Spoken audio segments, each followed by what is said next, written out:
The need to be missed after leaving. Some people never realize how much this need controls their decisions. Not the need to be loved. Not even the need to be appreciated. The need to be missed. Think about it. Why do so many people hesitate before leaving a job, ending a relationship, moving away, or cutting ties with someone who hurts them? Sometimes it is not because they want to stay. It is because they secretly hope their absence will matter. What makes this darker is that most people never admit it. They want to believe they are walking away for themselves. But deep down, a small part of them is wondering if someone will notice the empty space they leave behind. If anyone will think about them a week later, a month later, a year later. Psychologists have found that humans are wired to seek significance within social groups. Our brains constantly track whether we matter to others because belonging has always been tied to survival. When nobody seems affected by our absence, it can feel like proof that we were never important at all. That is why being forgotten often hurts more than being rejected. Rejection at least acknowledges your existence. Being forgotten feels like erasure. You can see it everywhere. The friend who stops texting first just to see who reaches out. The employee who quietly quits and waits for someone to ask them to stay. The ex who checks social media months later, not because they want the relationship back, but because they want evidence that their absence created a void. The uncomfortable truth is that many people do not just want freedom when they leave. They want confirmation that they mattered. They want to know that after they are gone, someone somewhere feels the weight of the space they used to fill. And for some people, that silent need becomes more important than the decision to leave itself. The secret desire to be someone's greatest regret. There is a thought that slips into people's minds after betrayal, rejection, or heartbreak. They rarely say it out loud because it sounds petty, even cruel. But it is there. The desire that one day the person who overlooked them will look back and realize they made the biggest mistake of their life. What makes this need so powerful is that it disguises itself as self-improvement.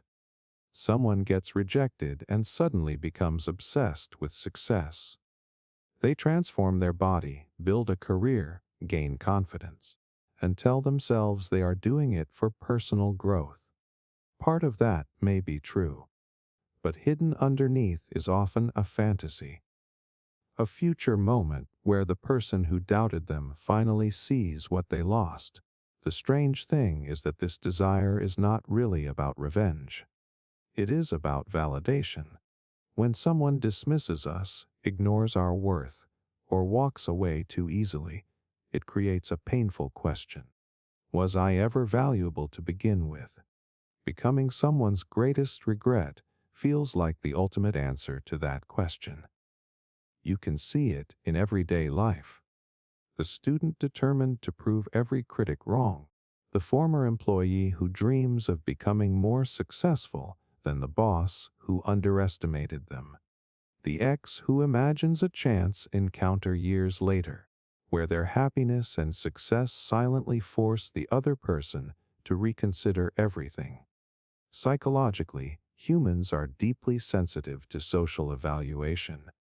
We want evidence that our value is real, and sometimes the strongest evidence is not praise from people who believed in us. It is regret from someone who did not. The dark irony is that even when people achieve this fantasy, it rarely feels as satisfying as they imagined. Because the wound was never really about the other person's opinion. It was about the need to finally believe in their own worth. The craving to be chosen over everyone else. A few things feel as intoxicating as being chosen. Not simply liked. Not casually preferred, chosen. Out of all the options, all the possibilities, all the people in the room, someone looks at you and decides that you are the one they want most. At first, that sounds completely normal. Everyone wants to feel special, but there is a darker side to this desire that most people never talk about. It is not just about connection. It is about winning an invisible competition. Think about how much emotional weight people place on being selected. The person who gets the promotion over dozens of coworkers. The friend who becomes the favorite. The romantic partner who hears, "Out of everyone, I choose you." In those moments, the feeling is bigger than happiness. It feels like proof of worth. What makes this need so powerful is that the human brain constantly compares. Psychologists call this social comparison. We naturally measure ourselves against the people around us to understand where we stand. When someone chooses us over everyone else, it temporarily silences every insecurity. It feels like undeniable evidence that we are enough. That is why rejection often hurts far more when another person is chosen instead. The pain is not only losing an opportunity or relationship, it is the feeling that someone else was considered more valuable, more desirable, more worthy. You can see this craving everywhere. In friendships where people compete for attention, in workplaces where employees fight for recognition, in relationships where someone constantly seeks reassurance that they are still the first choice. The uncomfortable truth is that many people do not just want love, respect, or acceptance. They want exclusivity. They want the emotional satisfaction of knowing that if everyone else stood beside them, they would still be the one selected. Because deep down, being chosen over everyone else feels like the closest thing to being irreplaceable. The need to matter more than we deserve. Most people would never admit this about themselves. They want to believe they are fair, rational, and humble. Yet deep down, many carry a quiet expectation that they should be more important than they actually are. It shows up in small moments. Someone sends a message and feels annoyed when the reply takes too long. A person walks into a room and wonders why nobody noticed. An employee feels overlooked after doing what was simply expected of them. Beneath these reactions is a hidden belief. I should matter more here. The shocking part is that this feeling is incredibly common. Human beings are the main characters of their own lives. Every thought, emotion, struggle, and memory is experienced from a single perspective. Because we spend every second inside our own minds, our problems feel bigger, our opinions feel more significant, and our presence feels more valuable than it appears to everyone else. Psychologists sometimes refer to a related effect called the spotlight effect. People tend to overestimate how much others notice and think about them. We assume our mistakes are being judged, our achievements are being admired, and our absence is being felt far more than reality suggests. That is why disappointment often arrives when the world refuses to give us the importance we secretly expect.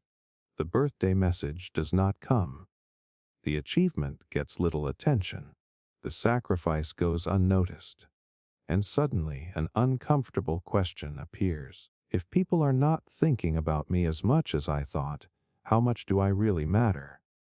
What makes this need dark is that it constantly asks for more. More recognition, more appreciation, more significance. No amount ever seems completely enough. The irony is that nearly everyone is fighting the same battle. Each person is quietly hoping to feel important in a world filled with billions of other people hoping for exactly the same thing. And that silent competition creates a craving that is almost impossible to satisfy. The desire to matter just a little more than we truly deserve. The desire to be irreplaceable. Nothing unsettles the human mind quite like the realization that life keeps moving without us. A person leaves a job and the company finds a replacement within weeks. A friend group continues laughing after someone drifts away. A relationship ends, and eventually both people adapt to the empty space. These moments force people to confront a truth they spend years trying to avoid. Almost everyone is replaceable, and that is exactly why so many people crave the opposite. Deep down, many people want to believe there is something about them that cannot be duplicated. Not just unique qualities, but an irreplaceable role in someone else's life. They want to feel like if they disappeared tomorrow, there would be a gap that nobody could ever fully fill. This desire influences far more behavior than most realize. Some people become the problem solver in every situation. Others make themselves constantly available, always helping, always sacrificing. They are not just being generous. Part of them is trying to become indispensable. If enough people depend on them, then they can never be forgotten or abandoned. Psychologically, this makes sense. Human beings are wired to seek security in relationships and social groups. Feeling irreplaceable creates the illusion of permanence. It feels like protection against rejection, loneliness, and loss. If nobody can replace me, then nobody can leave me. But reality rarely works that way. People adapt. Organizations move on. Relationships change. Even the deepest losses eventually become part of a new normal. This does not mean people were unimportant. It simply means humans are remarkably resilient. The painful irony is that those who chase irreplaceability often exhaust themselves trying to earn a position that does not truly exist. They spend years proving their value instead of believing they already have it. Because the people who matter most are not remembered because they were impossible to replace. They are remembered because of how deeply they impacted others. And those are two very different things. Yet the desire remains.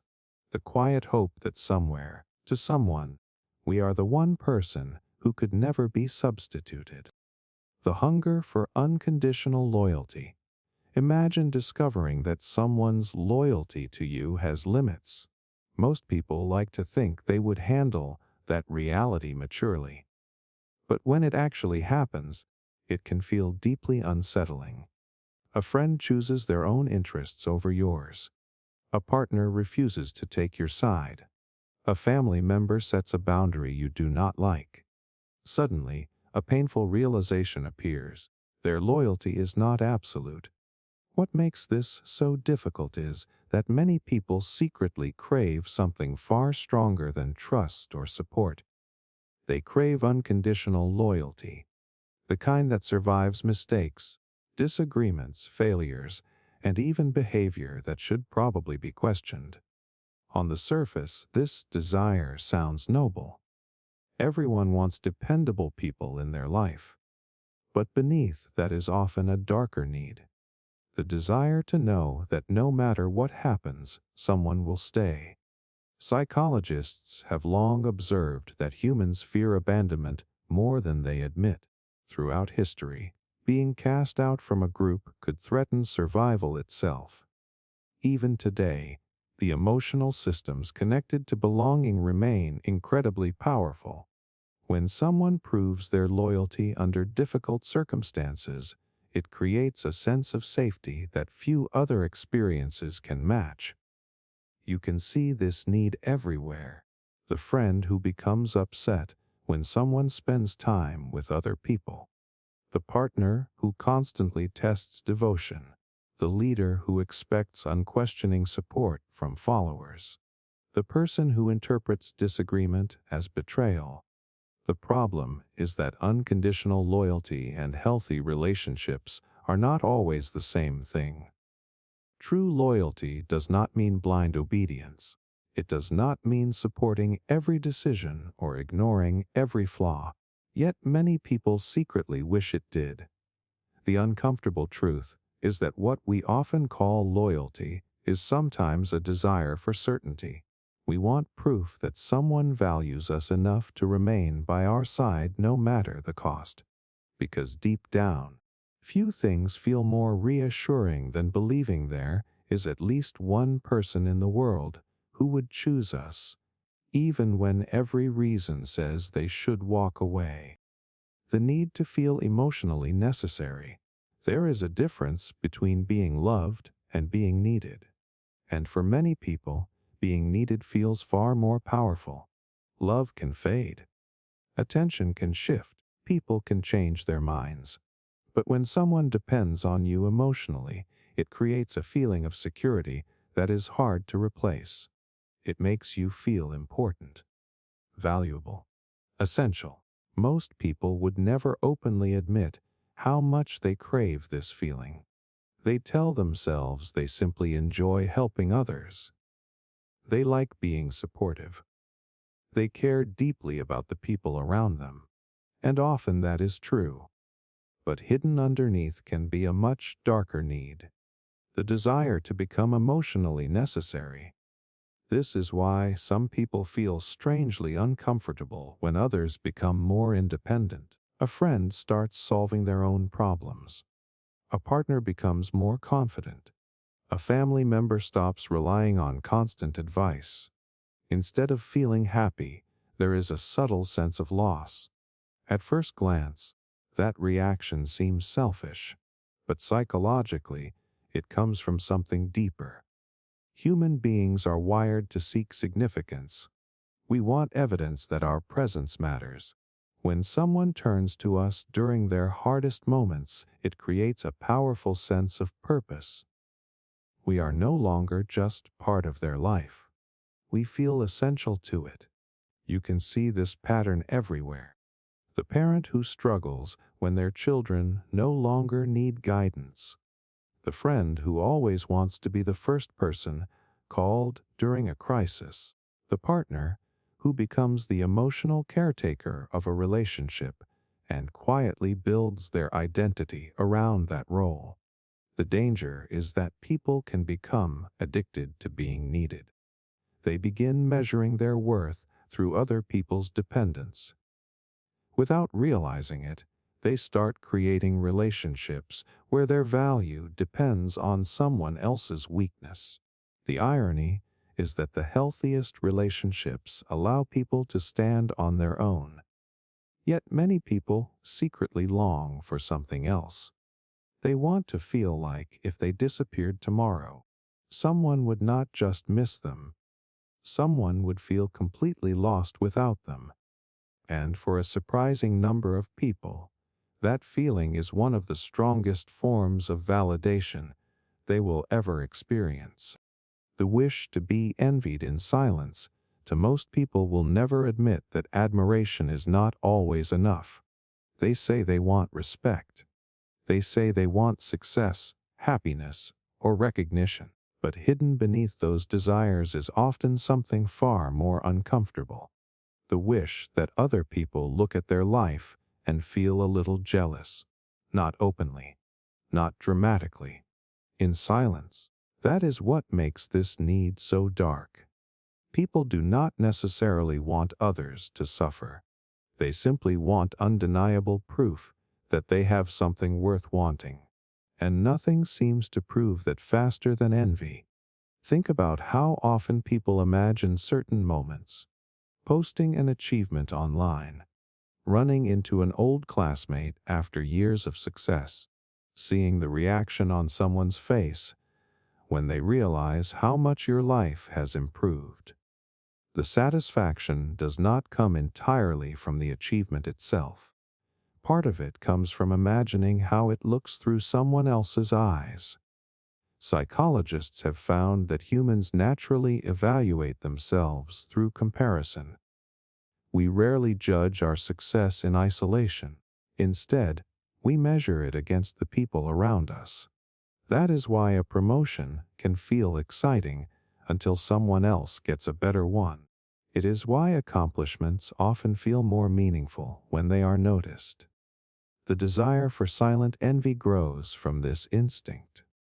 It is not always about having more. It is about being perceived as having more. More status, more attractiveness, more happiness, more success. You can see it everywhere. The person who casually mentions an achievement they could have kept private. The friend who wants others to notice their transformation without directly talking about it. The individual who imagines old critics secretly regretting their judgments. The irony is that people often spend years chasing a reaction they may never witness. They hope someone somewhere is impressed, jealous, or wishing they had what they have. Because deep down, envy feels like a strange form of validation. It suggests that your life contains something valuable enough for another person to desire. And for many people, that silent, unseen approval can feel even more satisfying than praise spoken out loud. The desire to have power over someone's thoughts, one of the strangest human desires, has nothing to do with money, status, or physical control. It is the desire to live inside someone else's mind. Most people will never say it directly, but they think about it more often than they realize. They wonder if someone is thinking about them right now. They replay conversations, check messages, post updates, and imagine the reactions of people they may never even hear from.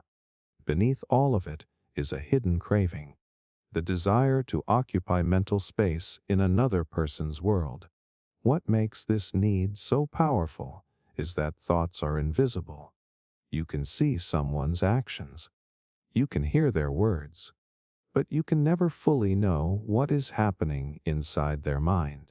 That uncertainty creates endless curiosity. This is why people become fascinated with being unforgettable. They want an ex to think about them years later. They want critics to remember them.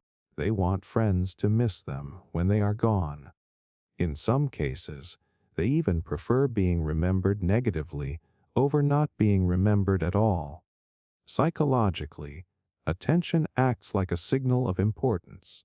When we know someone is thinking about us, it feels as though we have influence. It reassures us that we matter. The human brain often interprets mental presence as a form of significance. You can see this everywhere. The person who carefully crafts a social media post hoping a specific individual will see it. The friend who drops subtle hints just to stay on someone's mind. The former partner who wonders whether they still cross the other person's thoughts late at night. The dark side of this desire is that it can become a search for control. Not control over someone's actions, but control over their attention, their memories, their emotions. The irony is that no one can truly possess another person's mind. Thoughts come and go. People move on. Memories fade. Yet many people secretly hold on to the same fantasy. The hope that somewhere, at unexpected moments, someone is still thinking about them. Because in a world where attention is limited, occupying another person's thoughts can feel like a quiet form of power. The need to be remembered forever. At some point in life, almost everyone has the same unsettling realization. One day they will be gone. Not just from a room or a city, but from the world itself. Most people push that thought away as quickly as it appears. But it leaves something behind. A deep and persistent desire to be remembered. Not for a few weeks. Not for a few years. Forever. This need hides beneath many of the things people chase: success, achievement, recognition, influence. People often tell themselves they want these things for practical reasons, but there is usually something deeper at work. They want proof that their existence mattered enough to outlast them. Psychologists have long observed that human beings struggle with the idea of mortality. Knowing that life is temporary creates a natural urge to leave something behind. A legacy, a family, a creation, a story, or even a memory. Anything that allows a part of us to continue after we are no longer here. You can see this desire everywhere. The entrepreneur building something that carries their name. The artist creating work they hope will survive generations. The parent dreaming that their values will live on through their children. Even ordinary people often wonder how they will be remembered by friends, family, and future generations. The uncomfortable truth is that most lives eventually fade from collective memory. Names disappear, stories are forgotten. Entire generations pass without knowing who came before them. It is a reality that many people find difficult to accept. That is why the need to be remembered can become so emotionally powerful. It pushes people to accomplish more, create more, and leave a larger mark on the world. Sometimes it inspires greatness. Other times it drives endless striving that never feels complete. The irony is that people often imagine being remembered by everyone, when what they truly want is much simpler. They want reassurance that their life meant something. Because deep down, the fear is not really being forgotten. It is the fear that after everything is over, it will be as if they were never here at all. The craving to be understood without explaining ourselves. Few things feel more disappointing than having to explain who you are over and over again. You tell someone how you feel, why something matters to you, what you are struggling with, and somehow they still do not get it. They hear the words, but they miss the meaning. And in that moment, a hidden desire begins to surface. The wish that someone could understand you without needing an explanation at all. At first, this sounds unrealistic. How could anyone know what is happening inside another person's mind? Yet many people secretly crave exactly that. They want someone who notices the sadness behind a smile, the exhaustion behind silence, or the fear hidden beneath confidence. They want to be seen without having to translate themselves. What makes this need so powerful is that explaining ourselves can feel vulnerable.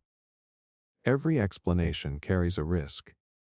We might be misunderstood, dismissed, judged, or ignored. When someone understands us instantly, it feels as though we have bypassed all of those dangers. It creates a rare sense of emotional safety. Psychologically, human beings are wired to seek connection and belonging. Feeling understood signals that we are not alone. It reassures us that another person can recognize our inner world and accept it. That is why moments of deep understanding often feel so emotionally intense. They satisfy a need that goes far beyond simple communication. You can see this desire everywhere. The partner who hopes their mood will be noticed without saying a word. The friend who feels hurt when nobody checks, enduring a difficult time. The person who wishes others could recognize their struggles without being told. The problem is that people are not mind readers. Even those who care deeply can miss signals, misunderstand emotions, or fail to notice what seems obvious to us. Yet the craving remains. Because deep down, many people are tired of explaining themselves. They are tired of putting their emotions into words and hoping someone understands. They secretly dream of meeting a person who simply looks at them and knows. And for many, that kind of understanding feels closer to love than any words ever could. The desire to witness our own absence being felt. Have you ever wondered what would happen if you suddenly disappeared from someone's life? Not forever. Just long enough to see who notices. Long enough to find out whether your absence leaves a mark. Most people have imagined this at some point, even if they never admit it. They think about not sending the first message, not showing up, not reaching out. And beneath that experiment is a hidden question. If I stop being present, will anyone feel the difference? What makes this desire so strange is that it is not really about leaving. It is about witnessing the impact of leaving. People do not just want to matter. They want evidence that they matter. They want to see the empty space they created reflected in someone else's reaction. This is why silence can become a test. A friend waits to see who contacts them first. A partner pulls away and watches for signs of concern. An employee dreams about quitting and secretly imagines how the workplace would struggle without them. The goal is rarely the absence itself. The goal is the proof that the absence means something. Psychologically, this need comes from a deep human desire for significance. We spend our lives wondering how much influence we have on the people around us. Since we cannot directly measure our importance, we often look for indirect signs. One of the strongest signs is being missed. The painful truth is that people often overestimate how visible they are in other people's lives. Everyone is busy carrying their own worries, responsibilities, and distractions. When the reaction is smaller than expected, it can feel surprisingly personal. Yet the fantasy remains powerful. Many people secretly wish they could step outside their own life for a moment and watch what happens after they are gone. Who asks questions? Who reaches out? Who feels the silence? Because deep down, they are searching for reassurance that their presence is not just noticed when it is there. They want to know that when they are absent, something feels incomplete. And for many people, that feeling would be the ultimate proof that they truly mattered. The need to feel superior without earning it. To most people believe they value fairness. They like to think respect should be earned, status should come from effort, and admiration should follow achievement. But beneath that belief is a quieter desire that many never acknowledge. The desire to feel superior without having to do anything to deserve it. It appears in subtle ways. Someone looks down on another person's choices and instantly feels wiser. A person judges a stranger's appearance and feels more attractive by comparison. Someone hears about another person's failure and experiences a brief, guilty sense of relief. Not because they are happy about the failure, but because it temporarily raises their own position in their mind. What makes this need so dark is how effortless it is. Genuine confidence requires growth, discipline, and self-awareness. Feeling superior can happen in seconds. All it takes is finding someone to stand beneath. Psychologists have long observed that human beings constantly compare themselves to others. These comparisons help people evaluate their own abilities and place in the social world. The problem is that comparison does not always inspire improvement. Sometimes it becomes a shortcut to self-esteem. You can see it everywhere. The person who mocks beginners instead of helping them. The employee who feels threatened by talented coworkers but enjoys criticizing weaker ones.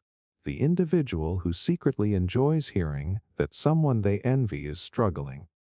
The uncomfortable truth is that superiority often feels good because it temporarily silences insecurity. For a brief moment, people no longer have to confront their own doubts, weaknesses, or fears. They can focus on someone else's flaws instead. But that relief never lasts, because superiority that is not earned depends on constant comparison. The moment someone more successful, attractive, intelligent, or accomplished appears, the feeling disappears, and the search begins again. The irony is that people who are truly confident rarely need to feel above anyone else. Their sense of worth comes from within. Yet many people continue chasing the easier path, the quiet comfort of believing they are better than someone else, even when they have done nothing to become better at all. The secret wish for others to depend on us. Most people say they want freedom in their relationships. They want healthy boundaries, independence, and the ability for everyone to stand on their own. But deep down, many carry a secret wish that sounds very different. They want to be needed. Not occasionally, not conveniently. They want someone to depend on them in a way that makes their presence feel essential. At first, this desire seems harmless. After all, helping people feels good. Being reliable feels meaningful. Knowing that someone trusts you can create a powerful sense of connection. But hidden beneath that is often a darker emotional need. The desire to become so important that life feels harder for others without you. This is why some people feel unexpectedly disappointed when those around them become more independent. A friend stops asking for advice. A partner handles their own problems. A family member no longer relies on constant support. Instead of feeling completely happy, there can be a quiet sense of loss. Psychologically, this makes sense. Human beings crave significance. We want proof that our existence has value. When others depend on us, that proof feels tangible. It reassures us that we are not easily replaced, and that our role in someone's life truly matters. You can see this pattern everywhere. The parent who struggles after their children grow up, the friend who always positions themselves as the rescuer, the partner who becomes responsible for every emotional crisis in the relationship, the manager who refuses to delegate because being indispensable feels rewarding. The danger is that dependence can become addictive. Some people begin measuring their worth through how much others need them. Without realizing it, they may encourage reliance rather than growth because independence feels like rejection. The irony is that the healthiest relationships allow people to thrive without becoming dependent. Real connection survives even when neither person is required for the other's survival. Yet many people secretly long for something more. They want to know that if they disappeared tomorrow, someone would not simply miss them. Someone would struggle to imagine life without them. And for many, that feeling is one of the strongest forms of validation they can possibly receive. The desire to be forgiven for things we never apologized for. There is a strange contradiction hiding inside many people. They know they hurt someone. They know they made a mistake, crossed a line, or failed to be the person they should have been. Yet instead of apologizing, they spend years hoping for something else. Forgiveness. Not earned forgiveness. Not forgiveness after a difficult conversation. Forgiveness without confession. Forgiveness without accountability. Forgiveness without ever having to face what they did. What makes this desire so powerful is that guilt is uncomfortable. The human mind naturally searches for ways to reduce emotional pain. Admitting fault requires vulnerability. It forces people to confront the version of themselves they would rather avoid. Forgiveness, on the other hand, offers relief without demanding that confrontation. This is why people often create quiet stories in their heads. They tell themselves enough time has passed. They convince themselves the other person has probably moved on. They imagine that everyone involved understands what happened, even if nobody has ever spoken about it. You can see this behavior everywhere. The friend who betrayed someone's trust but never brings it up again. The parent who caused emotional wounds but acts as if the past should stay buried. The former partner who disappeared without explanation and secretly hopes there are no hard feelings years later. Psychologically, people want to see themselves as good. When their actions clash with that self-image, it creates tension inside the mind. One way to resolve that tension is through accountability. Another is by hoping the emotional debt somehow disappears on its own. The uncomfortable truth is that forgiveness and freedom from guilt are not always the same thing. Someone may forgive you and never tell you. Someone may never forgive you at all. And sometimes the person struggling most with the past is not the one who was hurt. It is the one who caused the hurt. The irony is that many people spend years wishing for forgiveness when what they truly fear is judgment. Because deep down, they are not only hoping to be forgiven by someone else, they are hoping to be released from the weight of what they know they did, even though they never found the courage to say they were sorry. The need to be someone's safe place. There is a feeling that many people chase without ever putting it into words. The feeling of being the person someone runs to when life falls apart. Not the most successful person in the room. Not the most attractive. Not even the most admired. The person who makes someone else feel safe. At first, this seems like one of the most selfless desires a human can have.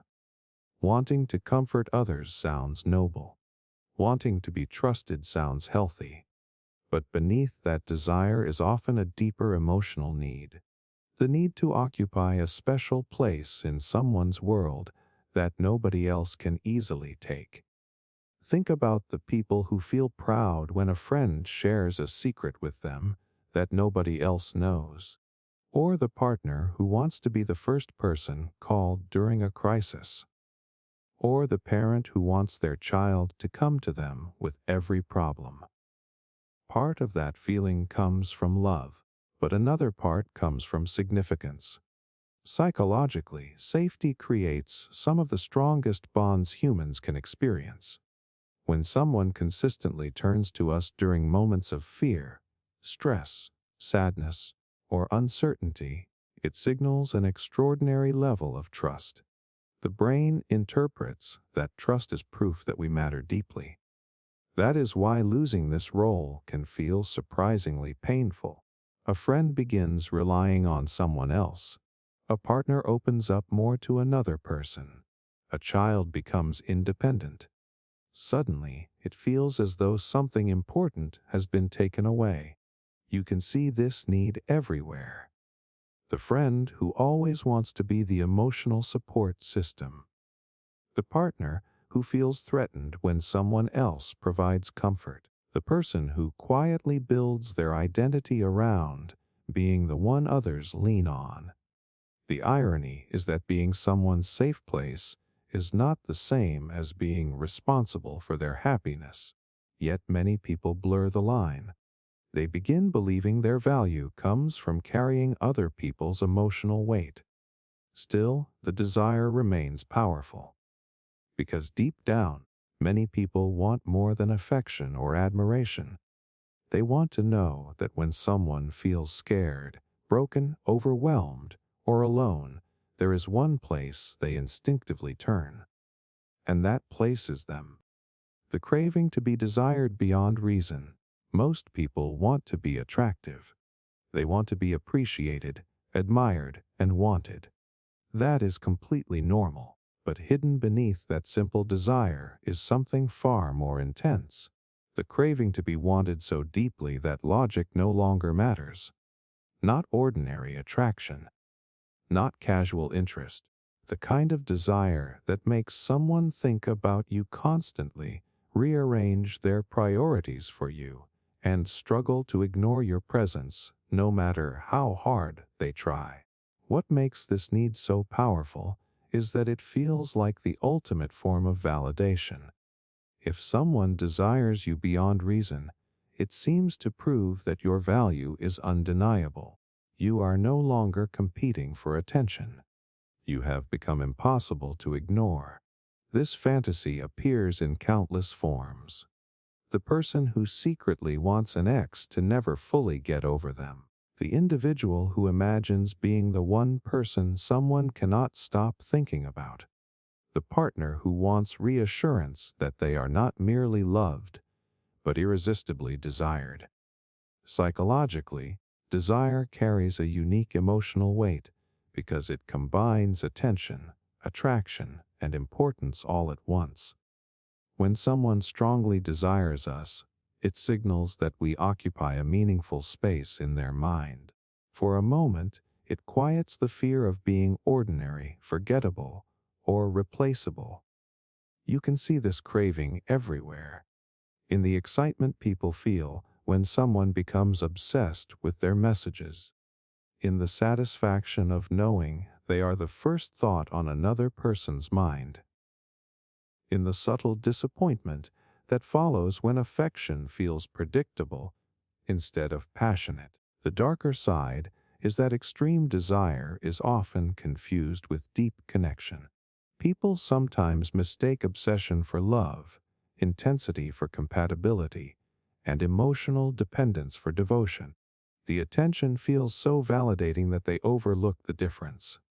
The irony is that being desired beyond reason rarely creates lasting security.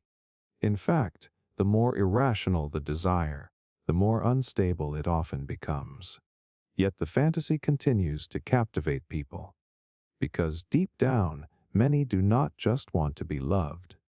They want to feel so compelling, so unforgettable, and so intensely wanted that someone else's emotions can no longer be guided by reason alone. And for many, that feels like the highest proof of their worth. The wish to be the exception to someone's rules. Nothing makes people feel more special than hearing a rule and realizing it does not apply to them. Someone says they never open up to anyone, yet they open up to you. Someone claims they do not trust people, yet somehow they trust you. Someone insists they never make exceptions, then quietly makes one in your favor. In those moments, it feels like more than affection or respect. It feels like proof that you are different. That is why so many people secretly crave being the exception. Not because they love breaking rules, but because exceptions carry a powerful message. They suggest that out of everyone who came before, something about you stood out. Something about you was important enough to change another person's behavior. Psychologically, this desire is tied to the need for uniqueness. Human beings do not just want acceptance. They want distinction. They want evidence that they are not interchangeable with everyone else. Being treated the same as everyone else may feel fair, but being treated differently feels personal. You can see this craving everywhere. The employee who wants special recognition from a boss who rarely gives praise. The friend who wants access to parts of someone's personality that others never see. The romantic partner who feels proud when someone breaks a long-standing rule just for them. The emotional impact is powerful because rules create boundaries. When a boundary is lowered for one person, it can feel like a direct measure of value. The mind interprets it as proof of significance. The darker side is that people sometimes become obsessed with earning exceptions. They chase unavailable people, pursue impossible approval, or stay in unhealthy situations because they want the satisfaction of becoming the one person who changed everything. The irony is that being the exception does not always mean being valued more. Sometimes it simply means being present at the right moment. Sometimes it reflects another person's needs rather than your worth. Yet the fantasy remains irresistible. Because deep down, many people do not want to be treated like everyone else. They want to know that when someone drew a line for the rest of the world, they were the one person who inspired that line to move. And for many, that feeling is almost impossible to resist. The need to feel emotionally unique. One of the hardest things for people to accept is that their emotions are not as unique as they feel. The heartbreak that seems impossible to survive, the loneliness that feels unlike anyone else's, the anxiety, regret, jealousy, longing, and fear that consume the mind. In the moment, these experiences can feel deeply personal, almost as if nobody else could possibly understand them. And that is exactly why so many people crave emotional uniqueness. They want to believe their feelings are different, more intense, more meaningful, more profound than what other people experience. Not because they are trying to be dramatic, but because their inner world feels so vivid that it is difficult to imagine anyone else carrying the same weight. What makes this need so powerful is that emotions are invisible. Nobody can fully step inside your mind and experience what you experience. That separation creates a sense of individuality that can feel almost sacred. People begin to see their struggles, desires, and memories as evidence that they are fundamentally different from everyone around them. You can see it everywhere. The person who believes nobody has ever loved as deeply as they have. The individual convinced that nobody understands their pain. The artist who feels their emotional world is impossible to explain.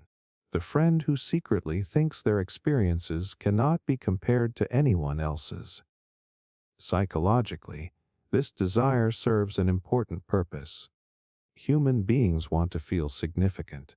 If our emotions are completely ordinary, part of us worries that we might be ordinary too. Emotional uniqueness becomes a way of protecting our sense of identity. But there is a hidden irony. The very feelings people believe make them unique are often the same feelings connecting them to millions of others.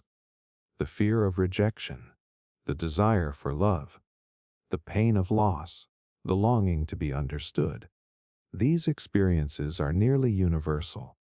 Yet many people continue searching for evidence that their emotional story is somehow different. Because deep down, they do not just want to feel understood. They want to feel like there is something about their inner world that has never existed before and will never exist again. And in a world filled with billions of people, that belief can feel incredibly comforting. The desire to be pursued instead of pursuing. There is a reason people rarely enjoy chasing as much as they enjoy being chased. Pursuing someone requires effort, vulnerability, and risk. You have to reach out first. Show interest first. Reveal your intentions before knowing whether they will be returned. Every step forward carries the possibility of rejection. Being pursued feels completely different. When someone comes after you, calls first, makes the effort, and keeps choosing you without being asked, it creates a powerful emotional experience. It feels like proof. Proof that you are wanted without having to convince anyone. Proof that your value is obvious enough to attract attention on its own. That is why so many people secretly crave being pursued. On the surface, they may say they want an equal relationship. They may claim they do not care who makes the first move. But deep down, many people long for the feeling of being desired strongly enough that someone else willingly takes the risk. Psychologically, this desire is connected to validation. When we pursue someone, we are expressing our feelings. When someone pursues us, they are confirming our worth. The second experience often feels safer because it places us in the position of being chosen rather than evaluated. You can see this everywhere. The person who waits for a text instead of sending one.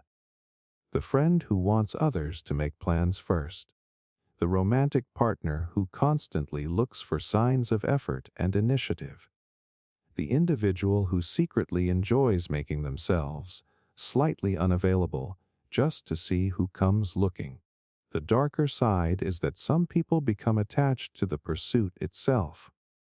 They want the attention, the effort, and the chasing more than the actual connection. Once the pursuit ends and stability begins, the excitement fades because the validation is no longer being constantly renewed. The irony is that healthy relationships usually require both people to move toward each other. Yet many continue dreaming about a different scenario. They imagine someone who never gives up, never loses interest, and never stops choosing them. Because deep down, being pursued feels like the strongest evidence that you are worth the effort. And for many people, that feeling is far more addictive than they would ever admit. The secret pleasure of being needed during someone's weakness. Most people like to think their kindness is completely selfless. When a friend is struggling, a partner is falling apart, or a family member needs support, they step in to help. They listen, comfort, advise, and reassure. And often their intentions are genuinely good. But hidden beneath that compassion can be a feeling that few people are willing to admit. It feels good to be needed when someone else is at their lowest. That truth is uncomfortable because it sounds selfish. Yet it appears in countless human relationships. When someone turns to us during a crisis, we suddenly become important in a way that everyday life rarely provides. Our words matter more. Our presence matters more. Our attention carries weight. Psychologically, moments of weakness create powerful emotional bonds. When people are vulnerable, they reveal parts of themselves that are normally hidden. Being trusted with those parts can create a strong sense of significance. It reassures us that we occupy a meaningful place in their life. You can see this pattern everywhere. The friend who always becomes energized when someone needs advice. The partner who feels closest during emotional breakdowns. The family member who rushes to solve every problem because helping makes them feel valuable. The darker side emerges when people begin to depend on this role. Without realizing it, they may start feeling more important during another person's struggles than during their successes. They enjoy being the rescuer, the guide, the emotional anchor. Sometimes they even feel a subtle disappointment when the other person becomes stronger and more independent. Not because they want them to suffer, but because the special role they occupied begins to fade. The irony is that true support should help people stand on their own. Yet many secretly enjoy the moments when others cannot. Because deep down, there is something deeply validating about being the person someone desperately turns to when everything else is falling apart. In those moments, their weakness becomes proof of your importance, and for many people, that feeling is far more satisfying than they would ever dare admit. The need to feel hard to replace. A few thoughts sting more than realizing that life can continue without us. A person leaves a job, and someone else takes their position. A friendship fades, and the group carries on. A relationship ends, and, sooner or later, both people learn how to live without each other. These moments force people to confront a reality they spend years trying to avoid. The reality that no matter how important we feel, the world rarely stops moving. That is why so many people develop a powerful need to feel hard to replace. Not necessarily impossible to replace, just difficult enough that their absence leaves a lasting impact. They want to believe that what they bring to a relationship, a workplace, or a family is so valuable that nobody else could easily step into their role. What makes this desire so intense is that replacement feels personal. When someone else fills the space we once occupied, the mind often interprets it as evidence that we were never as important as we thought. The emotional pain is not really about being replaced. It is about what replacement seems to say about our value. Psychologically, human beings crave significance. We want proof that our presence changes things. We want to know that we contribute something unique that cannot be copied overnight. Feeling hard to replace satisfies that need because it suggests our existence has left a distinct mark. You can see it everywhere. The employee who becomes the only person who knows how to do certain tasks. The friend who tries to be everyone's emotional support system. The partner who constantly wants reassurance that nobody else compares to them. The parent who fears becoming less relevant as their children grow older. The irony is that people often confuse being needed with being valued. Someone can be difficult to replace because of convenience, habit, or dependence. Genuine importance goes much deeper than that. Still, the craving remains. Because deep down, most people are not afraid of being absent. They are afraid of being easily forgotten. They want to believe that if they stepped away tomorrow, the space they leave behind would not be filled without effort. And that somewhere, in someone's life, what they bring is rare enough that replacing it would never be simple. The desire to leave a permanent mark on someone's life long after conversations are forgotten and faces begin to fade. Most people hope for one thing. They hope they changed someone. Not temporarily, not for a season, permanently. There is a deep emotional satisfaction in believing that, because you existed, another person's life will never be exactly the same again. That some part of your influence will remain long after your presence is gone. What makes this desire so powerful is that it pushes against one of humanity's greatest fears. The fear of being insignificant. The fear that after all the effort, all the relationships, and all the years, nothing lasting will remain. Leaving a permanent mark on someone feels like proof that your existence mattered. You can see this longing everywhere. The teacher who hopes a lesson will shape a student's future decades later. The parent who wants their values to live on through their children. The friend who wants to be remembered whenever certain advice comes to mind. The former partner who secretly wonders if they will ever be completely forgotten. Psychologically, people are driven by a need for meaning. We want evidence that our actions extend beyond the present moment. When we believe we have changed someone's perspective, behavior, or understanding of life, it creates a sense of continuity. A part of us seems to survive through the impact we leave behind. The darker side of this desire is that it is not always positive. Some people would rather leave a painful mark than no mark at all. They become obsessed with being unforgettable, even if the memory they create is complicated, bittersweet, or damaging.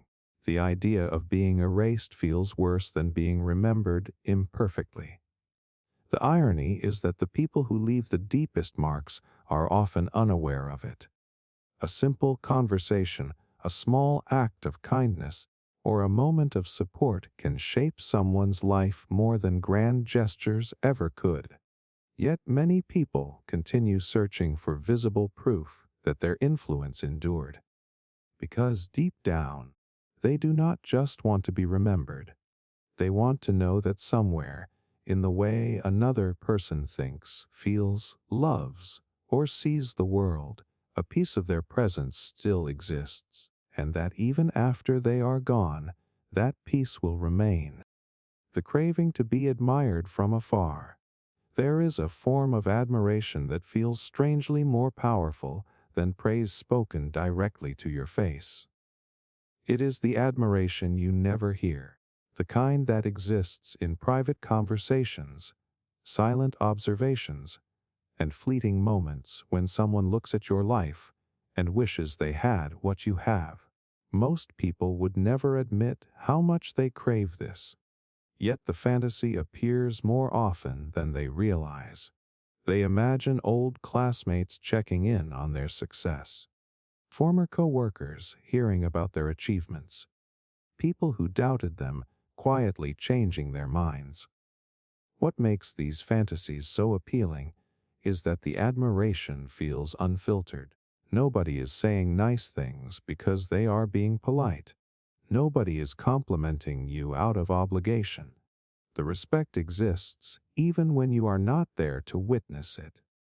Psychologically, this desire is connected to social validation. Human beings constantly look for signals that they matter, but direct praise can sometimes feel uncertain. We wonder if people are exaggerating. We question their motives. Secret admiration feels different because it appears more genuine. If someone admires you when there is nothing to gain from it, the approval feels real. You can see this craving everywhere. The person who posts an achievement and pretends not to care who notices. The individual who imagines former critics watching their progress from a distance. The friend who secretly enjoys hearing that people were talking positively about them when they were not around. The darker side is that this desire often depends on imagination. People spend enormous amounts of energy wondering what others think of them. They create stories about admiration they may never be able to confirm. Sometimes they become so focused on being admired that they stop paying attention to whether they are actually fulfilled. The irony is that admiration from afar rarely provides lasting satisfaction. Even when people receive evidence that others respect or envy them, the feeling fades quickly. The mind simply starts searching for more. Yet the fantasy remains incredibly attractive. Because deep down, many people do not just want approval. They want to believe that somewhere, beyond their view, someone is looking at their life with genuine respect, admiration, or even awe. And that without saying a word, they have become someone worth looking up to. The need to feel more important than we appear. To most people walk through life carrying a secret suspicion.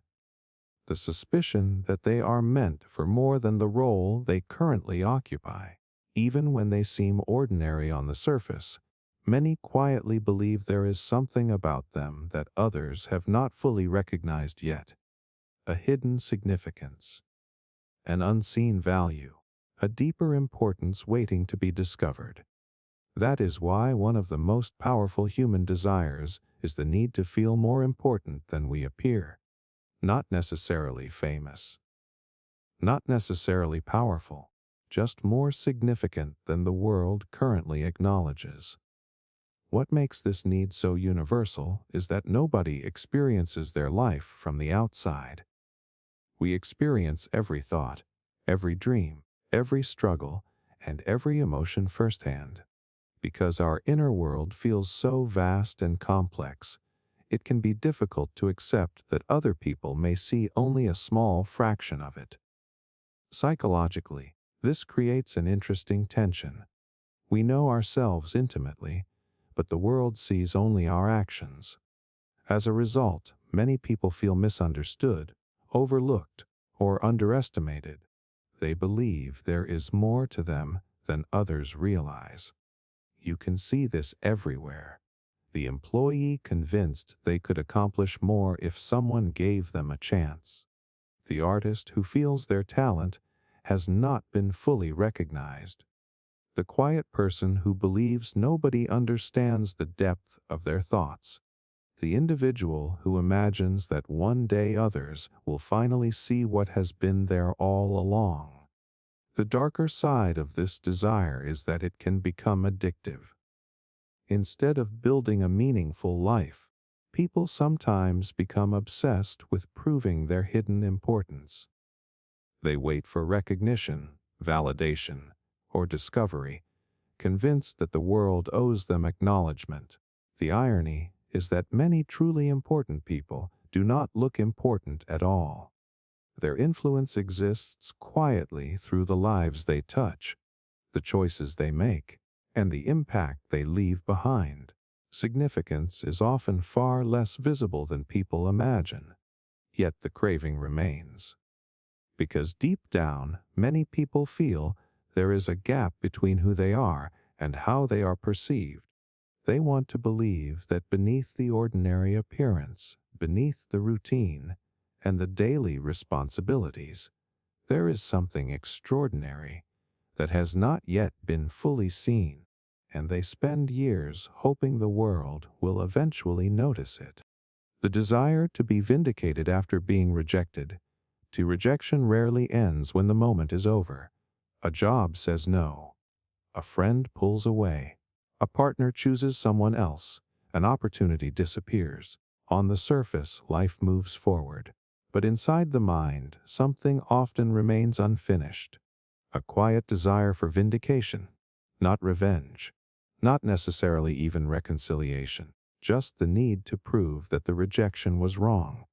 What makes rejection so painful is that it feels personal. Even when circumstances are complicated, the human mind often translates rejection into a simple message. You were not enough. You were not chosen. You did not make the cut. Whether that message is true or not, it can leave a deep emotional mark. That is why many people become obsessed with succeeding after rejection. They imagine the company that passed them, overseeing their future accomplishments. They picture the friend who underestimated them realizing their mistake. They fantasize about an ex looking back years later and understanding what they lost. Psychologically, rejection threatens one of our deepest needs, the need for belonging and value. Human beings are wired to seek acceptance because social connection has always been tied to survival. When acceptance is denied, the mind naturally looks for a way to restore its sense of worth. You can see this everywhere.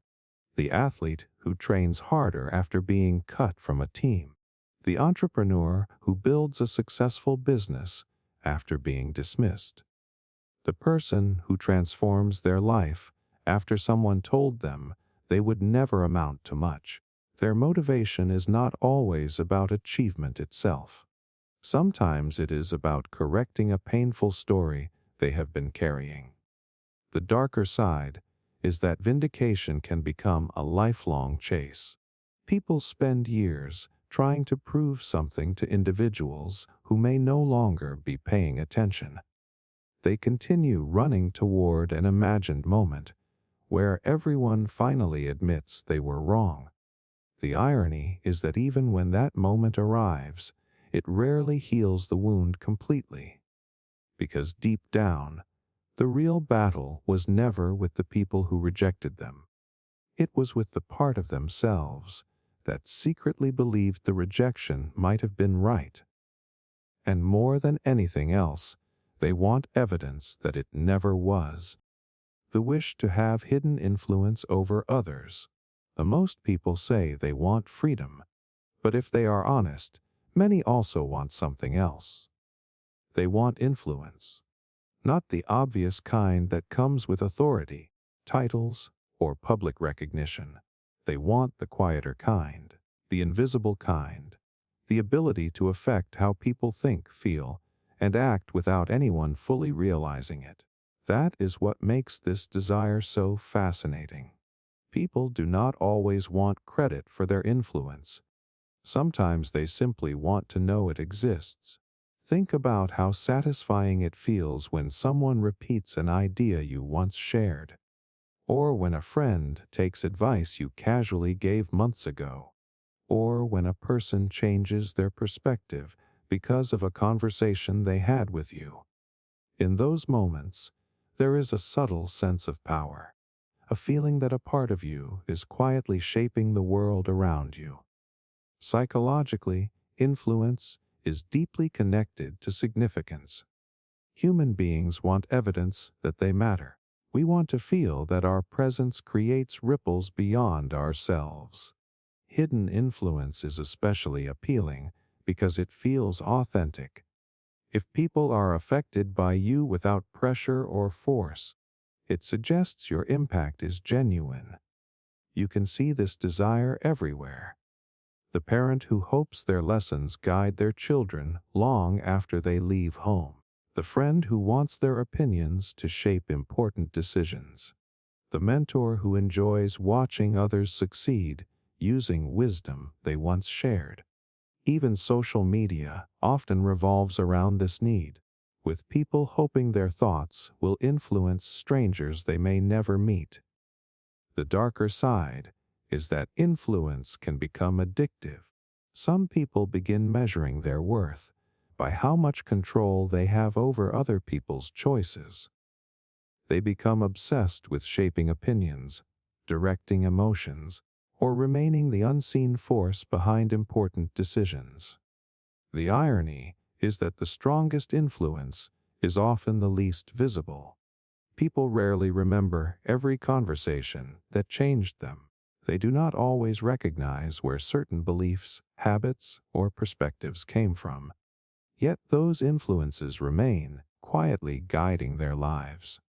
That is why this desire never fully disappears. Because deep down, many people do not just want to be noticed.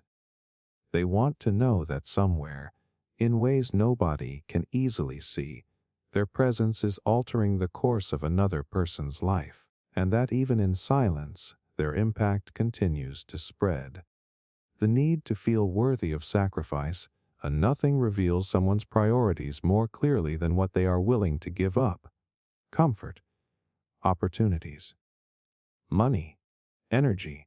When people sacrifice something valuable, they send a powerful message about what matters most to them.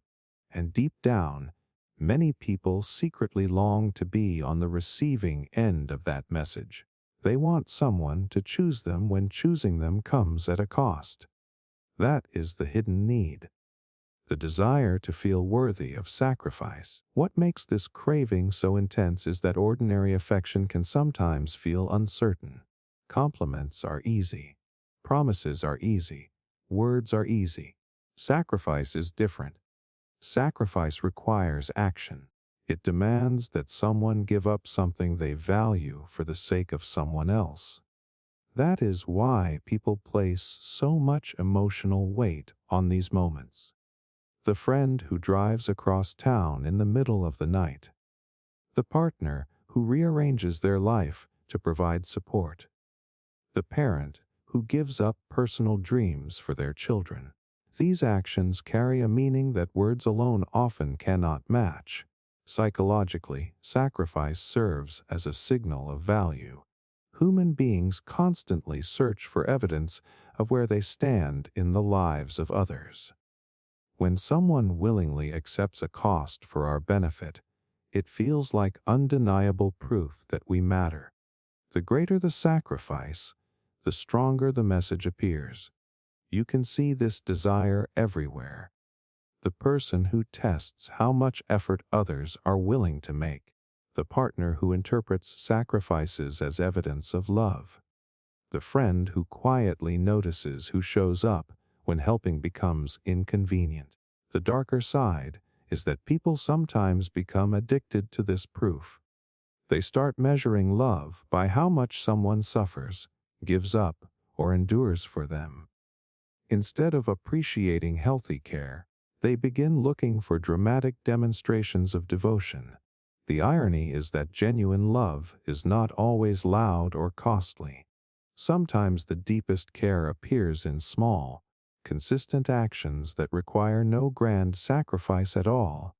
Yet the craving remains, because deep down, many people want more than affection. They want to know that if life forced someone to choose between comfort and them, convenience and them, personal gain and them, they would still be chosen.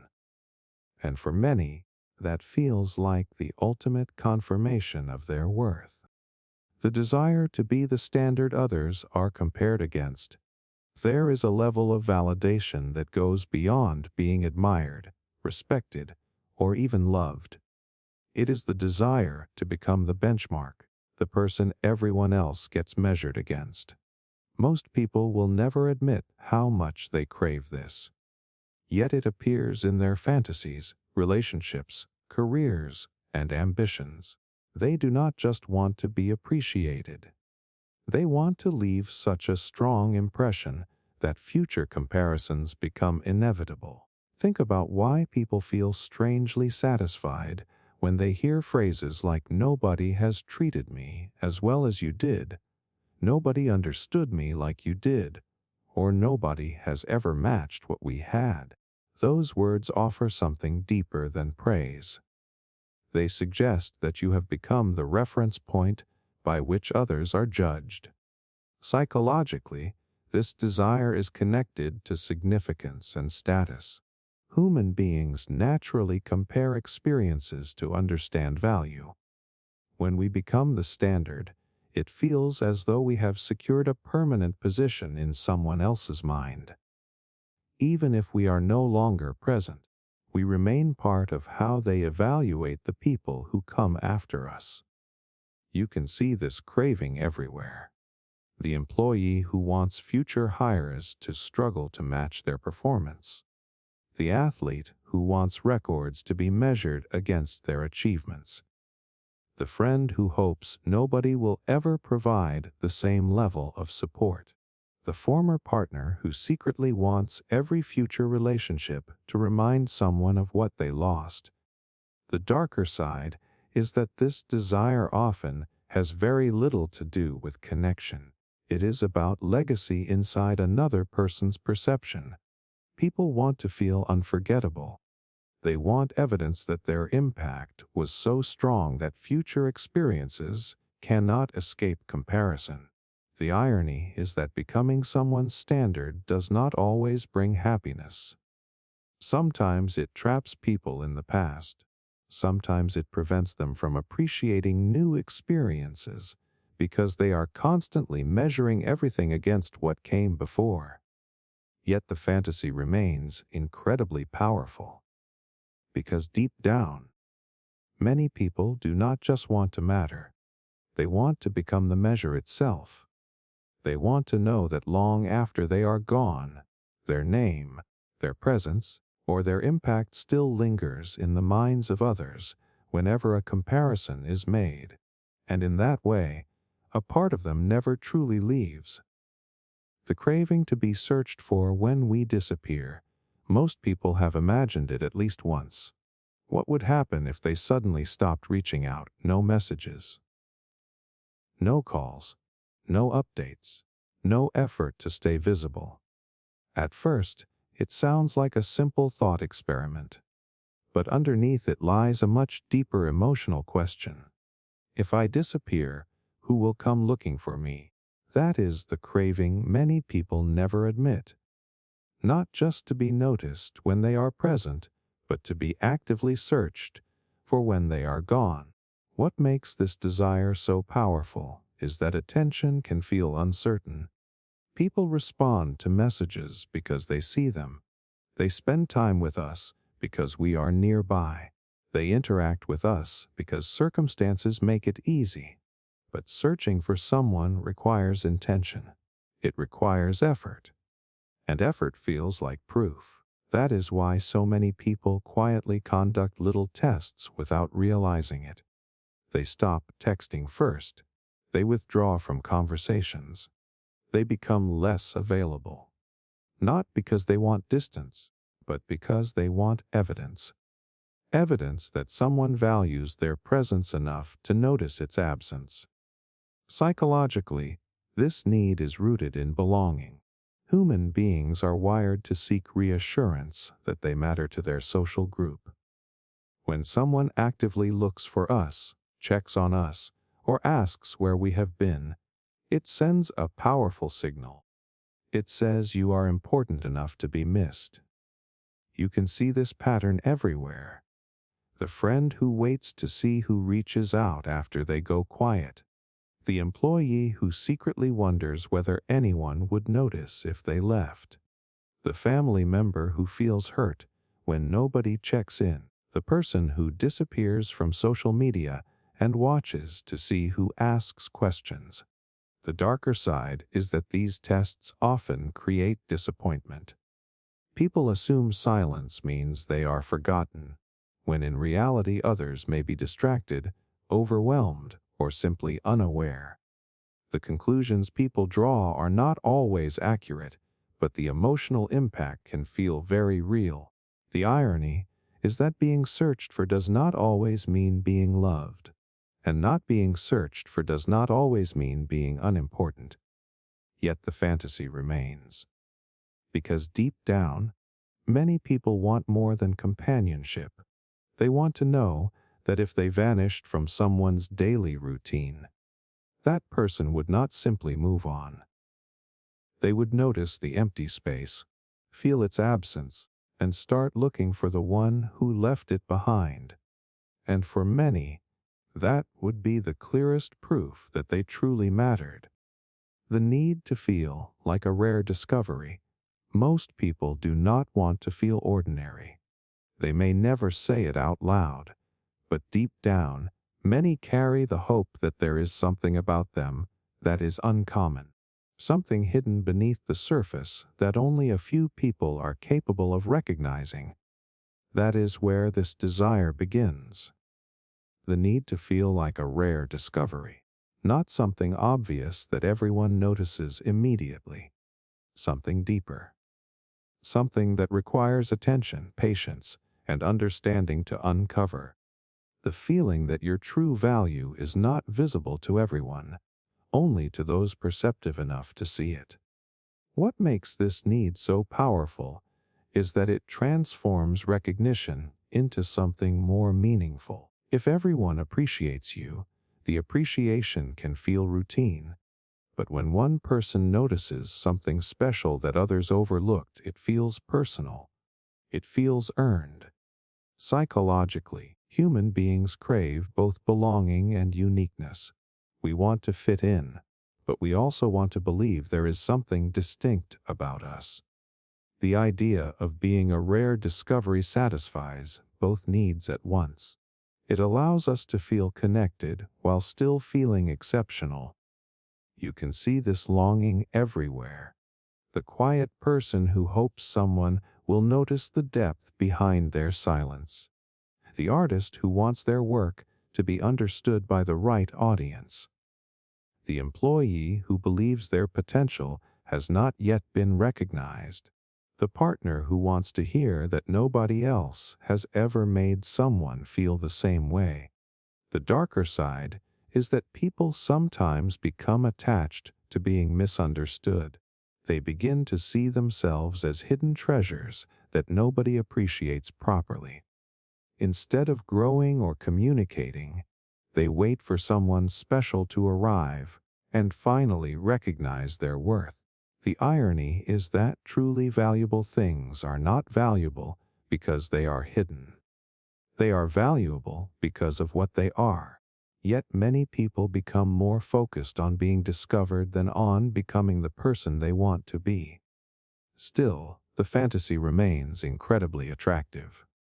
Because deep down, many people do not just want to be liked. They want someone to look past the surface, see what everyone else missed, and feel as though they have found something rare. Something unexpected.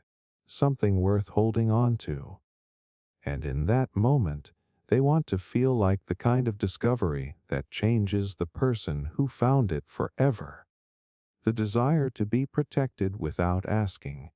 One of the deepest emotional wishes people carry is rarely spoken out loud.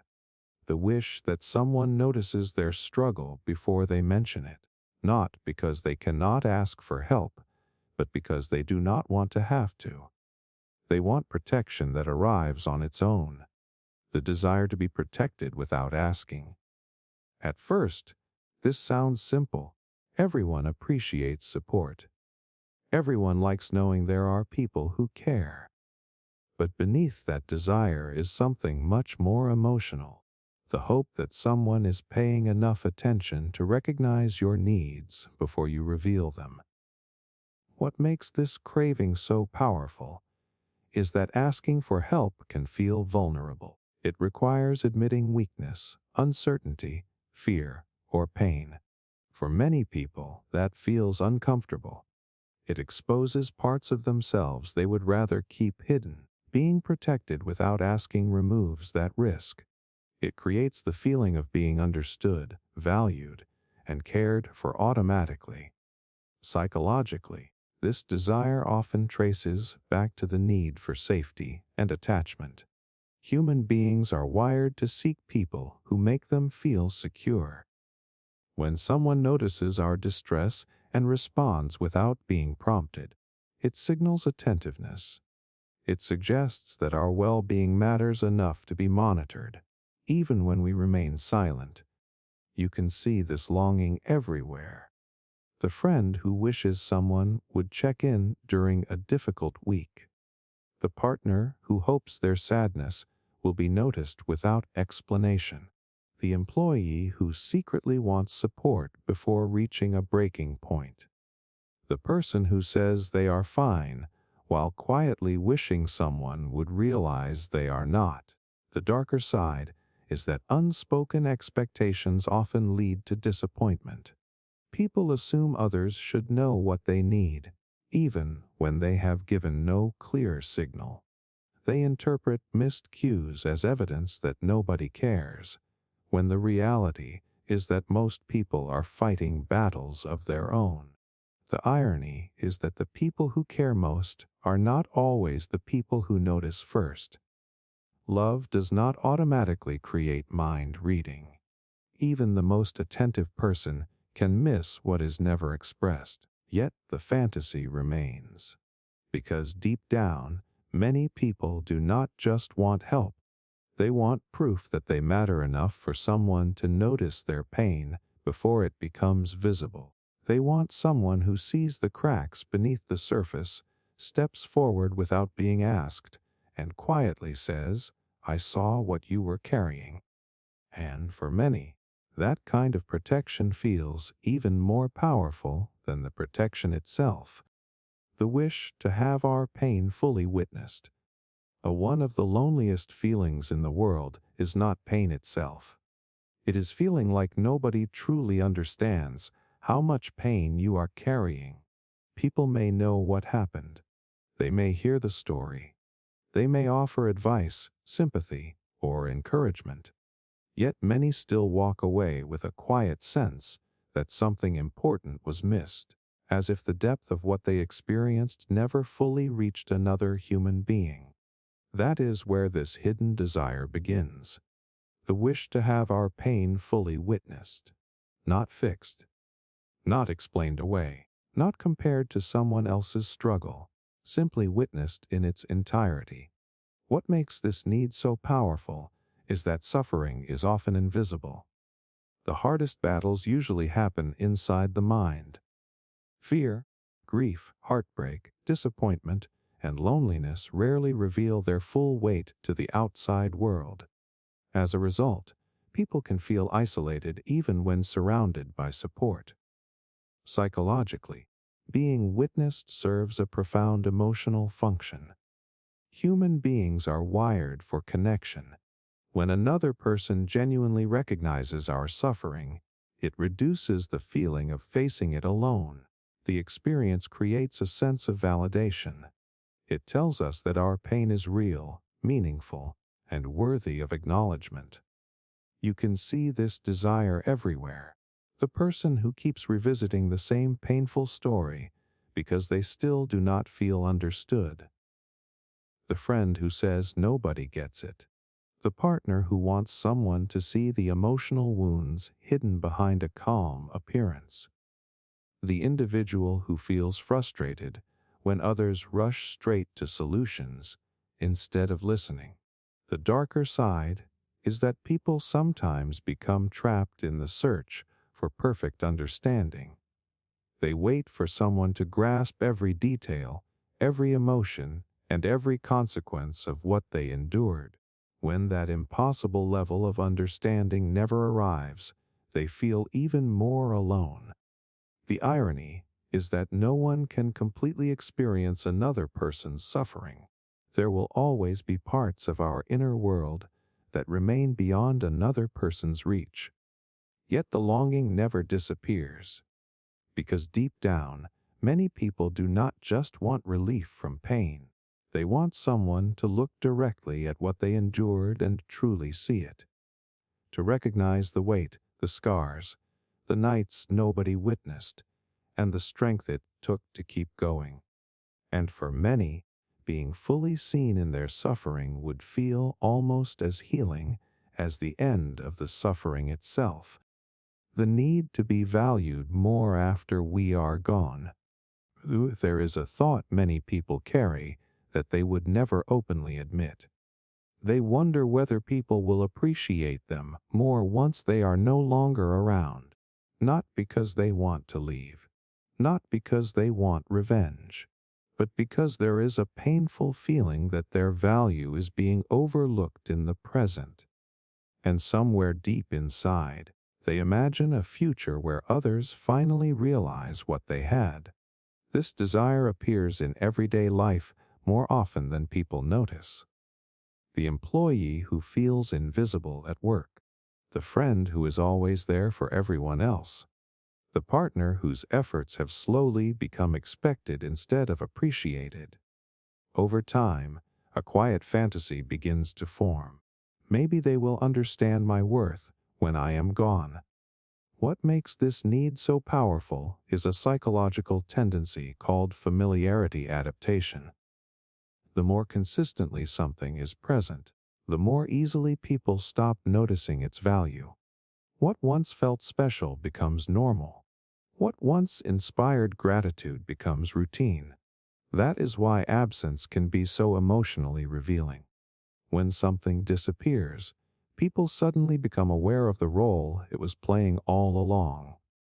The support they relied on, the comfort they expected, the presence they assumed would always be there. You can see this pattern everywhere. Families appreciating a relative more after they move away. Companies recognizing an employee's contributions only after they leave. Friends realizing how much someone mattered once the connection fades. The painful irony is that many people spend years waiting for appreciation that arrives too late. They imagine future recognition because they are starving for present acknowledgement. Because deep down, they do not just want to be missed. They want proof that their presence had a value others failed to see. And they secretly hope that if they ever disappeared, someone would finally understand just how much they had been giving all along. The desire to inspire obsession. There is a difference between being liked and being impossible to ignore.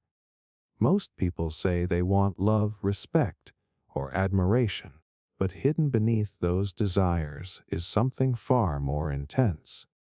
The fantasy of becoming the person someone cannot stop thinking about. The person who occupies their attention without effort. The person who lingers in their mind long after every conversation ends. That is the desire to inspire obsession. What makes this craving so powerful is that obsession feels like undeniable proof of significance. Affection can fade. Interest can come and go. But obsession seems different. It suggests that your presence has become so emotionally powerful that it breaks through ordinary limits. You can see this fantasy everywhere. The person who secretly wants an ex to never fully move on. The individual who checks whether someone keeps viewing their updates. The partner who wants to be the first thought in the morning and the last thought at night. Beneath all of these desires is the same question: can I become unforgettable? Psychologically, this craving is tied to the need for importance. Human beings want evidence that they matter. When someone appears consumed by thoughts of us, it creates the feeling that our value is beyond debate. Their attention becomes a mirror reflecting our significance back to us. The darker side is that obsession is often mistaken for love. People romanticize intensity because it feels validating. They confuse emotional fixation with genuine connection, yet obsession is usually centered on possession, fantasy, or dependency, while real love allows freedom, balance, and growth. The irony is that the people who desperately want to inspire obsession are often searching for something much simpler. They want certainty. They want to know they mattered so deeply that forgetting them feels impossible. And for many, the idea of living permanently in someone else's mind feels like the ultimate victory over being ordinary, replaceable, or forgotten. The craving to be seen as strong while secretly fragile. Some of the people who appear strongest are carrying the heaviest burdens. They are the ones who stay calm during chaos, offer advice when others are struggling, and keep moving forward when life becomes difficult. From the outside, they seem resilient, unshakable, the kind of people who always have everything under control. But hidden beneath that image is often a secret desire. The desire to be seen as strong while secretly hoping someone notices the fragility underneath. What makes this need so complicated is that strength earns respect. People trust strong individuals. They rely on them. They admire their ability to handle pressure. Over time, that image becomes part of their identity. They become the dependable one, the responsible one, the person everyone turns to when things fall apart. The problem is that the stronger someone appears, the less others tend to look for signs of struggle. Psychologically, people often assume that visible competence means emotional stability. When someone consistently handles challenges well, others begin to believe they need less support than everyone else. As a result, the very qualities that earn admiration can also create loneliness. You can see this pattern everywhere. The parent who supports everyone, but rarely asks for help. The friend who always listens, but never talks about their own pain. The leader who appears confident, while privately questioning everything. The person who keeps smiling, because they do not want to become a burden. The darker side is that many people become trapped by the image they created. They fear that revealing weakness will disappoint others. They worry that vulnerability will make them seem less capable, less respected, or less valuable. So they continue performing strength even when they are exhausted. The irony is that most of them do not actually want people to believe they are invincible. They want something far more human. They want someone to look beyond the confidence, the composure, and the competence and recognize that they are struggling too. Because deep down, many people are tired of being admired for their strength. They want to be understood in their fragility. They want someone to see the cracks they work so hard to hide and stay anyway. And for many, that kind of understanding feels stronger than any admiration they could ever receive. The need to feel emotionally possessive without consequences. A few emotions are judged more harshly than possessiveness. People are taught that they should be secure, independent, and mature. They should not try to control others. They should not become overly attached. They should not feel threatened when someone they care about gives attention to other people. Yet beneath those ideals lies a feeling that many experience but rarely admit. the desire to be emotionally possessive without paying any social or emotional price for it. It appears in subtle ways. A friend feels disappointed when their favorite person becomes close to someone new. A partner secretly wants to be the most important person in someone's life. A family member feels uneasy when attention begins shifting elsewhere. They may never act on these feelings, but the emotions still exist.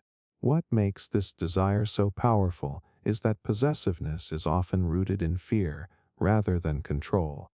Fear of being replaced, fear of becoming less important, fear of losing a position that once felt secure. When people care deeply about someone, they naturally become sensitive to anything that threatens that connection. Psychologically, human beings form attachments that help create safety and belonging. When those attachments feel uncertain, the mind often responds by wanting more closeness, more reassurance, and more exclusivity. Possessive feelings can emerge as an attempt to protect something emotionally valuable. You can see this pattern everywhere. The friend who feels jealous of new friendships, the partner who wants to be the first priority in every situation, the person who becomes strangely uncomfortable when someone they care about grows closer to others. The darker side is that people often want the emotional rewards of possessiveness without the consequences that come with it. They want exclusivity without appearing controlling. They want reassurance without seeming insecure. They want to feel uniquely important while still being seen as completely reasonable. The irony is that attachment becomes strongest when it is freely chosen, not tightly held. The more people try to emotionally own what they fear losing, the more fragile the connection often becomes. Yet the feeling remains incredibly common, because deep down, many people do not just want to be loved. They want to feel like their place in someone's heart is protected. They want to believe that no matter how many new people enter the picture, no matter how much life changes, there is a part of that person that belongs uniquely to them. And they wish they could feel that certainty without ever having to face the consequences of wanting it. The desire to have someone refuse to give up on us. There are moments when people stop believing in themselves. Moments when they feel broken, exhausted, lost, or convinced that they are too difficult to love. During those times, a quiet desire often begins to surface. The desire for someone to stay, not because it is easy, not because it is convenient, but because they choose to. That is the desire to have someone refuse to give up on us. What makes this need so powerful is that most people carry hidden fears about their own worth. They worry that if others saw every flaw, every mistake, every insecurity, they would eventually walk away. They fear there is a limit to how much disappointment, failure, or imperfection another person will tolerate. Because of that fear, persistence feels incredibly meaningful. When someone remains present during difficult moments, it sends a message that words alone cannot. It suggests that our value is greater than our mistakes, greater than our struggles, greater than the parts of ourselves we are most afraid to reveal. Psychologically, this desire is deeply connected to attachment and belonging. Human beings are wired to seek stable bonds. Knowing that someone remains committed during periods of uncertainty creates a powerful sense of emotional safety. It reassures us that connection does not disappear the moment we become difficult to love. You can see this longing everywhere. The friend who hopes someone will keep checking in after they withdraw. The partner who secretly wonders whether they would still be loved during their worst chapter. The person who pushes others away while hoping someone will stay close enough to come back. The darker side is that people sometimes romanticize persistence to an unhealthy degree. They begin expecting others to tolerate behavior that should be addressed or boundaries that should be respected. They confuse unconditional commitment with unconditional acceptance of everything they do. The irony is that the healthiest relationships involve both loyalty and accountability. Staying does not mean ignoring problems. Caring does not mean accepting harm. Real commitment often includes honesty, growth, and difficult conversations. Yet the fantasy remains deeply appealing. Because deep down, many people are carrying a private question. If I showed you every imperfect part of myself, every failure, every wound, every fear, would you still stay? And more than that, would you keep choosing me even when I struggle to choose myself? For many people, there is no greater emotional comfort than imagining the answer is yes. The wish to be chosen during someone's hardest decision. Anyone can choose you when it costs them nothing. When the path is easy, when there are no sacrifices to make, and when there is nothing important at stake, being chosen feels good. But it does not always feel meaningful. What people secretly crave is something far deeper. They want to be chosen when the decision is difficult. When someone has two paths in front of them, two opportunities, two relationships, two futures, and despite the pressure, uncertainty, and consequences, they still choose you. That is what gives this desire its emotional power. A hard decision acts like a spotlight. It reveals priorities. It forces people to show what matters most when they cannot have everything. Psychologically, humans are constantly searching for evidence of their value. Words can be reassuring, but decisions feel more convincing. When someone chooses us during a difficult moment, it feels like proof that our importance survived a real test. You can see this longing everywhere. The partner who wants to know they would be chosen over temptation. The friend who hopes they would be prioritized during a crisis. The employee who wants to be selected for an opportunity when many qualified people are competing for it. Even children quietly look for signs that they matter when parents must divide their attention. The darker side is that people sometimes create emotional tests without realizing it. They place others in situations where they must prove their loyalty, hoping to receive confirmation of their worth. The irony is that no decision can permanently erase insecurity. Even after being chosen, the need for reassurance often returns. Yet the fantasy remains incredibly powerful.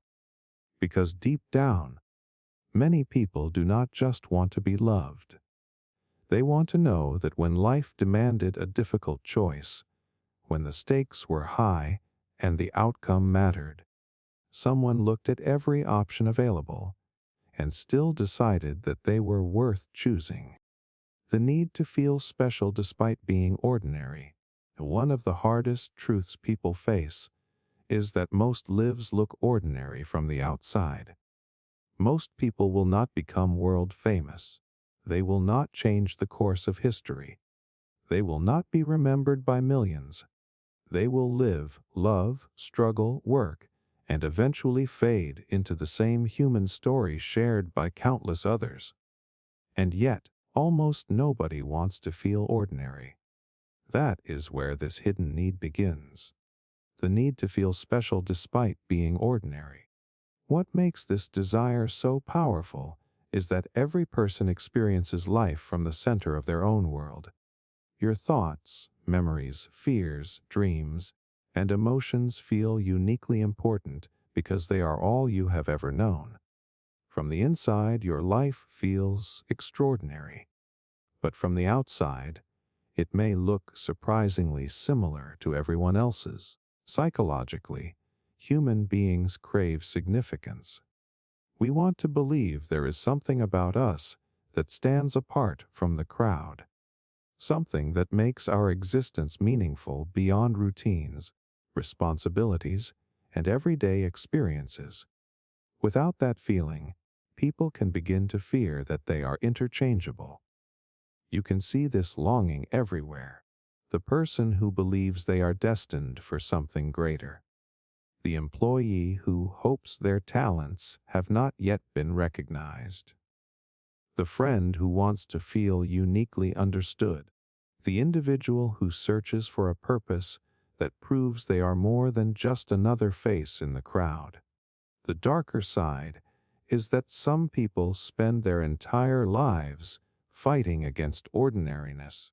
They chase constant validation, attention, and recognition because being average feels unbearable. They become convinced that significance must be dramatic, visible, and undeniable. The irony is that many of the most meaningful parts of life are incredibly ordinary. Raising a family, supporting a friend, helping someone through a difficult time, being present when it matters. These moments rarely make headlines, but they shape lives in ways that often go unnoticed.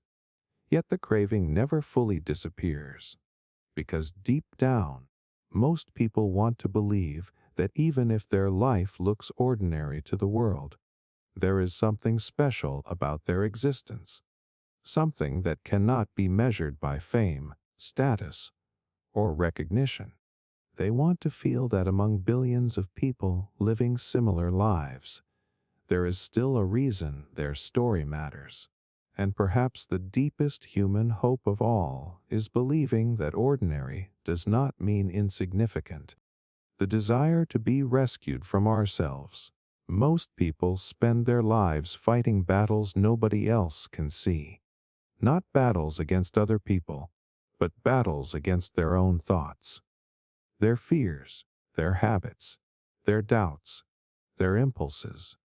The voice in their head that tells them they are not good enough, not capable enough, or too damaged to become who they want to be. And after fighting those battles for long enough, a secret desire begins to emerge. The desire to be rescued, not from circumstances, not from danger, from ourselves. What makes this need so powerful is that self-conflict can feel endless. You can walk away from a toxic job. You can leave a difficult relationship. You can move to a different city. But you cannot escape your own mind. Wherever you go, your insecurities, regrets, fears, and weaknesses come with you.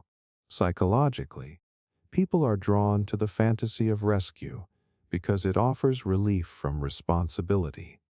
For a moment, they imagine someone arriving with the perfect words, the perfect love, or the perfect guidance that finally breaks them free from everything holding them back. The fantasy is not really about being saved by another person. It is about being freed from the exhausting struggle inside. You can see this longing everywhere. The person who believes the right relationship will fix their loneliness. The individual who thinks success will silence their self-doubt. The friend who hopes someone will finally understand them well enough to heal wounds they cannot heal themselves. The darker side is that people sometimes place impossible expectations on others. They expect partners, friends, mentors, or family members to solve problems that exist deep within their own minds. When the rescue never comes, disappointment follows. The irony is that nobody can completely save us from ourselves. Other people can support us, guide us, encourage us, and stand beside us. But the deepest battles still require our own participation. Growth cannot be outsourced. Yet the fantasy remains incredibly appealing. Because deep down, many people are tired. Tired of carrying the same fears. Tired of fighting the same habits. Tired of wrestling with the same doubts year after year. And sometimes they secretly wish that someone would arrive. See the struggle they have been hiding, take their hand, and lead them out of the maze they cannot seem to escape alone. Because few desires are more human than wanting relief from the parts of ourselves that hurt us the most. The craving to be proven wrong about our worthlessness. Some of the strongest people you know are carrying a belief they never talk about, a quiet suspicion that they are not as valuable as everyone thinks. They may look confident, successful, capable, but beneath the surface, there is often a voice asking the same painful question: what if I am not enough? That is where this hidden craving begins, the craving to be proven wrong about our worthlessness. What makes this desire so powerful is that self-doubt rarely disappears on its own. People collect mistakes, rejections, failures, and disappointments, then slowly turn them into evidence. Over time, they begin building a case against themselves. Every setback becomes another reason to believe they are less important, less lovable, or less deserving than others. Psychologically, the human mind has a tendency to search for information that confirms existing beliefs. If someone secretly feels worthless, they often notice criticism more than praise and rejection more than acceptance. The belief keeps feeding itself. You can see this everywhere.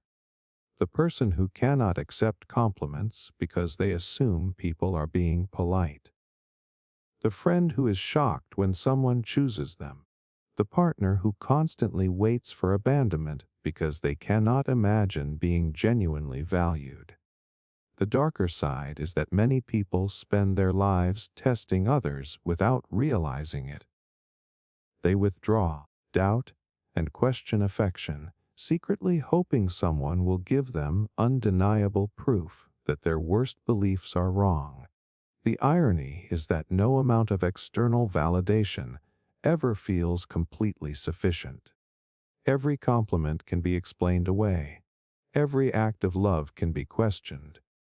Yet the craving remains, because deep down, many people are not looking for admiration. They are looking for evidence. Evidence that the harsh story they have been telling themselves for years was never true. And nothing feels more powerful than discovering that the person you feared was worthless was never who you really were at all. The need to feel impossible to forget. Few fears are as quiet and persistent as the fear of being forgotten. Not immediately, not tomorrow, but eventually, the thought that one day your name may stop coming up in conversations. Your messages may no longer be revisited. Your memories may fade from the minds of people who once knew you well. For many people, that possibility feels deeply unsettling. And that is why so many carry a hidden need, the need to feel impossible to forget. What makes this desire so powerful is that memory feels connected to existence. As long as someone remembers us, a part of us seems to remain alive in their world. We may be absent, but we are not gone. We still occupy space in their thoughts, emotions, and stories. Psychologically, human beings are driven by the need for significance. We want reassurance that our presence leaves an impact that survives beyond the moment itself. Being unforgettable feels like proof that our life mattered enough to leave a lasting imprint. You can see this longing everywhere. The former partner who hopes they still cross someone's mind years later. The friend who wants old memories to remain meaningful. The artist who dreams of creating something that people never forget. The ordinary person who wonders how they will be remembered after they are gone. The darker side is that some people become more concerned with being unforgettable than being healthy. They would rather leave a painful mark than no mark at all. They become drawn to dramatic actions, intense relationships, or unforgettable moments because obscurity feels worse than controversy. The irony is that the people who are remembered longest are often not the loudest, most impressive, or most dramatic.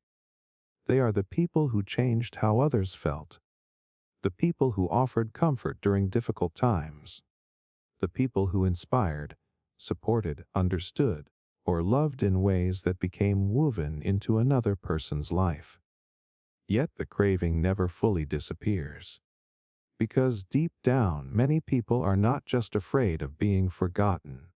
They are afraid that their existence will leave no trace. They want to believe that somewhere, years from now, a memory will surface, a story will be told, or a feeling will return because of something they once meant to someone. And in that moment, even after time has passed, they will still exist in a small corner of another person's world. For many, that feels as close to immortality as a human being can ever get. The desire to be loved at our worst. Most people have no trouble believing they can be loved at their best. When they are successful, confident, attractive, accomplished, easy to be around. In those moments, love makes sense. It feels deserved, understandable, predictable. The real question appears during a very different chapter. What happens when all of that falls apart? What happens when you are struggling, insecure, exhausted, lost, or difficult to be around? That is where one of the deepest human desires reveals itself. The desire to be loved at our worst. What makes this need so powerful is that most people carry parts of themselves they are afraid to show. Their fears, their failures, their mistakes, their moments of weakness. They worry that love depends on performance, that affection exists only as long as they continue meeting expectations. Psychologically, this fear is tied to acceptance. Human beings crave belonging, but they also fear rejection. The closer someone gets to us, the more we worry they will discover something that makes us unworthy of staying connected to. Because of that, many people secretly wonder whether love is truly unconditional or merely conditional on their best behavior. You can see this longing everywhere. The partner who wonders whether they would still be loved after a major failure. The friend who hides their struggles because they do not want to become a burden. The person who keeps parts of themselves hidden, afraid that honesty might change how others see them. The darker side is that some people romanticize being loved at their worst as permission to avoid growth. They begin expecting acceptance without responsibility. They confuse unconditional love with unconditional approval of every action. The irony is that genuine love does not require perfection, but it does not ignore reality either. Real love can acknowledge flaws, mistakes, and weaknesses while still choosing connection. It does not pretend the worst parts do not exist. It remains present despite them. Yet the fantasy remains incredibly powerful. Because deep down, many people are carrying a private fear. The fear that if others saw them completely, they would leave. And more than praise, success, admiration, or achievement, they want proof that this fear is wrong. They want someone to see the messy parts, the broken parts, the parts they struggle to accept themselves, and stay. Because for many people, being loved at their best feels rewarding. But being loved at their worst feels like redemption. The wish to be the person someone cannot move on from. There is a fantasy that hides inside more people than anyone wants to admit. The fantasy is not just being loved. It is being so meaningful that even after the relationship ends, the other person never fully gets over you. Years pass. Life changes. New people enter their world. Yet somehow, a part of them still carries you. Still compares. Still remembers. Still wonders. That is the wish to be the person someone cannot move on from. What makes this desire so powerful is that moving on feels like a verdict. When someone recovers from losing us, finds happiness again, and continues living without looking back, it can trigger an uncomfortable fear. Maybe we were not as important as we thought. Maybe our impact was smaller than we imagined. Psychologically, people crave evidence that they mattered, and few forms of evidence seem stronger than remaining in someone's heart long after you are gone. If they cannot move on, it feels like proof that your presence changed them permanently. You can see this longing everywhere. The ex who secretly checks whether they have been forgotten. The person who hopes future partners will never compare. The individual who imagines being remembered during quiet moments years later. Beneath all these thoughts is the same emotional need. The need to leave a mark that time cannot erase. The darker side is that people often romanticize emotional attachment that should have healed. They mistake lingering pain for significance and obsession for love. They assume that being impossible to move on from is the ultimate measure of value. The irony is that the deepest impact is not always measured by how long someone stays stuck in the past. Yet the fantasy remains irresistible. Because deep down, many people do not just want to be remembered. They want to believe that after all the goodbyes, all the endings, and all the years that follow, there will still be a part of someone that belongs to them.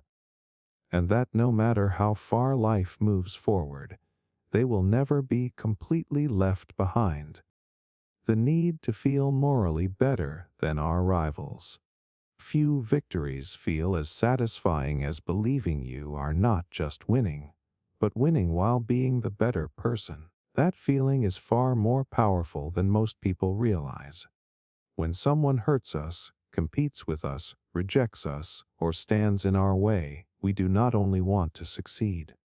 Deep down, we often want something extra. We want to believe that we are morally superior to them as well. That is the need to feel morally better than our rivals. What makes this desire so appealing is that it transforms competition into a story. Instead of two people wanting the same thing, the mind creates heroes and villains. Suddenly, success is not just an achievement. It becomes proof that the right person won. Psychologically, human beings are strongly motivated to protect their self-image. Most people want to see themselves as good, fair, and principled. When conflict arises, the easiest way to preserve that image is to focus on the flaws of the other person. The more wrong they seem, the more right we feel. You can see this everywhere. The employee who convinces themselves that a coworker's promotion was undeserved. The former partner who views an ex as entirely selfish. The friend who turns a disagreement into evidence that they were always the more mature person. In each case, moral superiority provides emotional comfort. The darker side is that this need often blinds people to their own mistakes. Once someone becomes the villain in our story, it becomes easier to ignore our role in the conflict. The mind selectively gathers evidence that supports our innocence while overlooking uncomfortable truths. The irony is that genuinely moral people are usually less obsessed with proving they are moral. They focus more on their actions than on comparing themselves to others. True integrity does not require a constant audience or a permanent enemy. Yet the craving remains incredibly common. Because deep down, people do not just want to be successful. They want to believe they deserved the success more. They do not just want to be right. They want to believe they were better. And when life places them in competition with someone else, few things feel more validating than telling themselves that even if the outcome had been the same, they would still have been the person standing on higher ground. The desire to have our success witnessed by doubters. Some victories are not really about the achievement itself.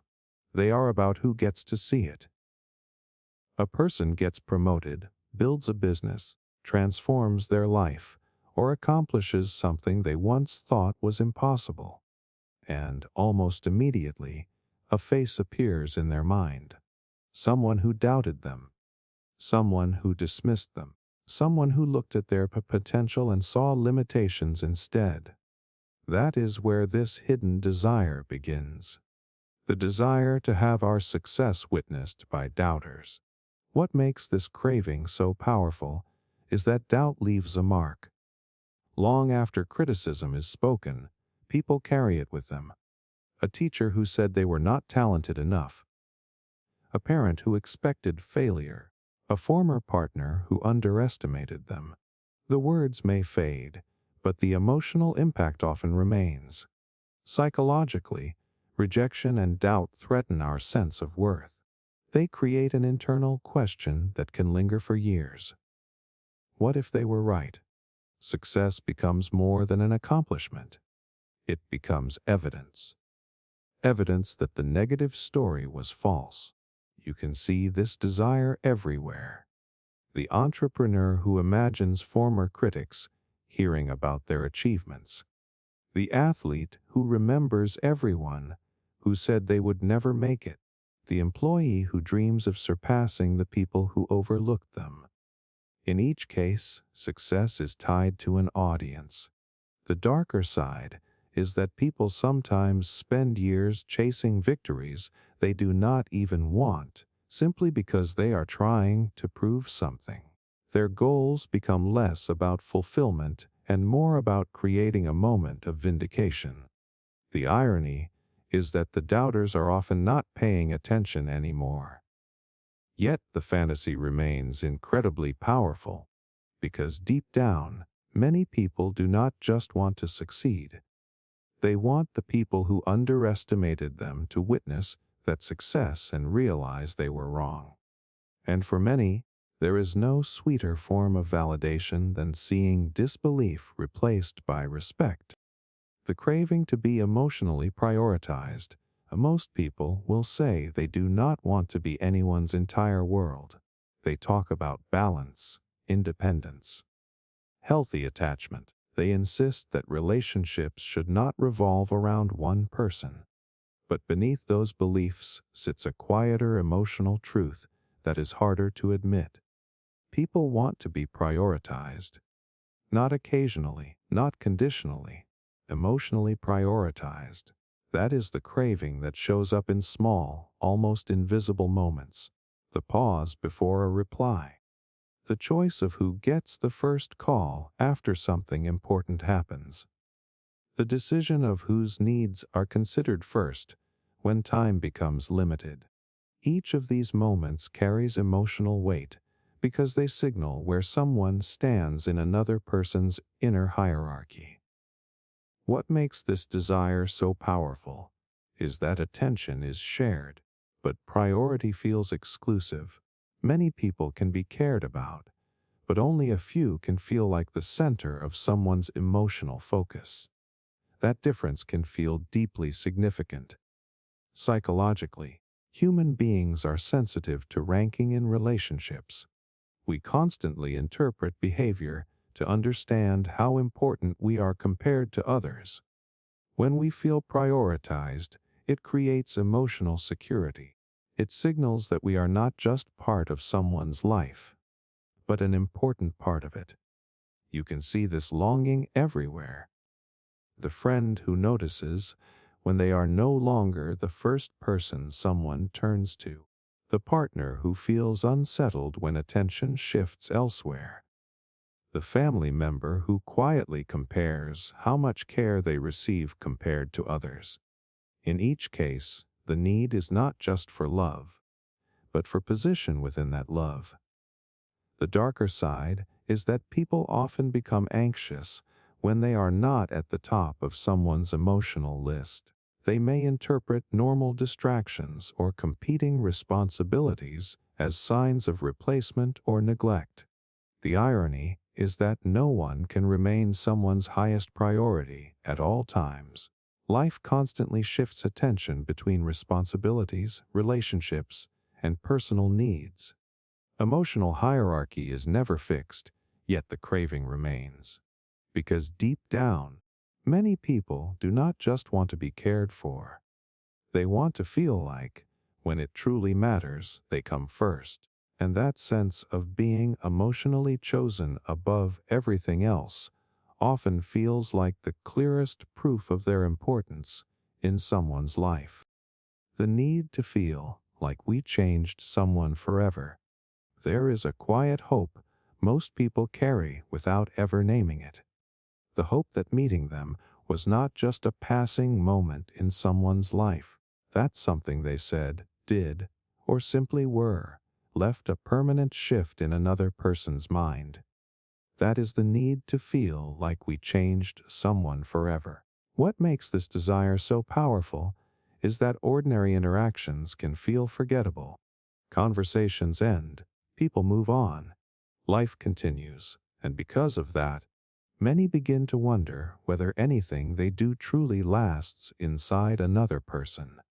Psychologically, human beings search for meaning through impact. We want to believe that our presence leaves traces behind. When someone changes because of us, it creates a sense of permanence. It feels like a part of us continues existing through the way another person thinks, behaves, or sees the world. You can see this longing everywhere. The teacher who hopes a lesson will shape a student's future long after the classroom. The friend who wants to be remembered as the person who changed someone's perspective on life. The partner who wonders if they altered how someone understands love itself. Even casual encounters can carry this silent wish that something meaningful was transmitted. The darker side is that people sometimes measure their worth by how dramatically they affect others. They begin to believe that only big, visible transformations count as meaningful impact. If the change is not obvious or permanent, they feel as if they did not matter at all. The irony is that most real change is quiet. It does not announce itself. It builds slowly, often unnoticed, and reveals itself only later when a person realizes they think differently because of someone they once knew. Yet the craving remains, because deep down, many people do not just want to be remembered in passing. They want to believe that meeting them altered something fundamental in another person's inner world. That after the conversation ended, after the moment passed, after life moved on, a part of them stayed behind in the way someone else now thinks, chooses, or feels. And for many, that is the closest thing to lasting significance they can imagine. The desire to be trusted with another person's secrets. There is a quiet kind of intimacy that does not look dramatic on the surface. No grand gestures. No declarations. No visible proof of closeness. Just a whisper of something personal that was never meant for everyone. That is where this hidden desire begins. The desire to be trusted with another person's secrets. What makes this need so powerful is that secrets are more than information. They are vulnerability in its purest form. When someone shares something they have hidden from the world, they are not just speaking. They are exposing a part of themselves they usually protect. Psychologically, trust is one of the strongest foundations of human connection. When someone chooses us as the keeper of their private thoughts, fears, or experiences, it signals emotional safety. It suggests that we are seen as responsible, non-judgmental, and important enough to hold what others cannot. You can see this longing everywhere. The friend who feels deeply valued when someone opens up to them. The partner who feels closer after late-night confessions. The person who quietly enjoys being the one others turn to when they cannot speak to anyone else. In each case, secrecy becomes a form of emotional inclusion. The darker side is that people sometimes begin to equate being trusted with being important. They may feel overlooked when others do not confide in them, or disappointed when they are not chosen as the emotional confidant. Trust becomes a measure of worth rather than a natural expression of comfort. The irony is that people do not always choose who to trust based on value or status. They often choose based on timing, emotional need, or simple familiarity. Being trusted is not always a reflection of superiority. It is often a reflection of circumstance. Yet the craving remains. Because deep down, many people do not just want to be liked or appreciated. They want to be the person someone feels safe enough to unburden themselves to when they cannot carry their thoughts alone anymore. And for many, that quiet role feels like one of the deepest forms of connection a human being can experience. The wish to be chosen without competition. Most people do not like to admit how much comparison affects their emotions. Even in situations that seem simple on the surface, there is often an invisible question running in the background. Am I being chosen, or am I just one option among many? That is where this desire quietly lives. The wish to be chosen without competition. What makes this feeling so powerful is that competition introduces uncertainty. When someone has to compare options, it creates the possibility of being second best. And being second best, even in something emotional, can feel like a subtle form of rejection. Psychologically, human beings are deeply sensitive to being ranked. We want to feel unique in the eyes of those we care about. When choice feels exclusive, it creates emotional security. It removes the fear that love, attention, or interest is being divided or evaluated against alternatives.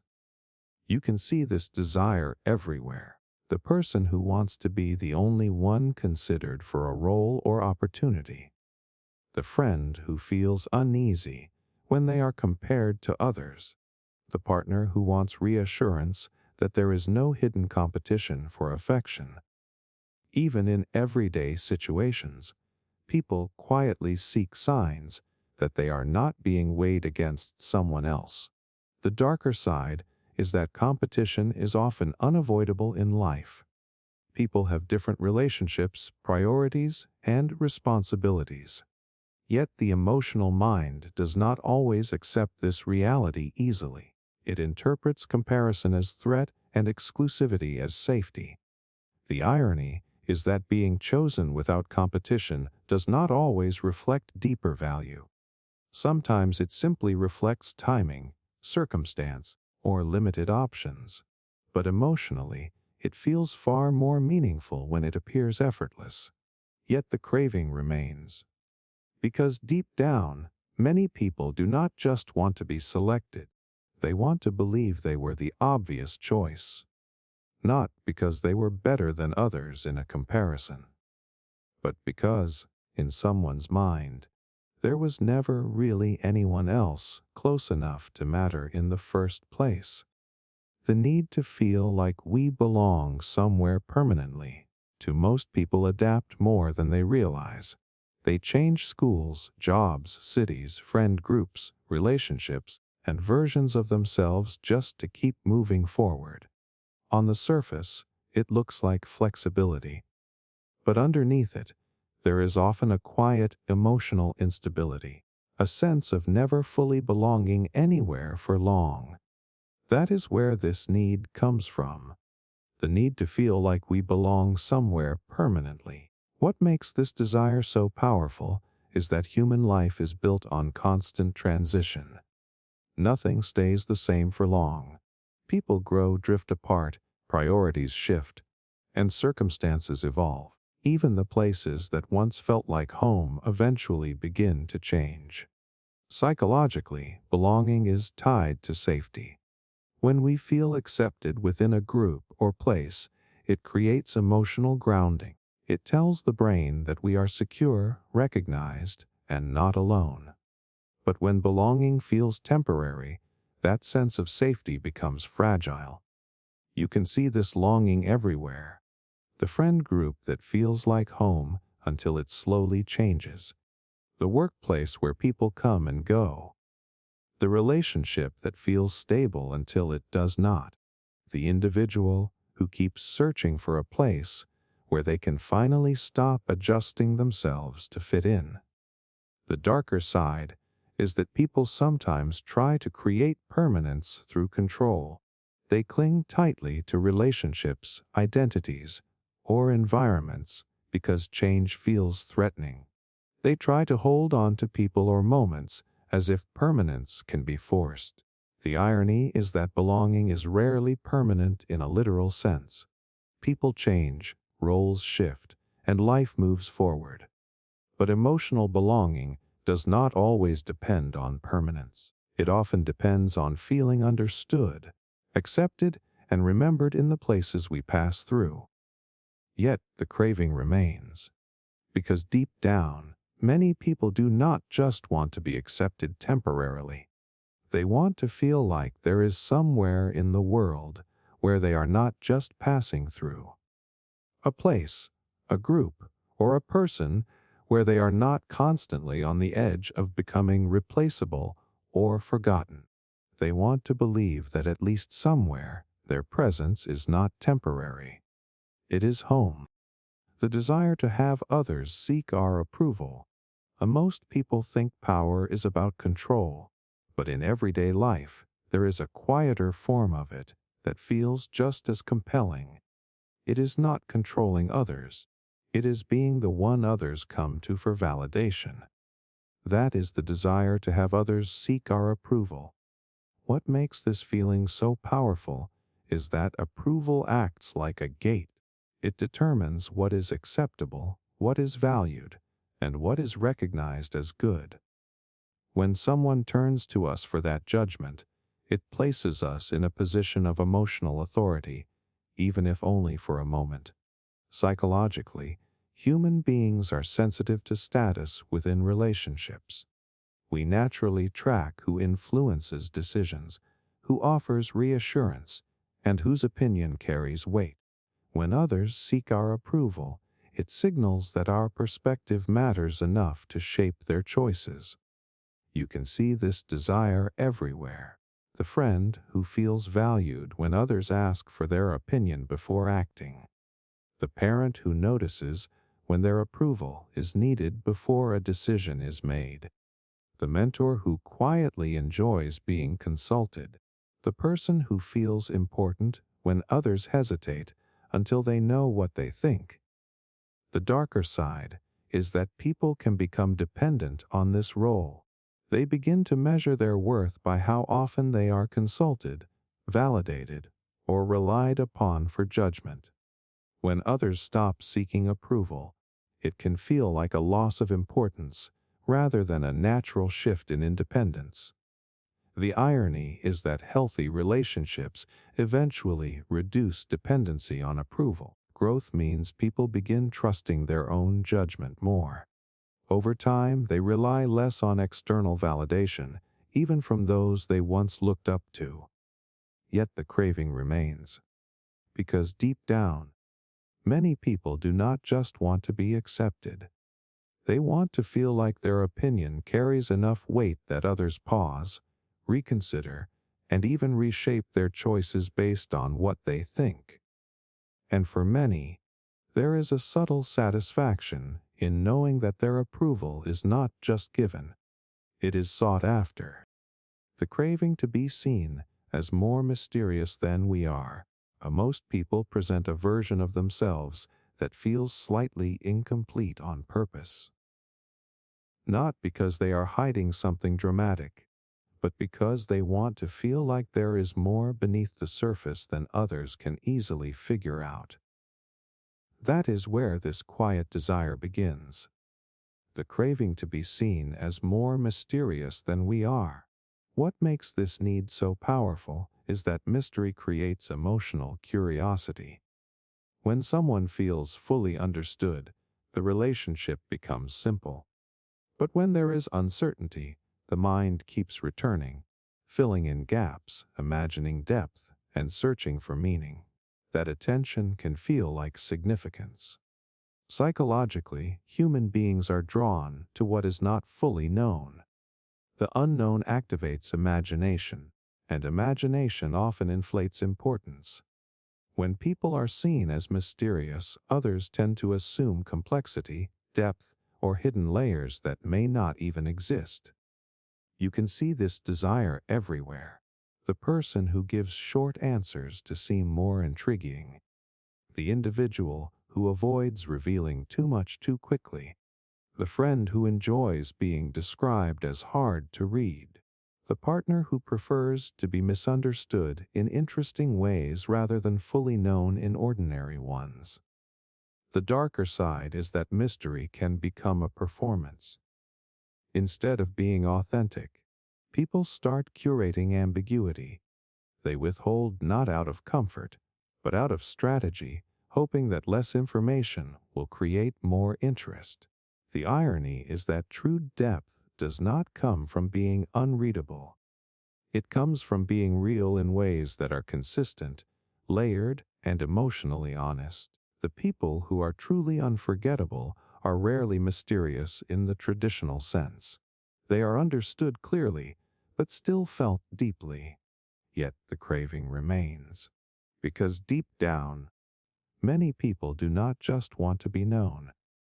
They want to feel like there is something about them that cannot be easily explained or fully captured in words. And they hope that others will keep thinking about them a little longer than necessary, simply because they were never completely figured out. The need to feel significant in a vast world. There are moments when the scale of everything becomes too much to ignore. Billions of people living at the same time, countless stories unfolding in every direction. Entire lives beginning and ending without ever being noticed beyond a small circle. In that realization, something quiet can shift inside a person.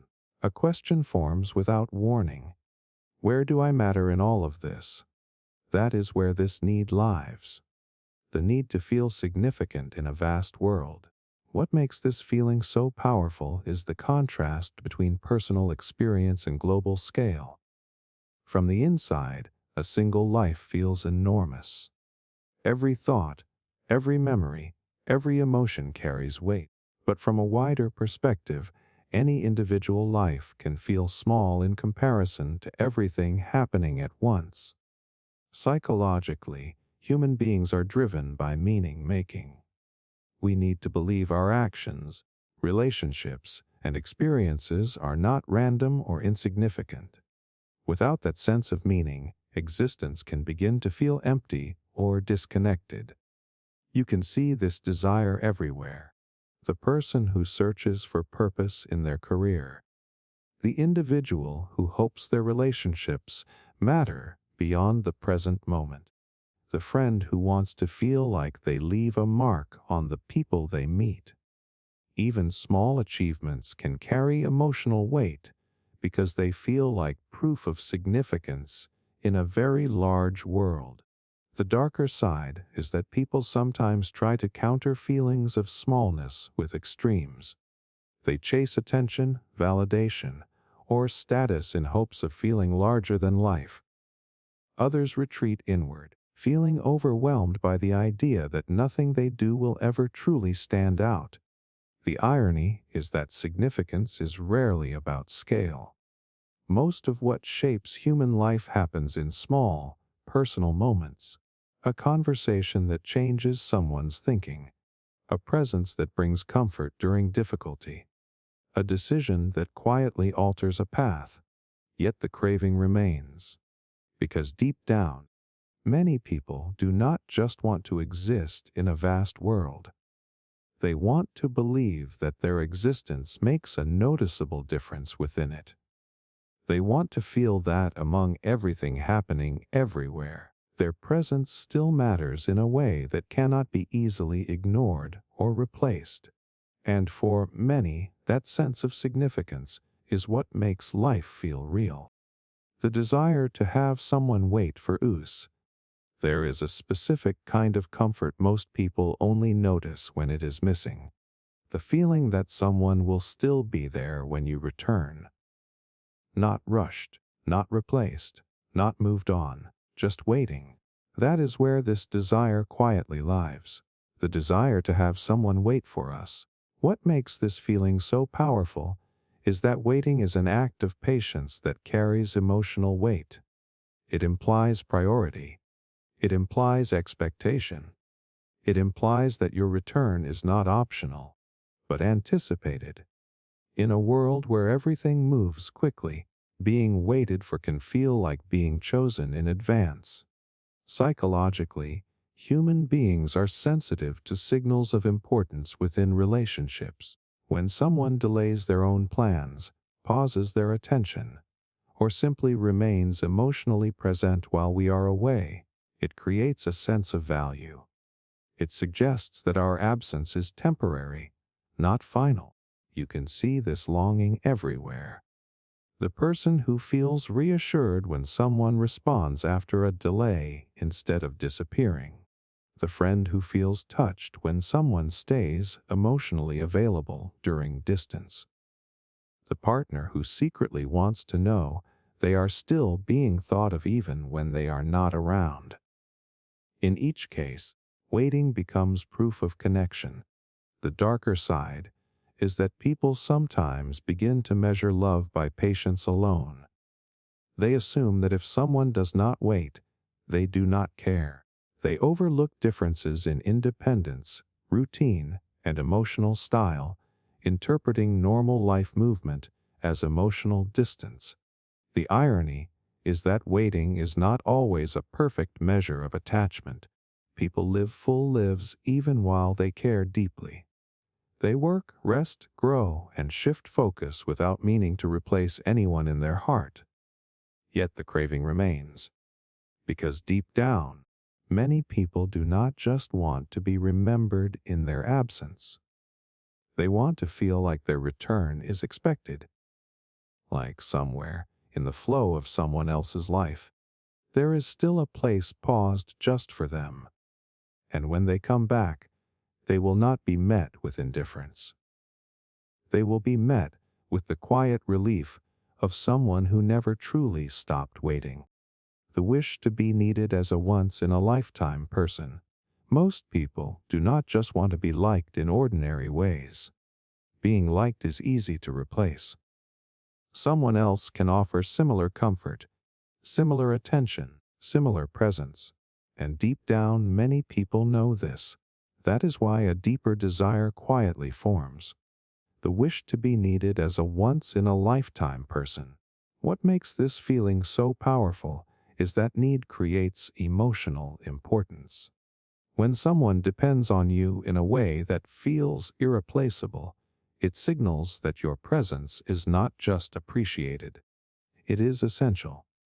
Not optional, not interchangeable. Necessary. Psychologically, human beings equate being needed with being significant.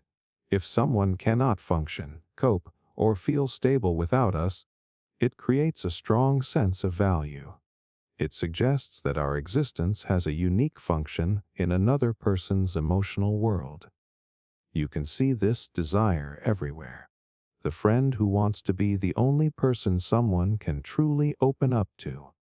The partner who hopes their love feels unmatched and irreplaceable.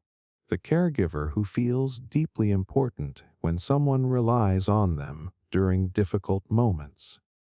Even small relationships can carry this hidden question of whether they are uniquely necessary.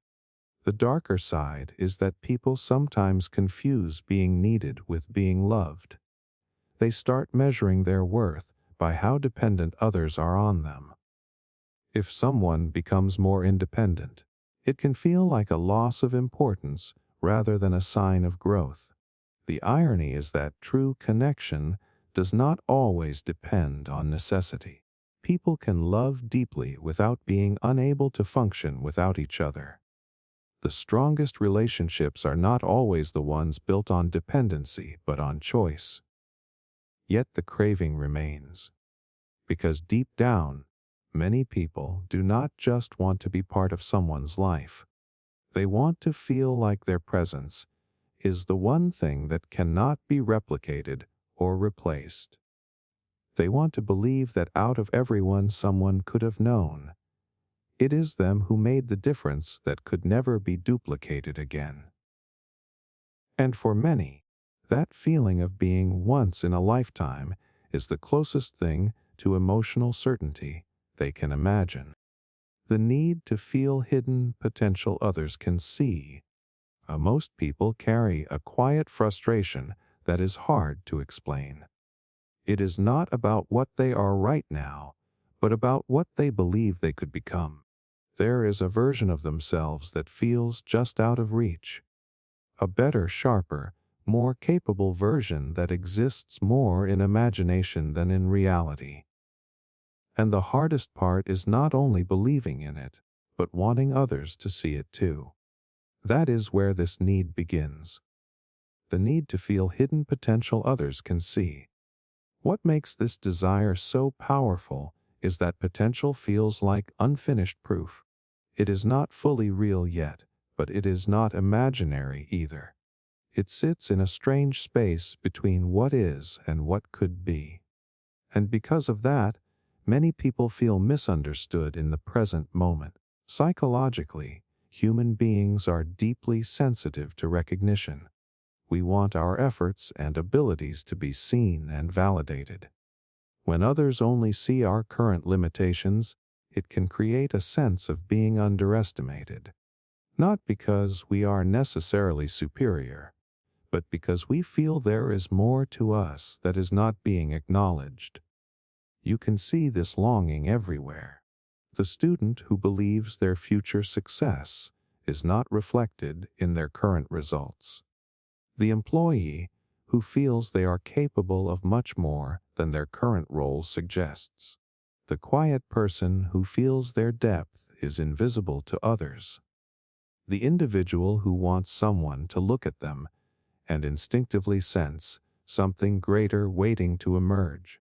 The darker side is that people sometimes become attached to the idea of potential more than actual progress.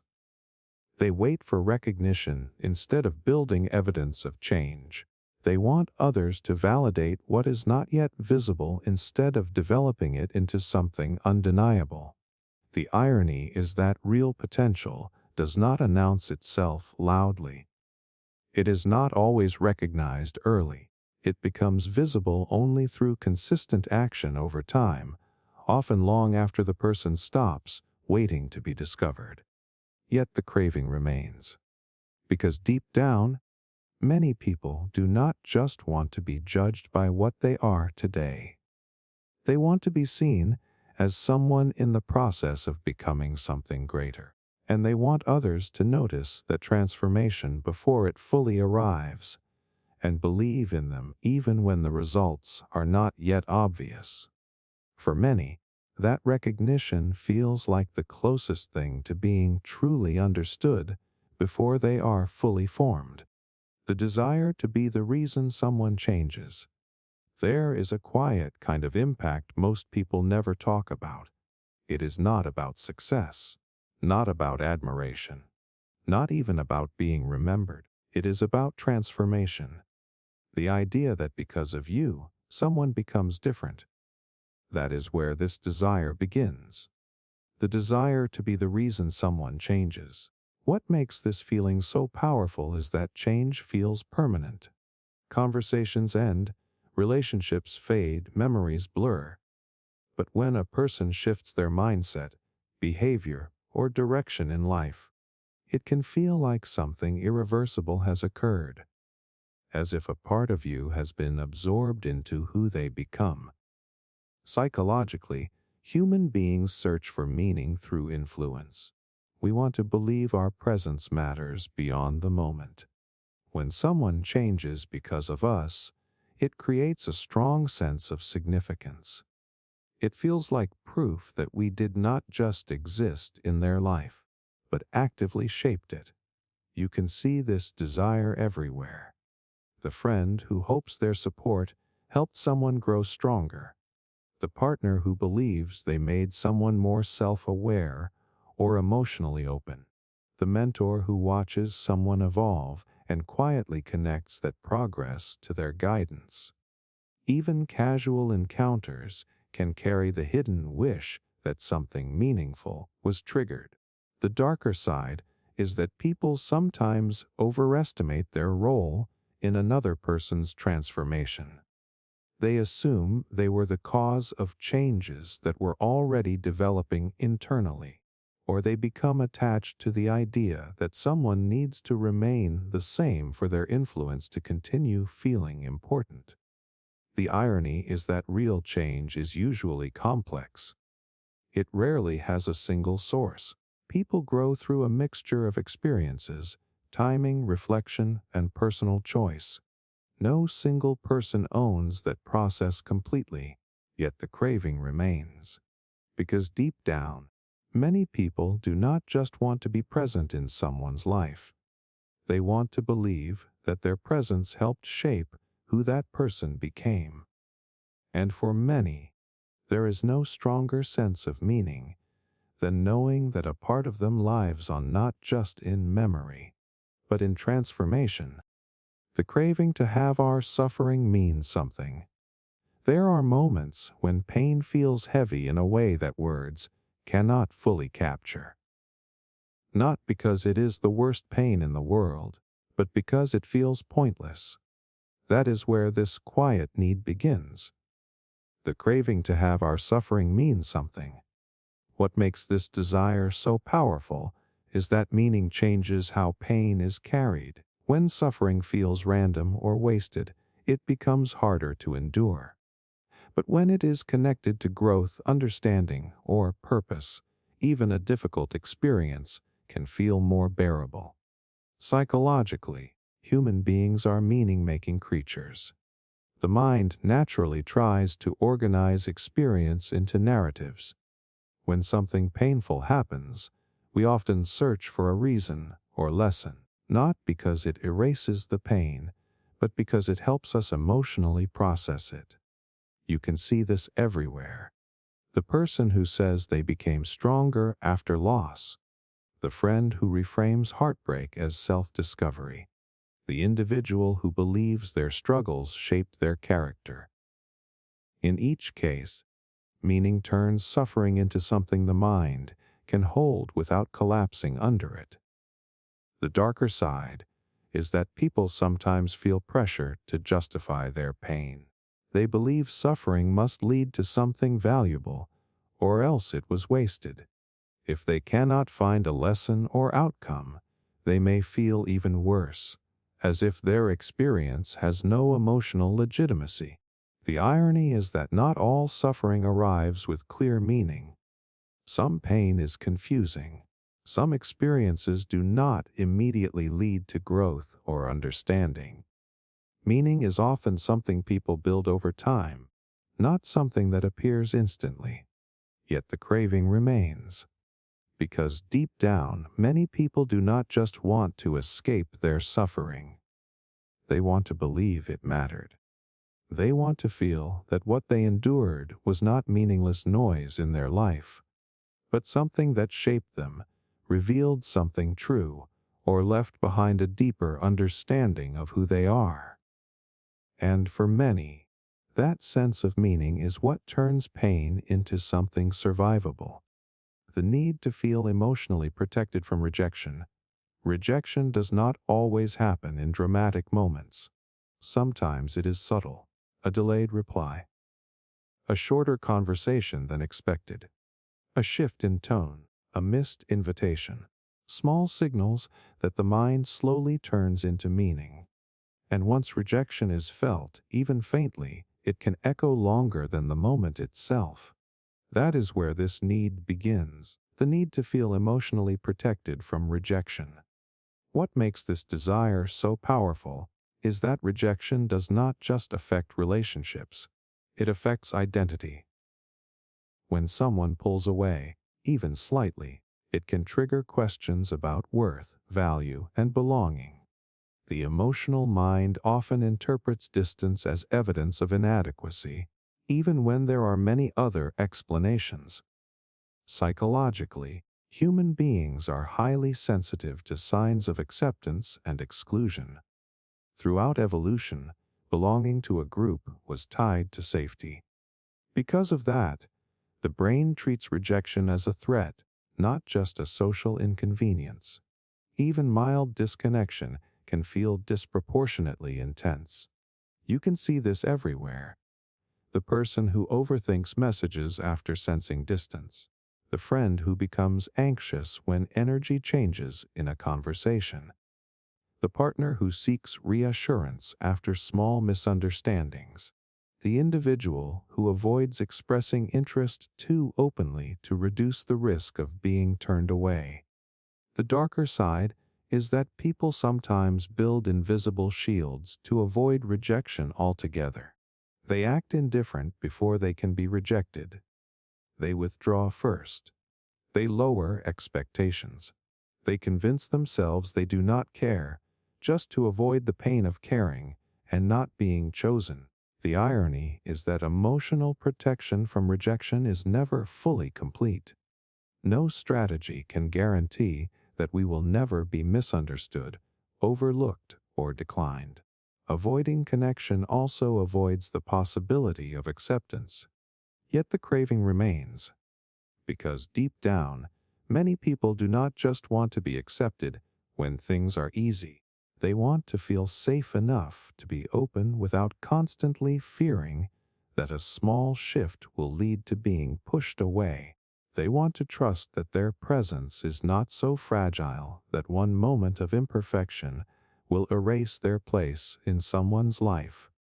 And for many, that sense of emotional safety feels like the only real protection against the quiet fear of being left behind. The desire to be desired even when unavailable. There is a strange kind of validation that does not depend on being present. It shows up when someone is busy, distant, or emotionally unavailable, yet still feels wanted. That is where this desire lies. The desire to be desired even when unavailable. What makes this feeling so powerful is that availability can dilute attention. When you are present and accessible, interest can feel normal, even expected.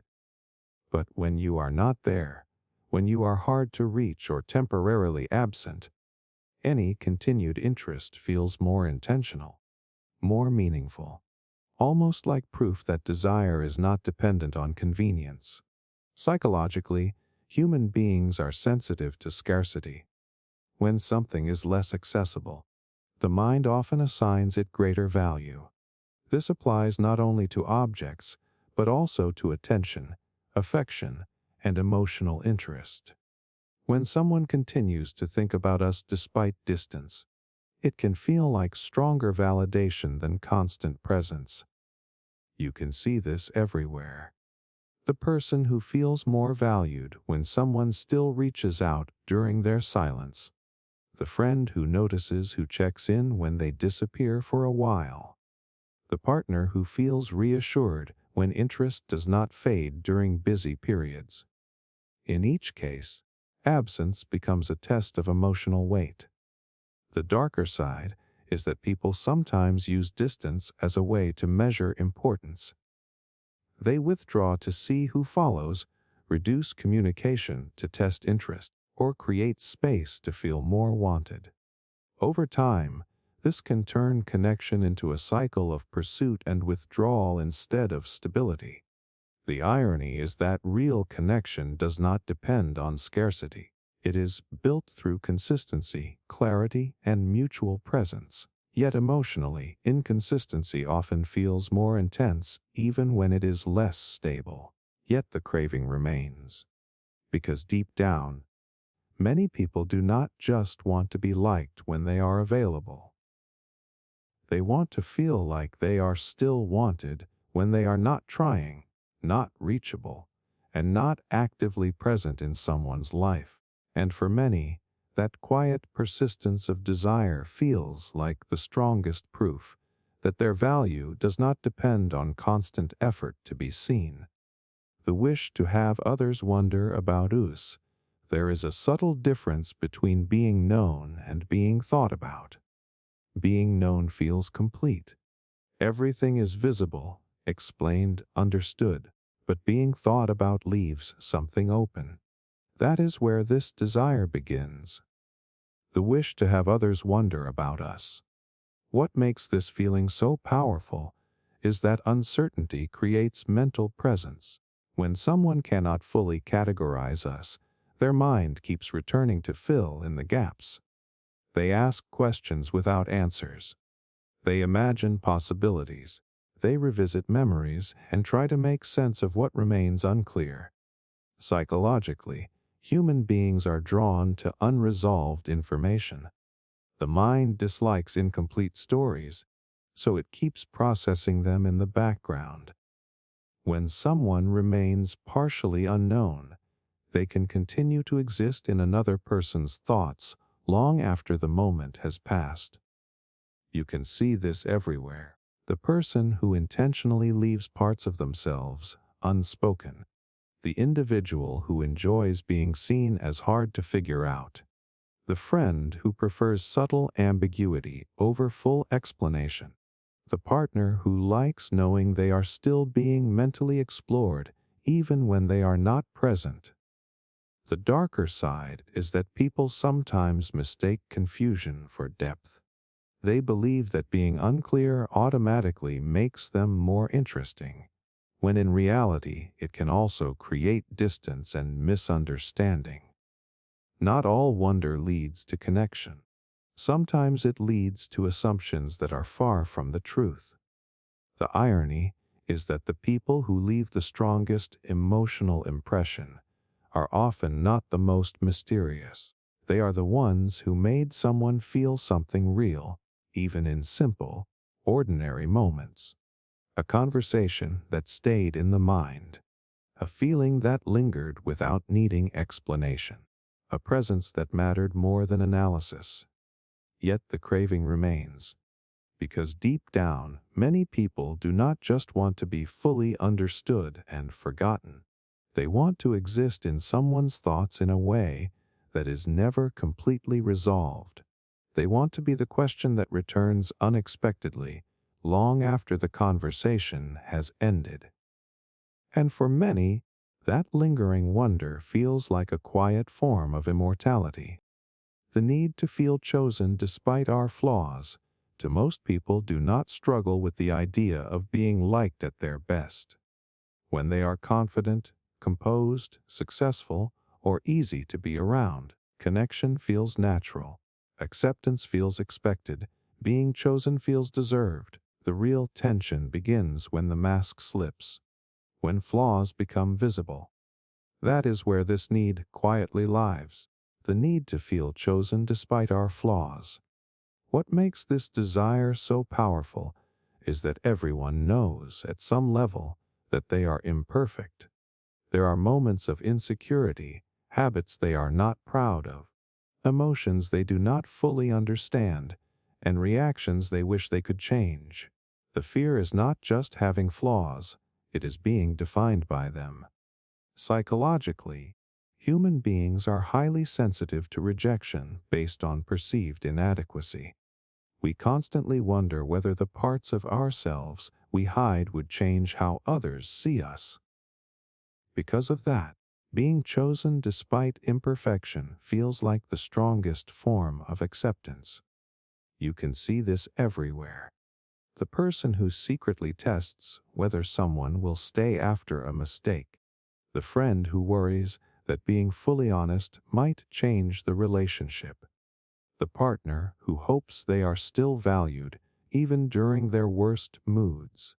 The individual who feels most secure not when they are impressive, but when they are simply accepted as they are. The darker side is that people sometimes expect others to ignore all flaws in order to feel loved. They confuse acceptance with blindness, as if being chosen means being seen without any awareness of imperfection. This creates unrealistic expectations that can strain relationships over time. The irony is that real connection does not require perfection, but it also does not require denial. The strongest bonds are formed when flaws are visible, acknowledged, and still met with understanding instead of rejection. Yet the craving remains, because deep down, many people do not just want to be admired for their best moments. They want to believe that even when they are messy, uncertain, or emotionally difficult, they are still someone worth staying with. They want to feel that their imperfections do not disqualify them from being chosen. And for many, that kind of acceptance feels like the deepest reassurance a person can receive. The desire to outgrow people who once judged us. There are certain memories that do not fade easily. A dismissive comment, a moment of embarrassment, a judgment that felt unfair at the time. People who once looked at us and decided, often quickly, who we were or who we were not going to become. Even when life moves forward, those moments sometimes stay behind in the mind. That is where this desire begins. The desire to outgrow people who once judged us. What makes this feeling so powerful is that judgment creates a frozen version of who we were. It captures us at a specific moment and defines us through it. But human life does not stay frozen. People change, they learn, they grow into versions of themselves that others did not anticipate. Psychologically, human beings are deeply sensitive to external evaluation. Being judged early in life or in vulnerable moments can leave a lasting emotional imprint. Over time, that judgment can become something people quietly try to disprove, even if the original person no longer plays an active role in their life.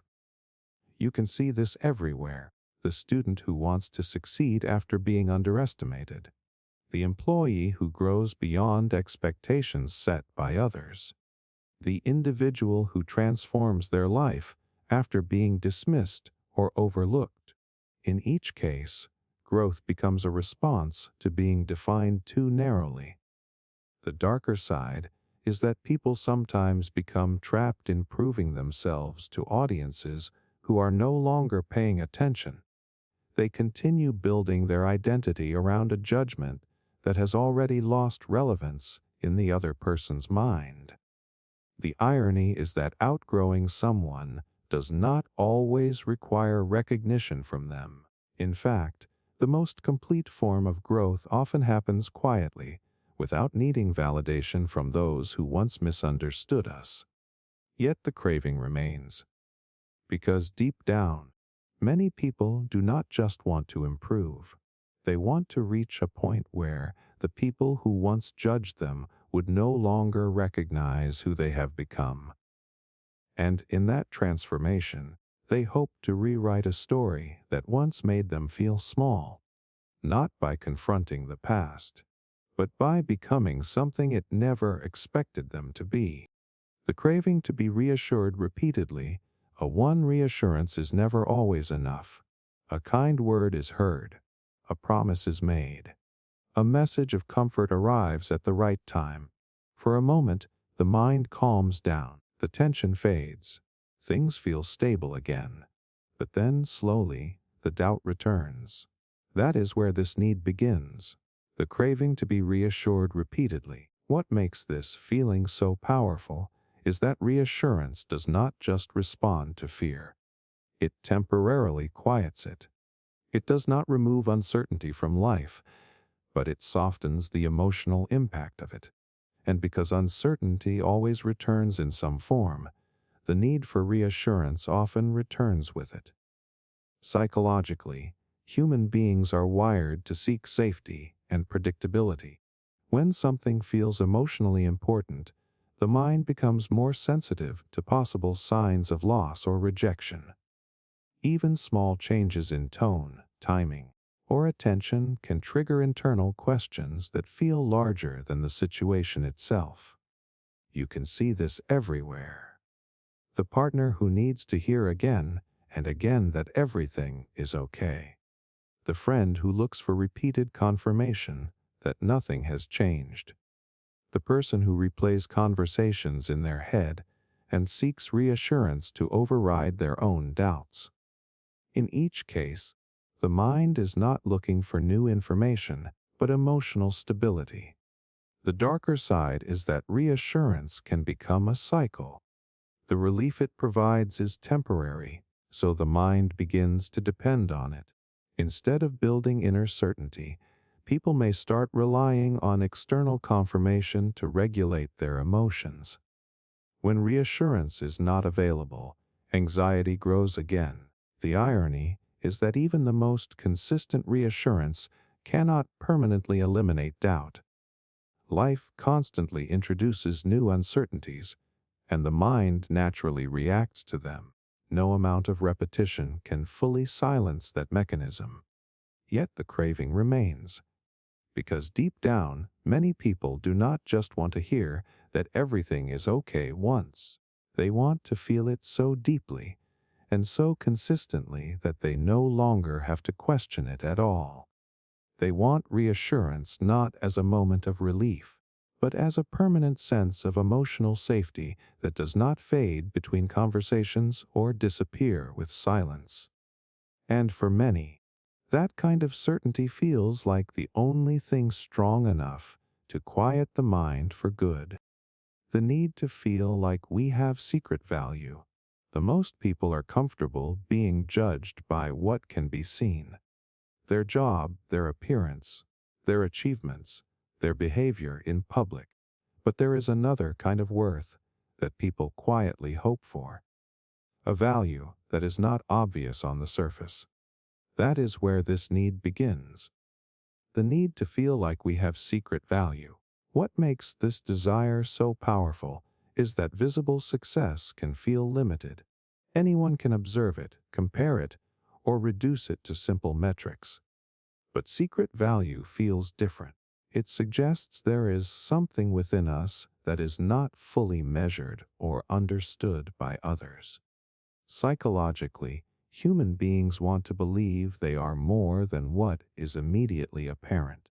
The mind resists being fully defined by external labels.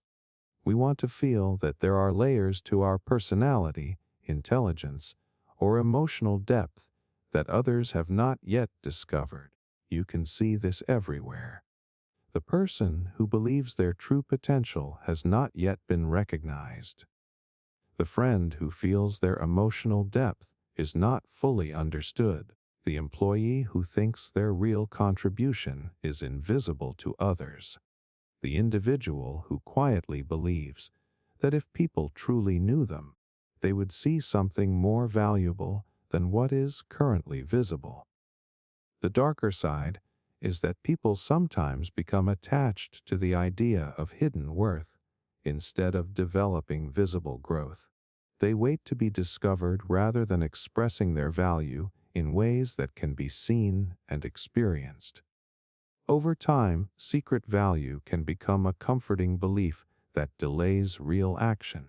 The irony is that value is not meaningful if it never interacts with the world. Even the most profound abilities, thoughts, or qualities only gain significance when they are expressed in ways others can recognize and respond to. Yet the craving remains, because deep down, many people do not just want to be evaluated by what is obvious. They want to believe there is something inside them that is richer, deeper, and more significant than what the surface reveals. And they hope that one day, someone will look closely enough to realize they were never ordinary in the first place. The desire to be remembered more kindly than we deserve. Most people do not think about how they will be remembered while everything is still happening. They think about it in quiet moments instead, after a mistake, after a harsh word, after a decision they regret. In those moments, the mind often drifts toward something unexpected. Not just being remembered, but being remembered gently. That is where this desire begins. The desire to be remembered more kindly than we deserve. What makes this feeling so powerful is that memory is not fixed. People do not carry perfect records of each other. Over time, memories soften, blur, and get reshaped by emotion, distance, and new experiences. Painful moments can lose intensity. Positive moments can grow in importance. The mind edits without permission. Psychologically, human beings are sensitive to social evaluation, even beyond direct interaction. We care not only about how people see us now, but how they will reconstruct us later. The idea that someone might reduce our entire existence to our worst moments can feel deeply unsettling. You can see this everywhere. The person who hopes an ex will eventually remember the good times more than the bad. The friend who worries about how they will be spoken about after distance grows. The individual who wants their mistakes to be seen as human rather than defining. In each case, there is a longing for emotional forgiveness that extends beyond the present. The darker side is that people sometimes rely on future kindness in memory to avoid present accountability. They assume time will soften everything, even things that should be addressed now. This can create a false comfort that not all consequences will last. The irony is that how people are remembered is shaped not only by time, but by the emotional impact they leave behind. Consistent kindness tends to be remembered kindly. Consistent harm tends to be remembered clearly as well. Yet the craving remains. Because deep down, many people do not just want to be accurately remembered. They want to believe that when the details fade and only impressions remain, they will be seen through a softer lens than the one they sometimes see themselves through. And for many, that hope is tied to the idea that their worst moments will not be the final definition of who they were. The wish to have someone fight for our attention. There is a quiet satisfaction that comes from being easily available. People can reach us, talk to us, spend time with us. Nothing feels complicated or uncertain. But there is another feeling many people secretly recognize. The feeling of being wanted so strongly that someone competes for their attention. That is where this desire begins. The wish to have someone fight for our attention. What makes this feeling so powerful is that attention, when effortless, can feel ordinary. But when it becomes something others actively seek, it gains emotional weight. It turns into evidence that our presence is not just accessible, but valuable enough to pursue. Psychologically, human beings are sensitive to effort as a signal of importance. When someone is willing to wait, persist, or compete for our time, the mind interprets it as proof that we matter in a deeper way. Effort transforms interest into significance. You can see this everywhere. The person who feels more valued when multiple people want their time.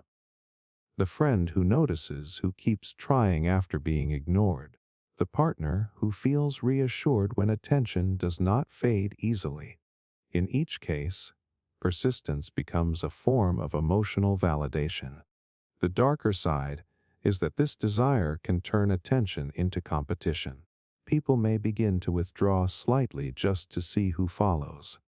They may measure affection by effort rather than sincerity. Over time, relationships can become less about connection and more about proving who cares more. The irony is that constant competition for attention does not always create deeper bonds. It can create tension, insecurity, and emotional exhaustion. Real connection often grows in spaces where attention is freely given rather than fought over. Yet the craving remains.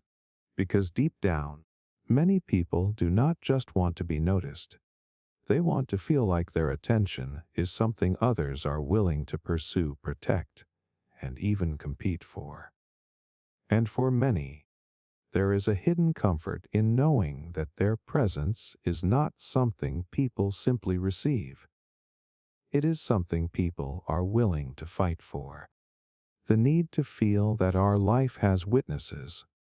There are moments in life that feel too heavy to exist without being seen. Not because they are dramatic, but because they feel meaningful. A quiet achievement, a private struggle, a decision that changed everything, a feeling that something important just happened, even if the world outside continues as if nothing did. That is where this need begins. The need to feel that our life has witnesses. What makes this desire so powerful is that experience alone is not always enough. Humans do not just live events, they interpret them through reflection, and that reflection often feels more complete when it is shared. When someone else sees what we are going through, it turns private existence into something acknowledged. Psychologically, human beings are social by nature. The presence of witnesses gives emotional reality a sense of validation. It tells the mind that what we are feeling is not isolated or imaginary, but part of a shared human experience. Even simple awareness from another person can make an experience feel more grounded. You can see this everywhere. The person who wants someone to notice their progress. The friend who feels better after being heard during a difficult moment. The individual who documents their life not just to remember it, but to feel it was seen. In each case, being witnessed becomes part of emotional meaning. The darker side is that people sometimes begin to feel invisible even when they are surrounded by others. If no one acknowledges their internal world, they may start to believe their experiences do not matter as much. Over time, this can create a quiet sense of emotional isolation. The irony is that not every meaningful moment is witnessed in real time. Many important parts of life happen privately, without recognition or applause. Their significance does not disappear just because no one was present to observe them. Yet the craving remains, because deep down, many people do not just want to live their life. They want to feel like their life is being seen as it happens. They want to believe that their joys, struggles, and turning points are not unfolding in silence, but are being held in the awareness of someone who understands their importance. And for many, that sense of being witnessed is what makes life feel real instead of invisible. The desire to be seen as deeper than simple. Most people are afraid of being misunderstood. But there is a more specific fear underneath that. The fear of being seen as simple. That is where this desire begins. The desire to be seen as deeper than simple. What makes this feeling so powerful is that simplicity feels like limitation. If someone is described as simple, it can sound like there is nothing more to discover.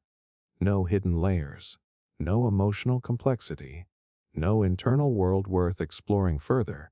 For many people, that feels like being reduced. Psychologically, human beings want to believe they contain depth. Not just thoughts on the surface, but contradictions, emotions, memories, and private meanings that cannot be fully captured in a quick judgment. Being seen as deep feels like being seen as fully human. You can see this everywhere.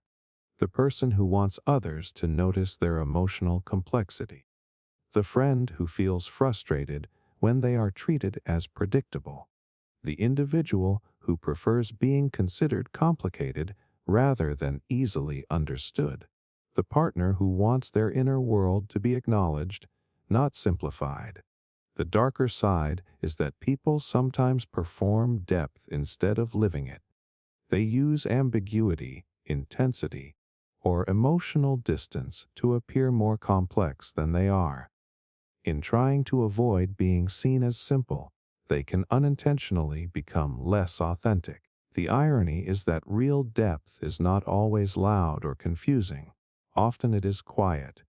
It shows up in consistency, reflection, and the ability to hold simple truths with honesty. Some of the deepest people are not the hardest to understand, but the most present and sincere once you do understand them. Yet the craving remains, because deep down, many people do not just want to be noticed for what they show on the surface. They want to feel like there is more to them than anyone can immediately categorize. They want to believe that beneath every simple impression, there is a depth that takes time, care, and attention to truly see. And for many, that feeling of being more than simple is what makes them feel fully seen. The craving to have our absence create a void. Most people leave places without thinking about what happens after they are gone. Life continues. Conversations shift. New routines form. Other people take their place in small and large ways. But in the background of that reality, there is a quieter desire many people never say out loud. The craving to have our absence create a void. What makes this feeling so powerful is that absence can reveal importance. When someone is gone and nothing changes, it can feel like they were not essential. But when their absence is noticed, when something feels missing, it becomes evidence that their presence mattered. Psychologically, human beings measure significance through impact. We often understand our value by observing how our presence affects others. If leaving does not change anything, the mind can interpret it as being replaceable. If leaving creates discomfort, silence, or emotional emptiness, it feels like proof of importance. You can see this everywhere. The friend who quietly hopes they will be missed when they stop reaching out. The partner who wonders if their absence will be felt in daily life. The person who wants to know that their presence shaped routines, emotions, or habits in a lasting way. In each case, absence becomes a measure of meaning. The darker side is that people sometimes test this without realizing it. They withdraw to see who notices. They become distant to feel their importance. They measure care by how strongly others react to their absence. Over time, this can turn connection into a quiet experiment in emotional dependency. The irony is that a true void is not always a sign of deep love. Sometimes life simply moves forward quickly. People adapt. They adjust. They continue living even when they care deeply. Emotional presence does not always translate into visible reaction. Yet the craving remains.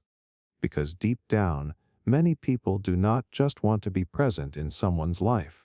They want to feel like their absence changes something. Like their silence is noticed. Their distance is felt. Their presence is missed in a way that cannot be easily replaced or ignored.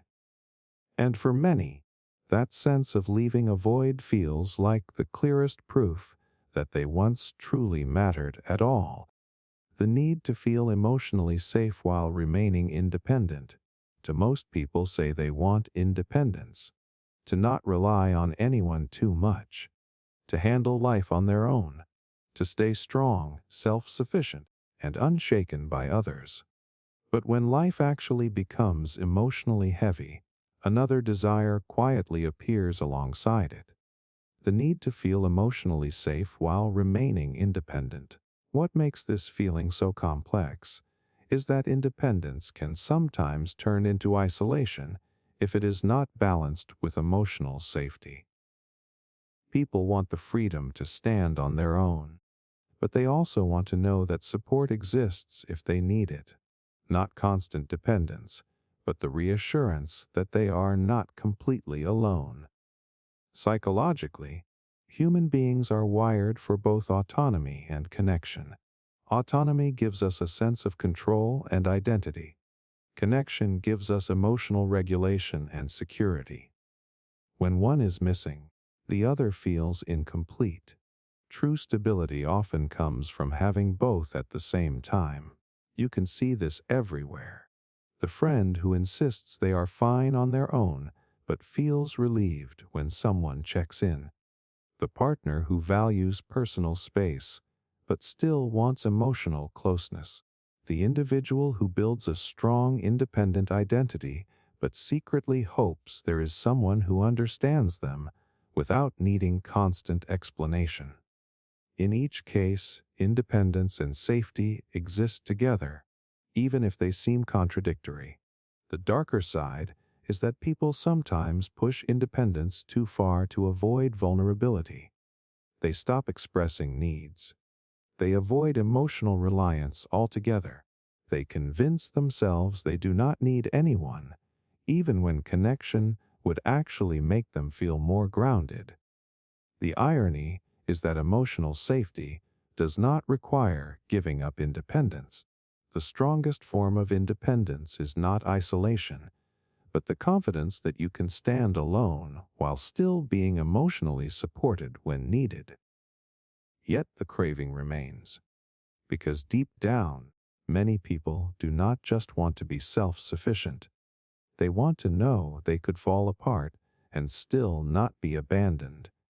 They want to feel that even while living their own life fully and independently, there is still someone or something that makes the world feel emotionally secure when things become overwhelming. And for many, that balance between freedom and safety feels like the most stable form of peace they can imagine. The desire to be included without asking.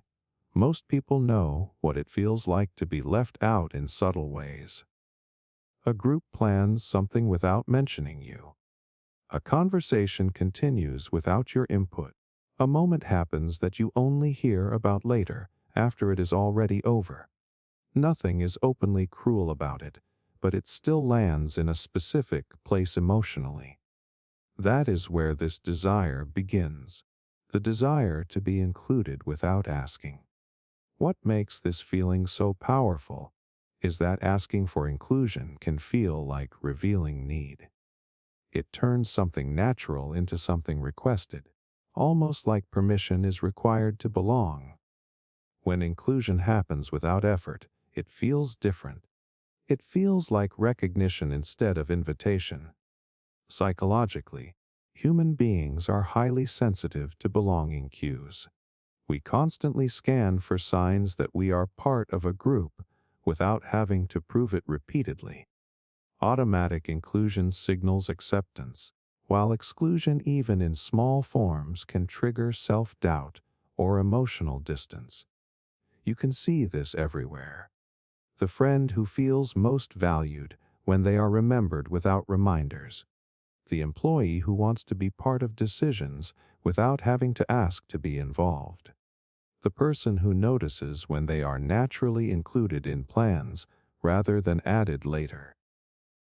In each case, inclusion feels most meaningful when it is given freely. The darker side is that people sometimes start withdrawing instead of asking. If they are not included, they assume they are not wanted. Instead of expressing interest, they wait to be noticed. Over time, this can create distance that was never intentionally there. The irony is that inclusion in many situations requires communication. People are often not intentionally excluding others. They are simply focused, distracted, or unaware. What feels like rejection can sometimes just be absence of signal rather than absence of care. Yet the craving remains. Because deep down, many people do not just want to be invited. They want to feel like they were already part of the picture before anyone had to think about it. They want to believe their presence is assumed, not requested. And for many, that effortless inclusion feels like the clearest sign that they truly belong. the wish to be considered stronger than our circumstances. There are moments when life feels heavier than anything a person is prepared for. Pressure builds slowly. Problems stack. Emotions stretch thin. And in those moments, even simple tasks can start to feel like proof that everything is becoming too much. Yet alongside that experience, another feeling often appears quietly. A wish, the wish to be considered stronger than our circumstances. What makes this desire so powerful is that circumstances can feel like a definition of who we are in the moment. Struggle starts to look like weakness. Difficulty starts to look like limitation. And over time, people can begin to fear that what they are going through is what they are. Psychologically, human beings want to maintain a stable sense of identity. When external conditions become overwhelming, we look for ways to separate who we are from what we are experiencing. Being seen as strong during hardship helps protect that identity. It suggests that struggle does not equal fragility. You can see this everywhere. The person who does not want others to see them breaking down. The friend who continues functioning despite emotional exhaustion. The individual who hopes others recognize their resilience even when things are falling apart internally. In each case, strength becomes not just a trait, but a form of emotional recognition. The darker side is that people sometimes feel pressure to perform strength rather than live honestly. They hide pain to maintain an image of resilience. They avoid asking for help because they do not want their circumstances to define how others perceive them. The irony is that true strength is not the absence of struggle. It is the ability to remain present within it without losing oneself completely. Circumstances can be overwhelming without becoming identity. Difficulty can exist without defining worth, yet the craving remains. Because deep down, many people do not just want to survive their circumstances. They want to believe that what they are going through does not diminish who they are at their core. They want to feel that even in their hardest moments, they are still seen as capable, steady, and larger than the situation surrounding them. And for many, that recognition of inner strength feels like the only thing that keeps them from being reduced to their struggles. The need to feel like we could have been great. There is a quiet thought that appears most often in moments of reflection, not achievement. It shows up when life feels settled, or when opportunities have already passed, or when choices have narrowed into something more ordinary than once imagined. A question that does not always have a clear answer. What if I could have been great? That is where this need begins. The need to feel like we could have been great. What makes this feeling so powerful is that greatness is often tied to possibility rather than reality. It exists in the space of what might have happened under different circumstances, different timing, or different decisions. It becomes a version of identity that lives in imagination more than experience. Psychologically, human beings are deeply influenced by counterfactual thinking, the tendency to imagine alternate versions of life. The mind replays paths not taken and amplifies them with meaning. This does not always come from regret alone, but from a desire to see life as containing untapped potential rather than fixed limitation. You can see this everywhere. The person who believes they were close to something extraordinary, but chose a safer path. The friend who wonders how far their talent could have gone under different conditions. The individual who feels their life contains hunts of greatness that were never fully developed. In each case, greatness becomes something partially real and partially imagined. The darker side is that people sometimes live more in imagined potential than in present reality. They attach their identity to what they could have been instead of what they are actively becoming. This can create a quiet tension between comfort and ambition, where neither fully satisfies. The irony is that greatness is rarely a single alternate timeline. It is usually built through repeated action, adaptation, and persistence in the real world, not just through possibility. Most people who are seen as great did not escape ordinary circumstances. They worked within them, shaped by them over time, yet the craving remains. Because deep down, many people do not just want to be successful in measurable terms. They want to feel that their life contained something significant enough that, under different choices or chances, it could have unfolded into something extraordinary. And for many, that thought offers both comfort and quiet sadness. Comfort in believing there was more within them than was fully expressed, and sadness in wondering whether that version of themselves ever truly had the chance to exist outside of imagination. The desire to have others recognize our hidden struggles. Most people are surrounded by others who think they understand them, but very few feel fully seen. That gap between what people assume and what we actually carry is where this desire quietly lies. The desire to have others recognize our hidden struggles. What makes this feeling so powerful is that most suffering is not visible. It does not always show up in obvious ways. People can function, smile, work, and socialize while carrying emotional weight that no one else notices. From the outside, everything can look fine, while internally things feel very different. Psychologically, human beings have a strong need for validation of emotional experience. When pain is unseen, it can feel invalidated, even if it is real. Being recognized does not always remove suffering, but it confirms that it exists beyond our own mind. That recognition alone can feel deeply relieving. You can see this everywhere. The person who wishes someone would notice their exhaustion without them having to explain it.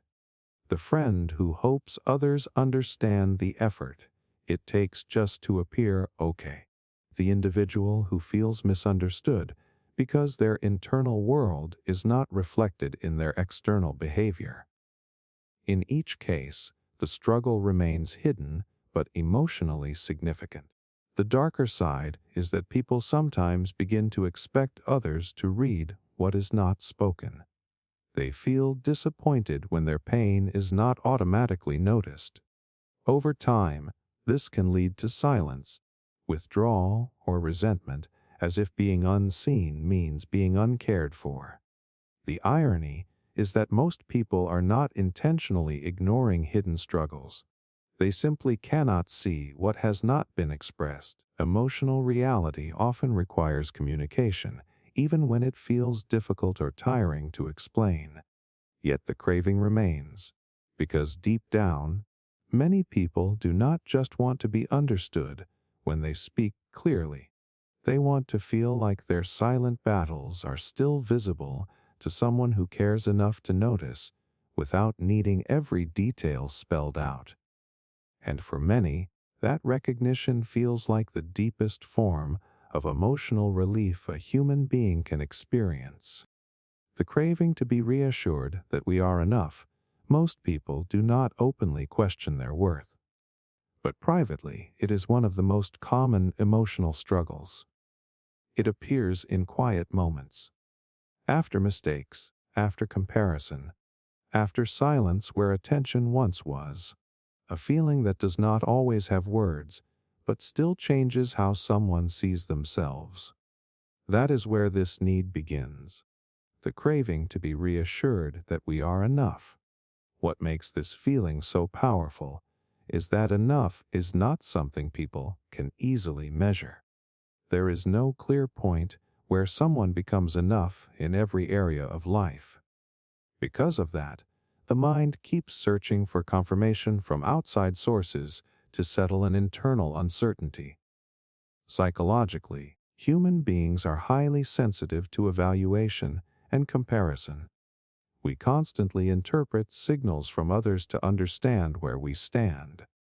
When those signals are unclear, inconsistent, or absent, the mind can begin to fill in the gaps with doubt.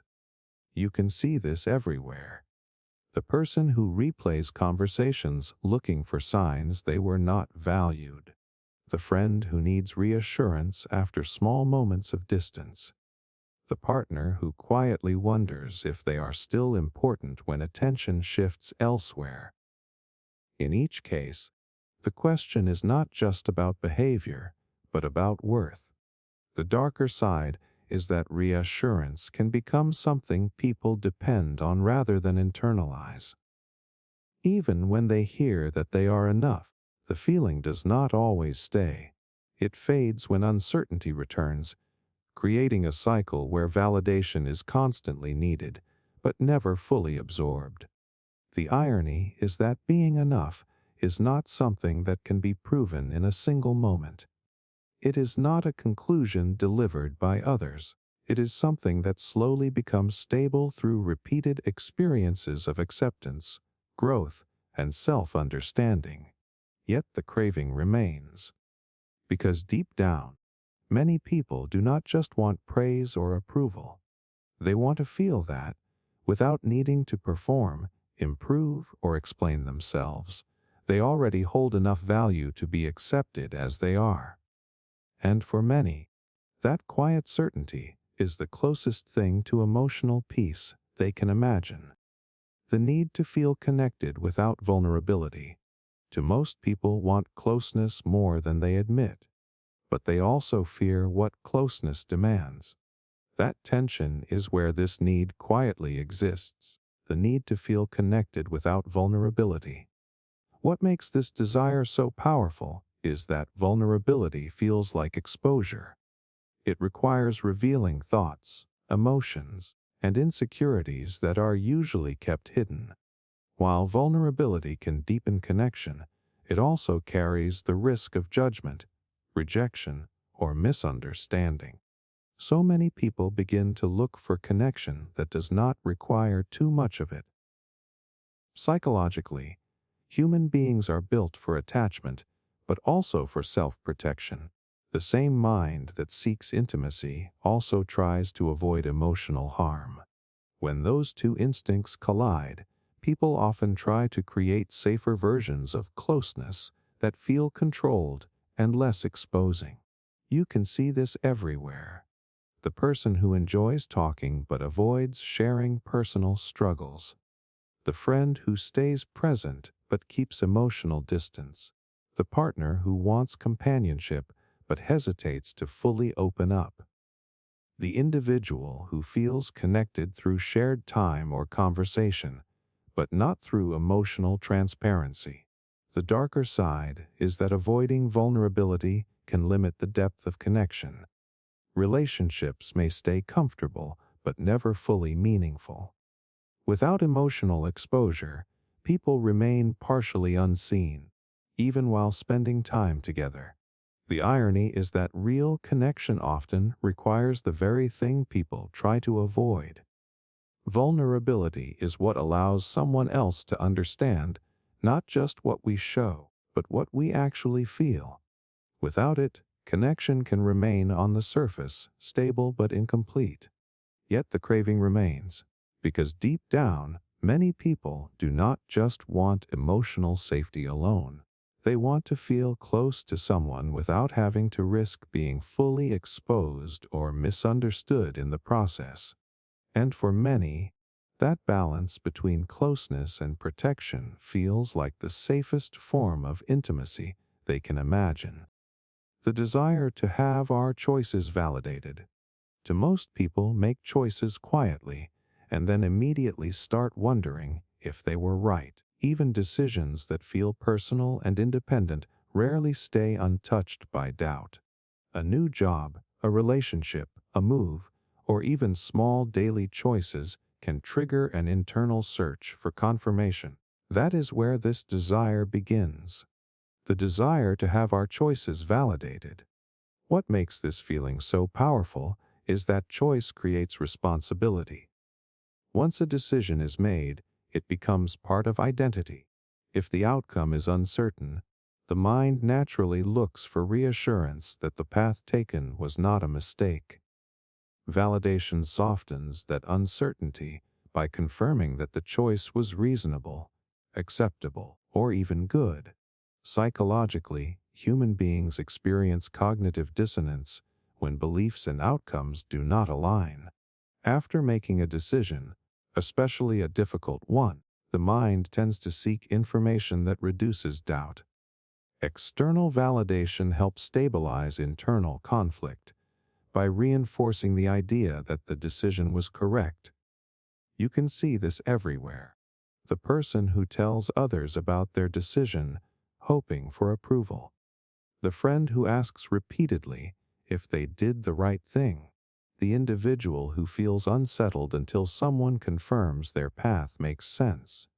In each case, validation becomes a way to calm post-decision anxiety. The darker side is that people sometimes outsource confidence. Instead of trusting their own judgment, they rely heavily on others to confirm every major step. Over time, this can weaken self-trust and increase dependence on external opinions. The irony is that no choice comes with perfect certainty. Every path includes unknowns, trade-offs, and outcomes that only become clear with time. Validation can provide comfort, but it cannot eliminate uncertainty entirely. Yet the craving remains, because deep down, many people do not just want to decide.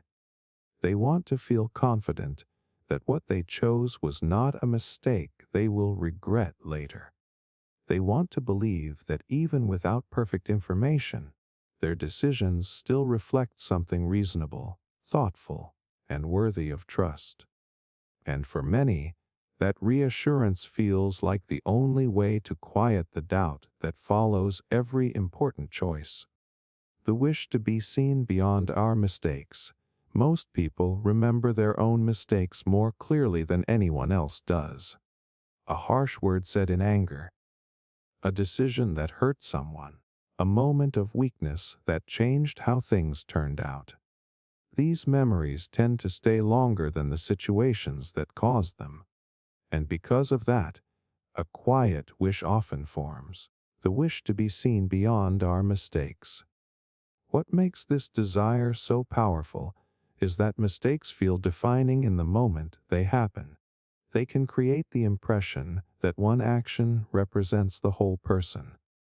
Even when life continues and behavior changes, the memory of that moment can still feel like it is attached to identity.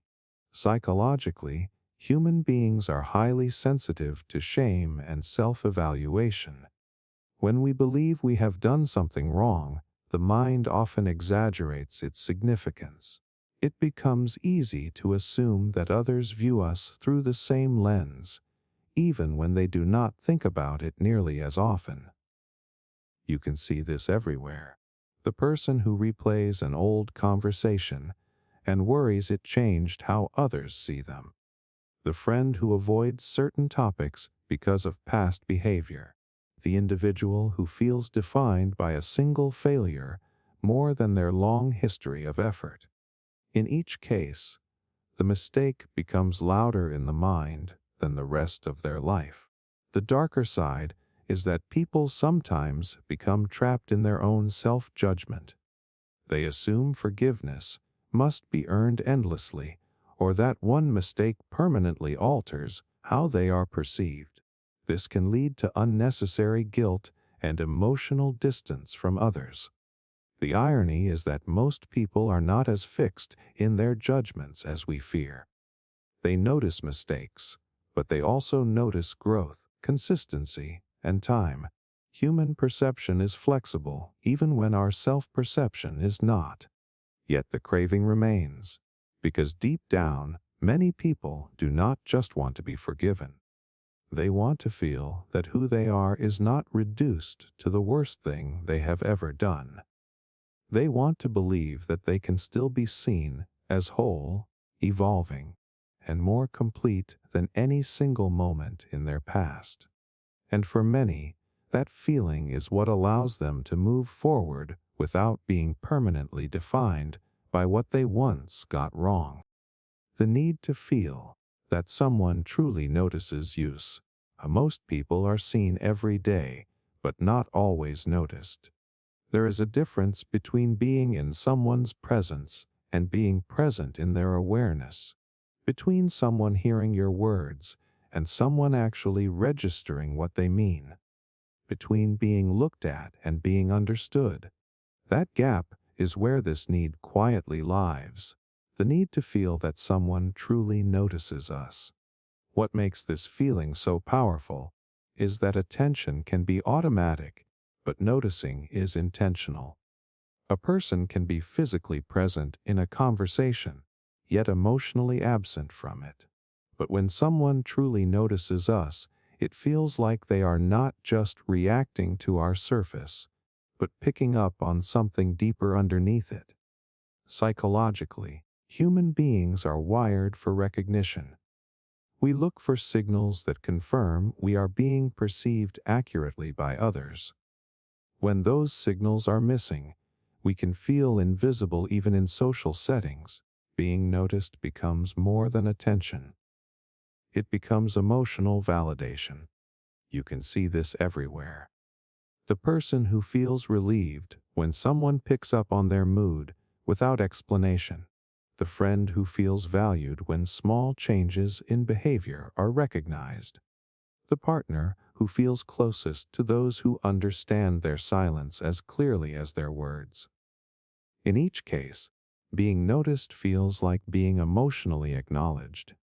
The darker side is that people sometimes begin to feel unseen even when others are trying. If noticing does not happen in the exact way they expect, they may assume they do not matter.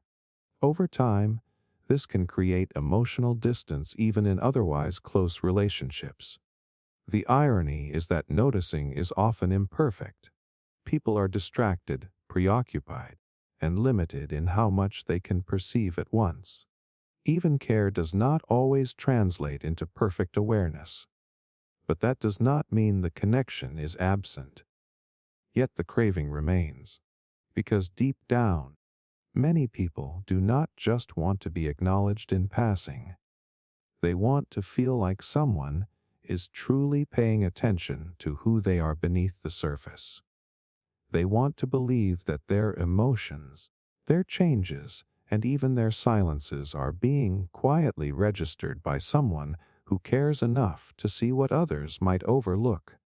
And for many, that kind of being noticed feels like the closest thing to being truly understood. The desire to be rewarded for silent sacrifices. The most people make sacrifices that no one else ever fully sees. They adjust their behavior. They suppress emotions. They give up opportunities. They stay quiet in moments where speaking up might have changed everything. And most of the time, these choices are made without any expectation of recognition in the moment. But over time, something begins to build underneath. That is where this desire begins. The desire to be rewarded for silent sacrifices. What makes this feeling so powerful is that sacrifice without recognition can feel incomplete. When effort is visible, it is often acknowledged.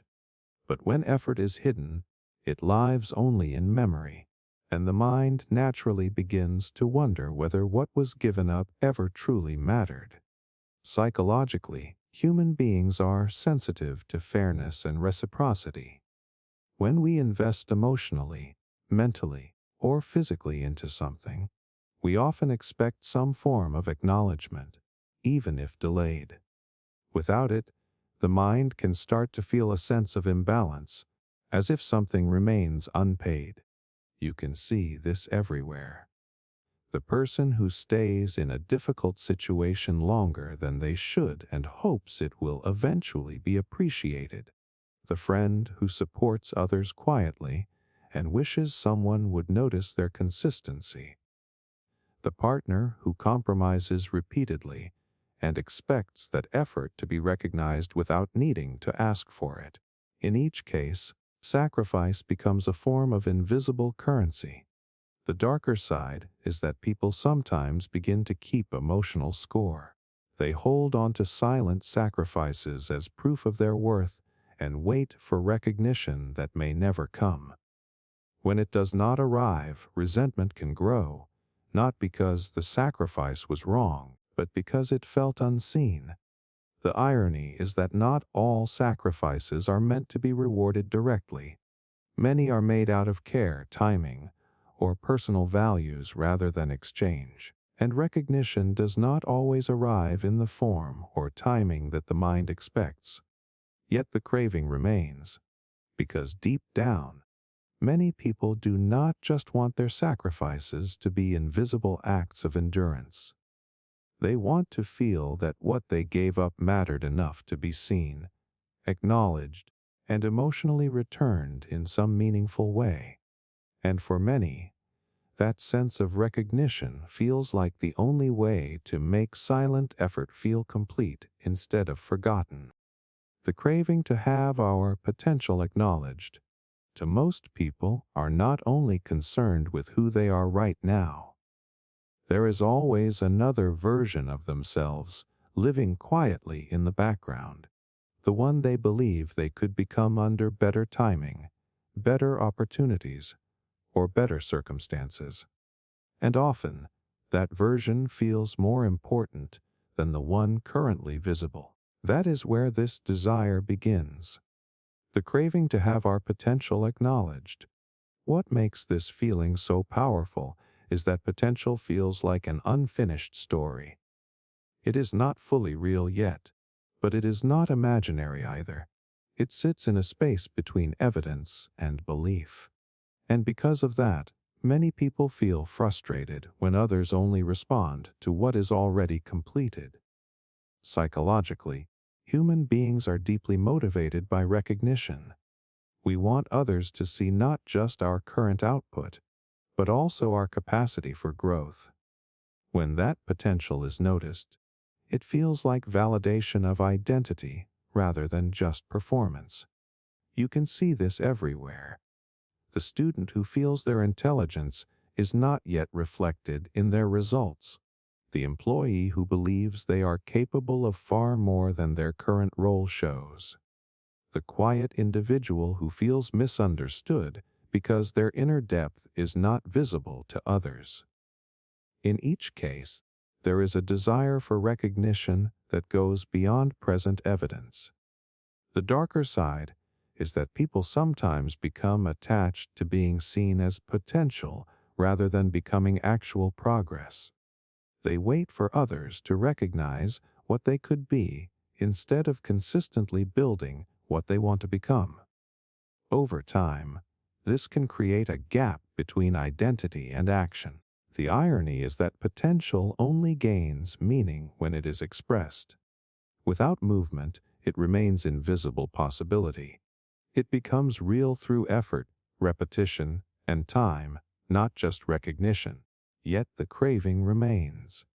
Because deep down, many people do not just want to be judged by what they have already achieved. They want to feel that others can see the direction they are heading, even before they fully arrive there. And for many, that recognition of unseen growth feels like proof that their future self is already real in the eyes of someone else. The need to feel less replaceable than we are. Most people do not like to think about how easily life continues without them. A job gets filled. A routine adjusts. A conversation moves on. Even relationships, no matter how meaningful, eventually adapt to absence. And yet, knowing this does not make it feel any easier. That is where this need begins. The need to feel less replaceable than we are. What makes this feeling so powerful is that replaceability is not just about function. It touches identity. If someone else can do what we do, or take our place in someone's life, it can create a quiet fear that our presence is not as unique as we hope it is. Psychologically, human beings seek significance through distinctiveness. We want to believe there is something about us that cannot be easily duplicated.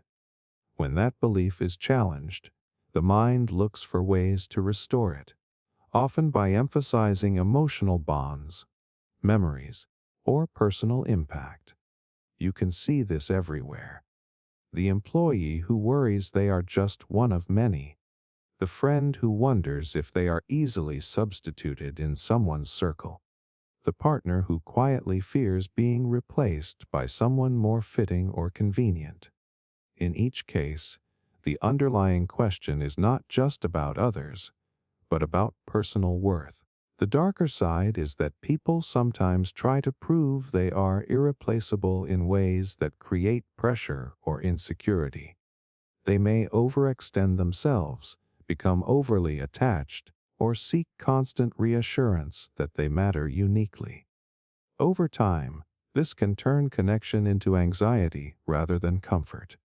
The irony is that almost everyone is replaceable in some practical sense. Roles can be filled, tasks can be learned, and patterns can be repeated. But emotional significance is harder to replicate. The way someone made us feel, the shared history, and the specific moments that cannot be recreated often hold more weight than function alone. Yet the craving remains. Because deep down, many people do not just want to be useful or present. They want to feel like their presence creates something that cannot be easily substituted or replicated without loss. And for many, that feeling of being less replaceable becomes the closest thing to emotional security in a world that keeps moving forward without pause. The desire to be seen as more important than our role. Most people are introduced to the world through roles: employee, student, partner, friend, parent, helper, leader. These roles are useful. They give structure. They define expectations. They make life easier to understand from the outside. But over time, something else quietly forms underneath them. That is where this desire begins. The desire to be seen as more important than our role. What makes this feeling so powerful is that roles are replaceable, but identity feels personal. A role describes what someone does, but not always who they are. When people feel reduced to their function, it can create a sense that their full humanity is being overlooked. Psychologically, human beings seek recognition that goes beyond utility. We want to feel valued not just for what we contribute, but for our presence itself. When appreciation is tied only to performance, it can feel conditional, as if worth disappears when output stops. You can see this everywhere. The employee who wants to be seen as more than just productivity. The friend who does not want to be valued only when they are helpful. The partner who hopes they are loved beyond what they provide emotionally or practically. In each case, there is a longing to be seen as a whole person rather than a function. The darker side is that people sometimes resist their roles entirely, trying to escape structure in search of identity. Others overattach to roles, believing their value depends entirely on how well they perform them. Both extremes can create pressure and confusion about self-worth. The irony is that roles are not meaningless. They are often how people express care, responsibility, and contribution to others. But they are not the entirety of a person. Human identity is broader, more complex, and not fully captured by any single function. Yet the craving remains. Because deep down, many people do not just want to be seen for what they do. They want to feel like there is something within them that matters even when they are not performing, producing, or fulfilling expectations.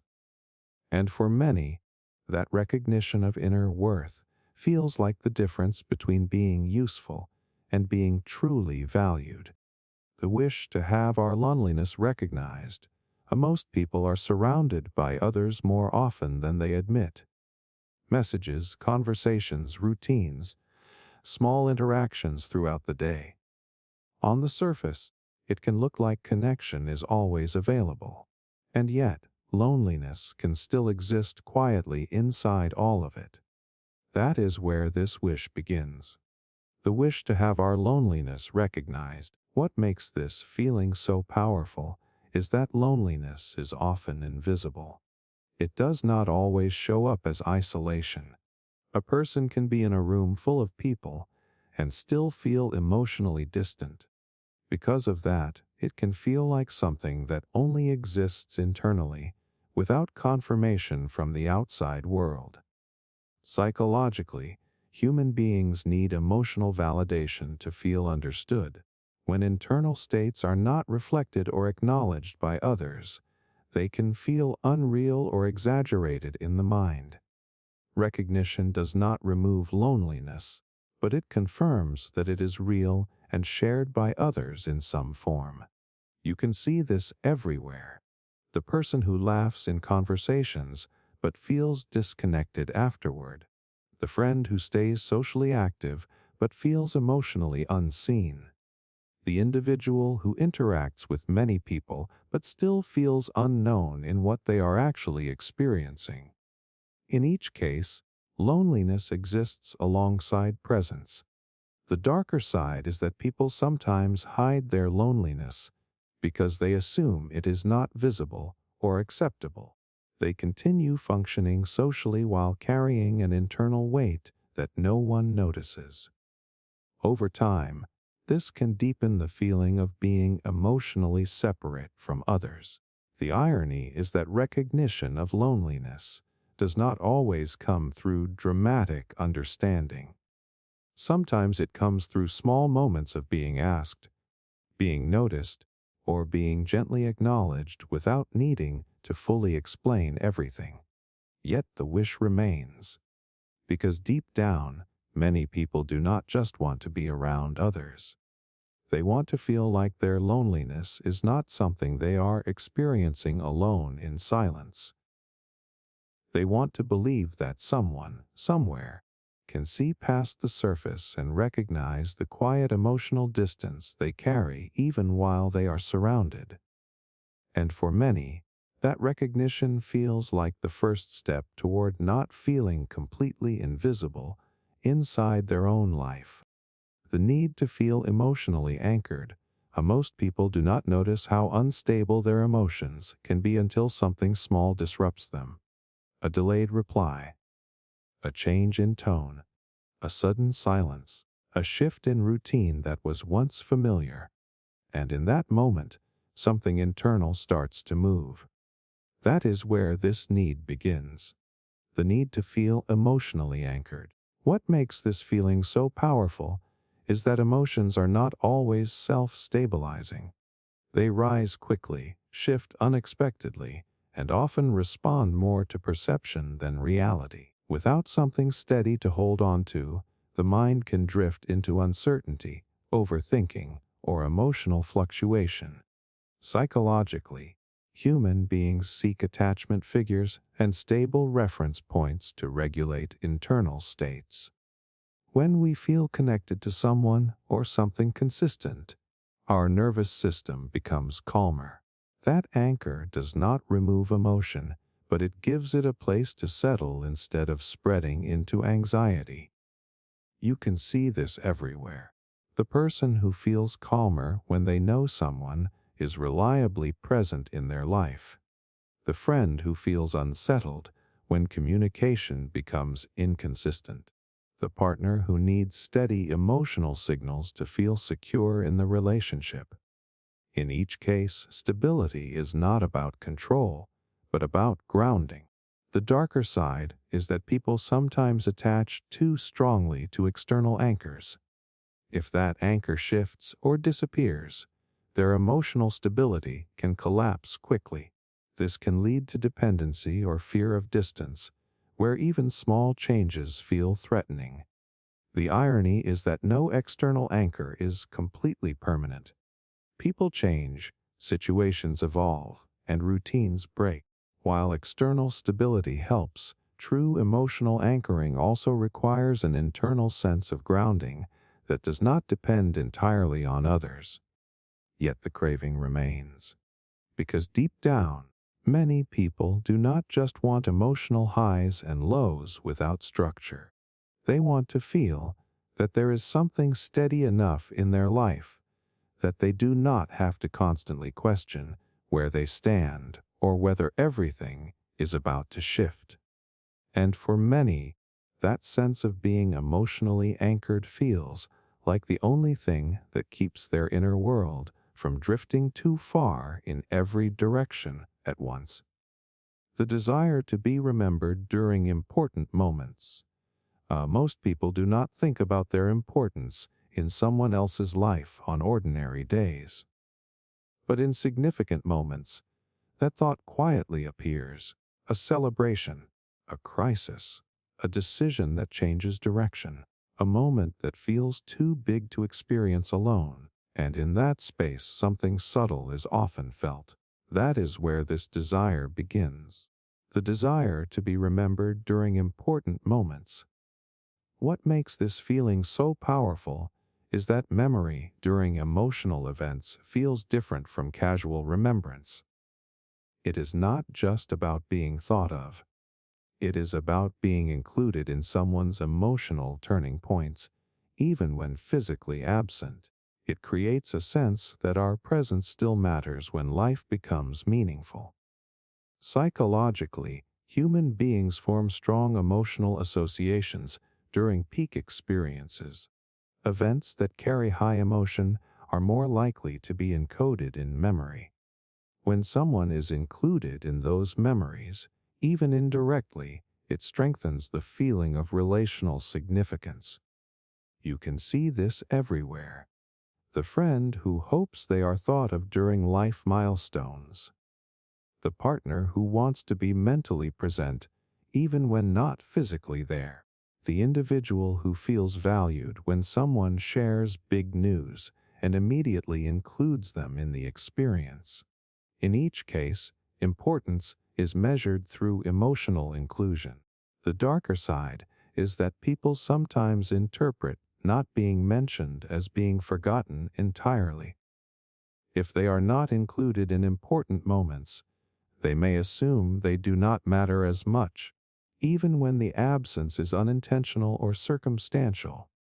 The irony is that many important moments are experienced intensely in real time, leaving little room for reflection or sharing in the moment. People are often overwhelmed, focused, or emotionally consumed. Not every meaningful event includes everyone who cares. Yet the craving remains, because deep down, many people do not just want to be part of everyday thoughts. They want to feel like when something truly significant happens, their presence is still part of someone's emotional map.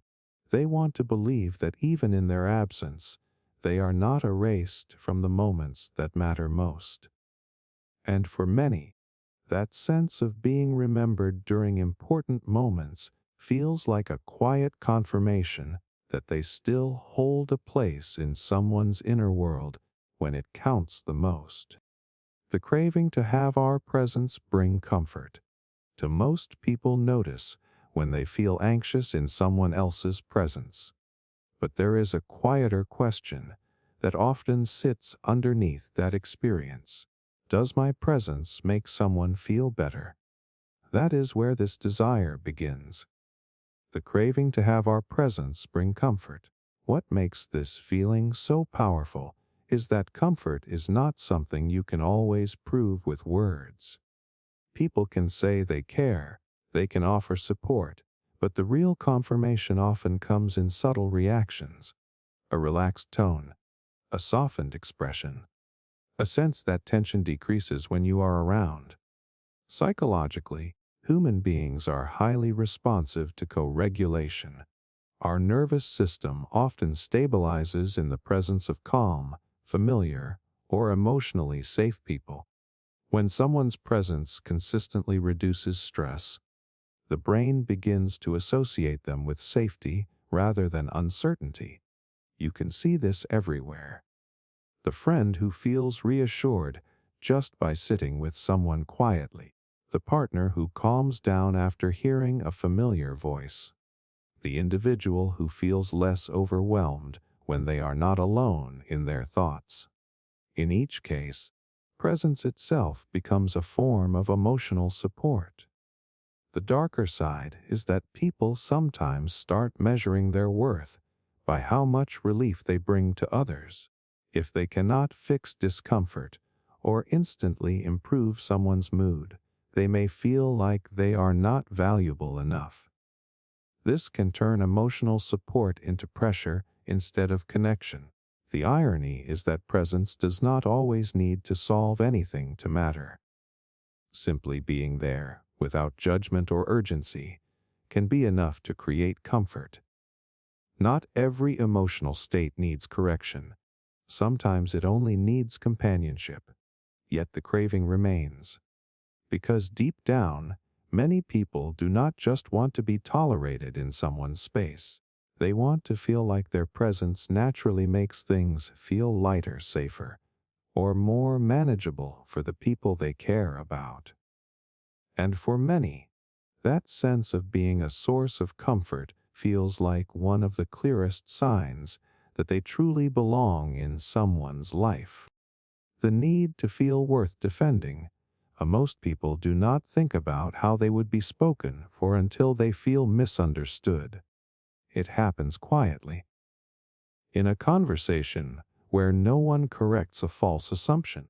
In a moment where silence feels like agreement. In situations where being defended would change how the story is seen, but no one steps in.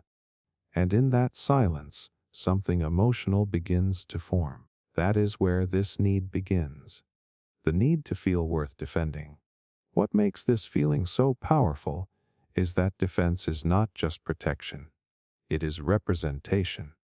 When someone speaks up for us, it signals that our presence carries enough value for them to risk discomfort, disagreement, or social tension. It suggests that we are not only noticed, but actively supported. Psychologically, human beings are deeply sensitive to social standing within groups. Being defended often restores a sense of belonging and legitimacy. It tells the mind that our identity is not left unprotected or easily dismissed in social spaces. You can see this everywhere. The friend who feels valued when someone corrects a misunderstanding about them. The partner who feels secure when others are not allowed to speak negatively about them without challenge. The individual who notices who stands up for them when they are not present. In each case, defense becomes a signal of emotional priority. The darker side is that people sometimes begin to depend on external validation of their worth through others' actions. If no one defends them, they may interpret it as being unimportant, even when silence has many other explanations. This can lead to emotional sensitivity around fairness and loyalty. The irony is that not every situation requires defense, and not every silence means absence of care. People often hesitate because they want to avoid conflict, not because they agree with what is said. But emotionally, silence can still feel like abandonment. Yet the craving remains. Because deep down, many people do not just want to be understood privately. They want to feel like if their name is ever questioned or their character is ever reduced, someone will still step forward and say that they matter and that the version being spoken about is incomplete. And for many, That sense of being worth defending feels like one of the strongest proofs that they are not alone in how they are seen. The desire to have someone believe in us first. Most people learn to doubt themselves before they learn to trust themselves. It starts quietly. A missed opportunity, a small failure, a moment where effort did not turn into results. Over time, those moments begin to shape an internal hesitation that follows new decisions.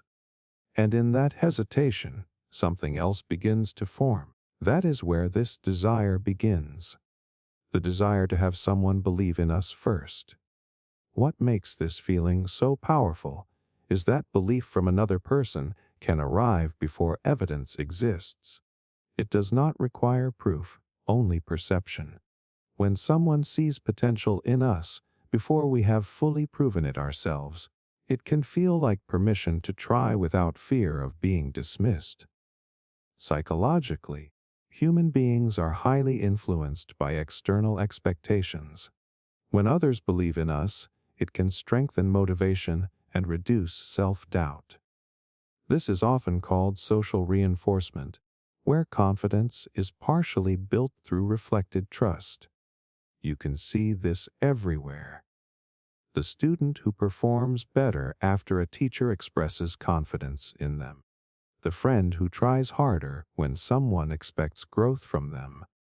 The individual who begins to change because someone treated them as capable before they fully believed it themselves. In each case, belief becomes a starting point rather than a reward. The darker side is that people sometimes become dependent on external belief to act. If no one sees potential in them first, they may hesitate to move forward. Over time, this can create a pattern where self-trust is always delayed until it is validated from the outside. The irony is that belief cannot always come early. Many people only start believing after they see results, effort, or consistency. External validation often follows action, not the other way around. Yet the craving remains. Because deep down, many people do not just want to prove themselves after the fact. They want to feel like someone saw them before they were ready, before they were confident, and before they had anything to show. And for many, that early belief feels like the spark that makes everything else feel possible. The wish to be seen as more than our achievements, to most people, are introduced to the world through what they have done. Grades, titles, promotions, milestones, numbers that can be listed, compared, and remembered. And slowly, those achievements begin to speak louder than the person behind them. That is where this wish begins. The wish to be seen as more than our achievements. What makes this feeling so powerful is that achievements are visible. But identity is not always visible in the same way. People can easily recognize outcomes, but they do not always see the effort, uncertainty, doubt, or emotional cost behind them. Over time, a person can start to feel reduced to results rather than understood as a whole human being. Psychologically, human beings seek holistic recognition. We want to feel that others understand not just what we have accomplished, but who we are in the process of becoming. When attention is focused only on success, it can create a subtle pressure to constantly perform in order to maintain worth. You can see this everywhere. The person who feels unseen beyond their career. The friend who is valued for what they achieve, but not how they feel. The individual who notices that praise often stops at results rather than personality or experience. In each case, achievement becomes both recognition and limitation. The darker side is that people sometimes begin to separate themselves from their own humanity in order to maintain achievement-based identity. They may feel that slowing down or failing temporarily would make them less valuable in the eyes of others. The irony is that achievements are only one part of a life. They mark moments, not the full story. Who someone is often includes the quiet parts that never get recorded or celebrated. Yet the craving remains. Because deep down, many people do not just want to be remembered for what they have done. They want to be understood for who they are when there is nothing to prove and nothing to display.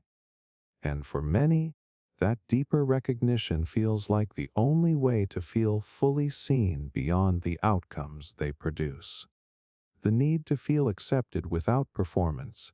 Most people learn early that acceptance often comes with conditions. Do well, behave correctly, achieve something, be useful, be easy to be around. And when those conditions are met, acceptance feels natural. But when they are not, something inside can quietly shift. That is where this need begins. The need to feel accepted without performance. What makes this feeling so powerful is that performance creates a hidden contract. It suggests that belonging must be maintained through effort, output, or emotional management. Over time, this can make people feel as if their value is always being measured, even in relationships that are meant to feel safe. Psychologically, human beings are highly sensitive to conditional regard. When acceptance depends on behavior, the mind becomes more alert to evaluation and approval. This can lead to internal pressure to constantly regulate how we appear in order to avoid losing connection. You can see this everywhere. The person who feels loved only when they are doing well. The friend who feels uncertain when they are not being helpful or entertaining. The partner who worries that their value changes when they are not at their best. In each case, acceptance feels tied to output rather than presence. The darker side is that people sometimes begin to perform even in spaces where they want to feel safe. They manage emotions, hide flaws, and present only what feels acceptable, even with people they care about. Over time, this can create exhaustion and distance from their own authentic self. The irony is that real acceptance is not about constant approval or perfection. It is about being allowed to exist without having to earn that right repeatedly. It includes both strength and imperfection without shifting the sense of belonging. Yet the craving remains, because deep down, many people do not just want to be valued for what they can do. They want to feel that even when they are not performing, improving, or contributing, they are still allowed to belong exactly as they are. And for many, that kind of acceptance feels like the only place where the self can finally relax without fear of being evaluated. The desire to have our silence understood. Most people think communication is about what is said. But some of the most important moments in life are not spoken at all. They exist in pauses, in distance, in the absence of words that should have been there but never arrived. That is where this desire begins. The desire to have our silence understood. What makes this feeling so powerful is that silence is often misunderstood as emptiness. When someone does not explain themselves, others may assume nothing is wrong. But silence is rarely empty. It is usually full of thoughts, restraint, confusion, or emotions that feel too complex or too heavy to translate into words. Psychologically, human beings rely heavily on verbal cues to interpret emotional states. When those cues are missing, people often default to assumptions based on behavior alone. This is why silence can easily be misread as indifference, when it is often something much more internal. You can see this everywhere. The person who stops responding because they are overwhelmed, not because they do not care. The friend who withdraws during emotional stress instead of explaining it. The individual who goes quiet in conflict hoping the silence will communicate what words cannot. In each case, silence carries meaning that is not always received correctly. The darker side is that unspoken emotions can create distance instead of understanding. When silence is not interpreted correctly, it can lead to confusion, misjudgment, or emotional disconnection. People may fill the gap with their own interpretations, which are not always accurate. The irony is that silence often feels like protection to the person experiencing it. It can feel safer than explaining, safer than risking misunderstanding, safer than exposing emotions that feel unstable. But to others, that same silence can feel like absence. Yet the craving remains. Because deep down, many people do not just want their words to be heard. They want their silence to be recognized as meaningful too. They want to believe that even when they cannot explain what they are going through, someone can still sense that something important is happening beneath the quiet. And for many, that feeling of being understood without speaking is one of the rarest forms of emotional connection. The craving to be welcomed back after leaving, most people imagine leaving as something final, a decision, a distance, a clean break from a place, a person, or a situation that no longer felt right. But what happens after leaving is often more emotionally complicated than the act itself. That is where this craving begins. The craving to be welcomed back after leaving. What makes this feeling so powerful is that leaving creates uncertainty about belonging. Once someone steps away, even temporarily, there is a quiet question underneath everything. Do I still have a place there? Did my absence close something permanently, or is return still possible? Psychologically, human beings are sensitive to acceptance and reintegration within groups. Being welcomed back signals that connection is not fragile, and that distance does not automatically erase belonging. It restores a sense of continuity in relationships that might otherwise feel interrupted or lost. You can see this everywhere. The friend who feels relieved when they return and things feel normal again. The partner who hopes distance will not change emotional closeness.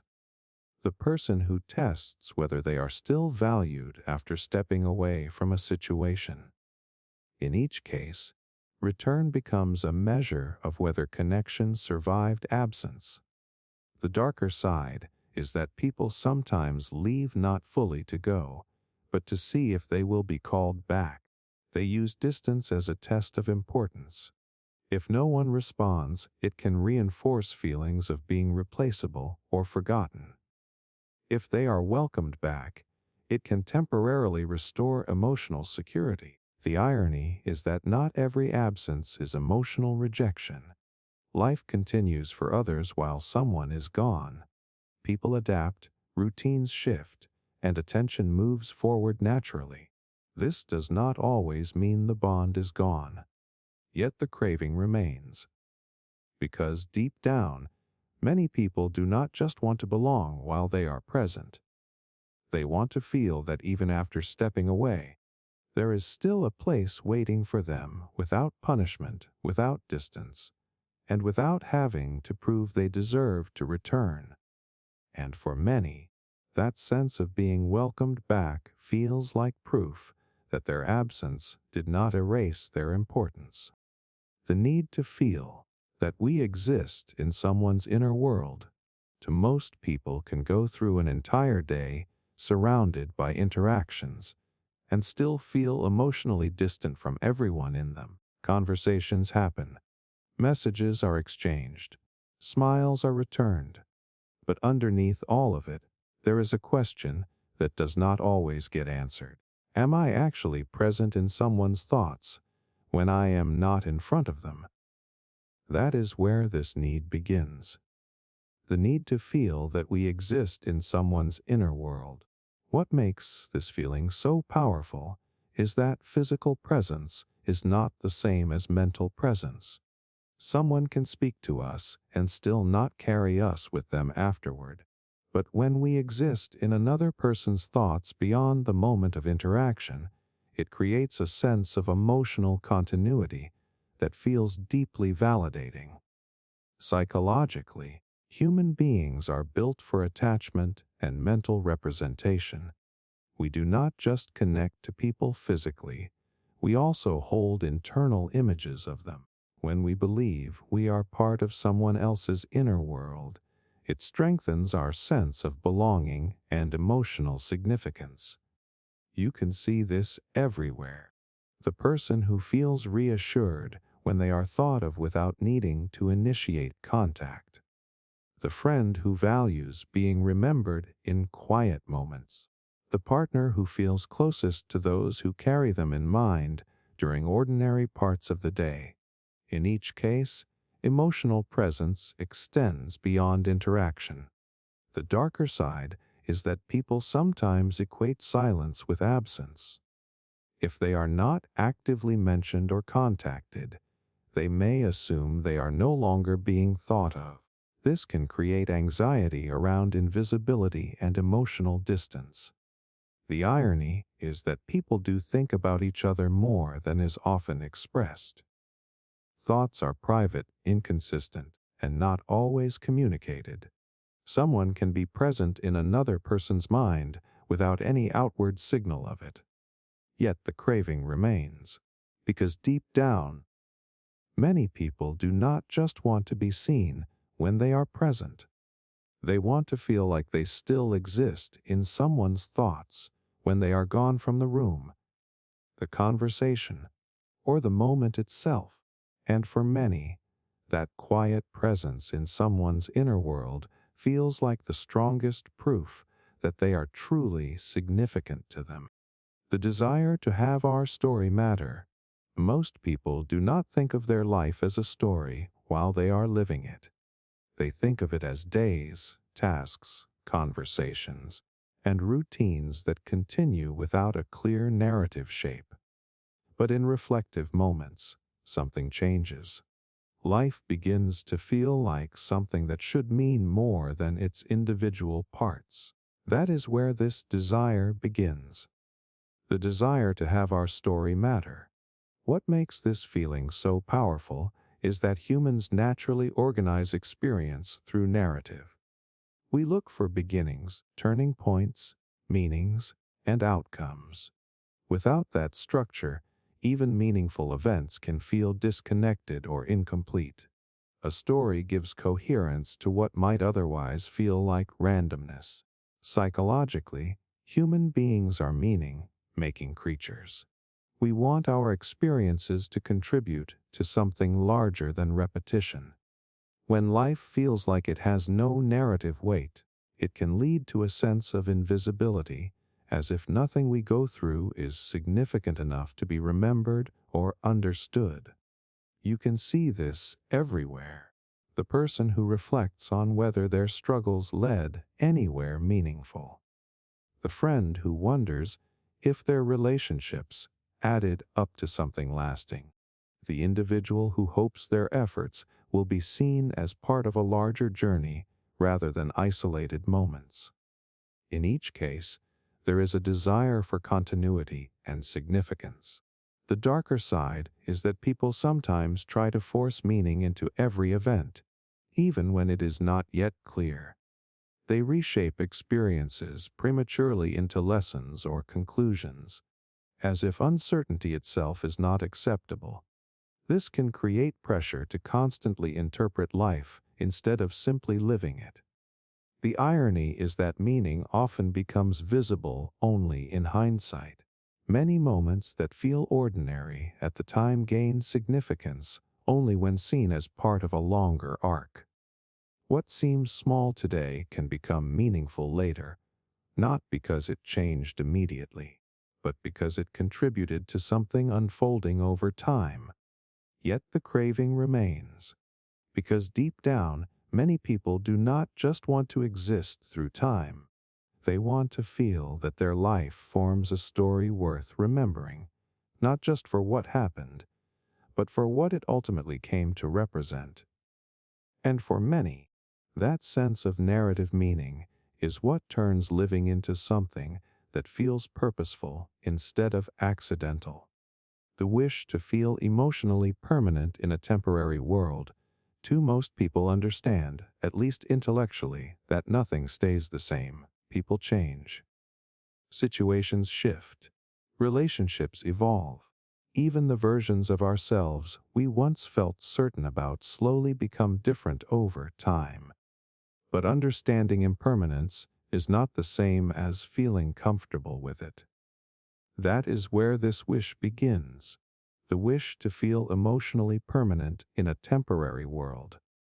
What makes this feeling so powerful is that emotional experiences do not always match logical understanding. Even when we know change is natural, we still long for certain connections, meanings, or bonds to remain stable. There is a quiet hope that some parts of life will not fade or be replaced. Psychologically, human beings are drawn to stability because it reduces uncertainty. Emotional permanence creates a sense of safety, as if something important will continue to exist in the same form, even when everything else shifts. Without that sense, change can feel like loss even when nothing has actually been taken away. You can see this everywhere. The person who hopes certain relationships will always feel the same despite time and distance. The friend who wants reassurance that closeness will not slowly dissolve. The individual who clings to moments that once felt unchanging, even as life moves forward. In each case, permanence becomes a form of emotional security. The darker side is that expecting emotional permanence can lead to disappointment. People may struggle to accept that connection does not always remain static. When change occurs, it can feel like something has been broken, even if it is simply part of natural growth. The irony is that nothing meaningful is ever fully permanent in the way we imagine it. But that does not make it less real. In fact, the temporary nature of experiences is often what gives them depth, urgency, and emotional weight. What changes can still matter deeply while it lasts, yet the craving remains. Because deep down, many people do not just want to experience moments that feel important. They want to feel that what they care about will not quietly disappear into time or distance without leaving something lasting behind. And for many, that sense of emotional permanence feels like the only way to make a temporary world feel safe enough to truly invest in. The need to believe we truly meant something to someone.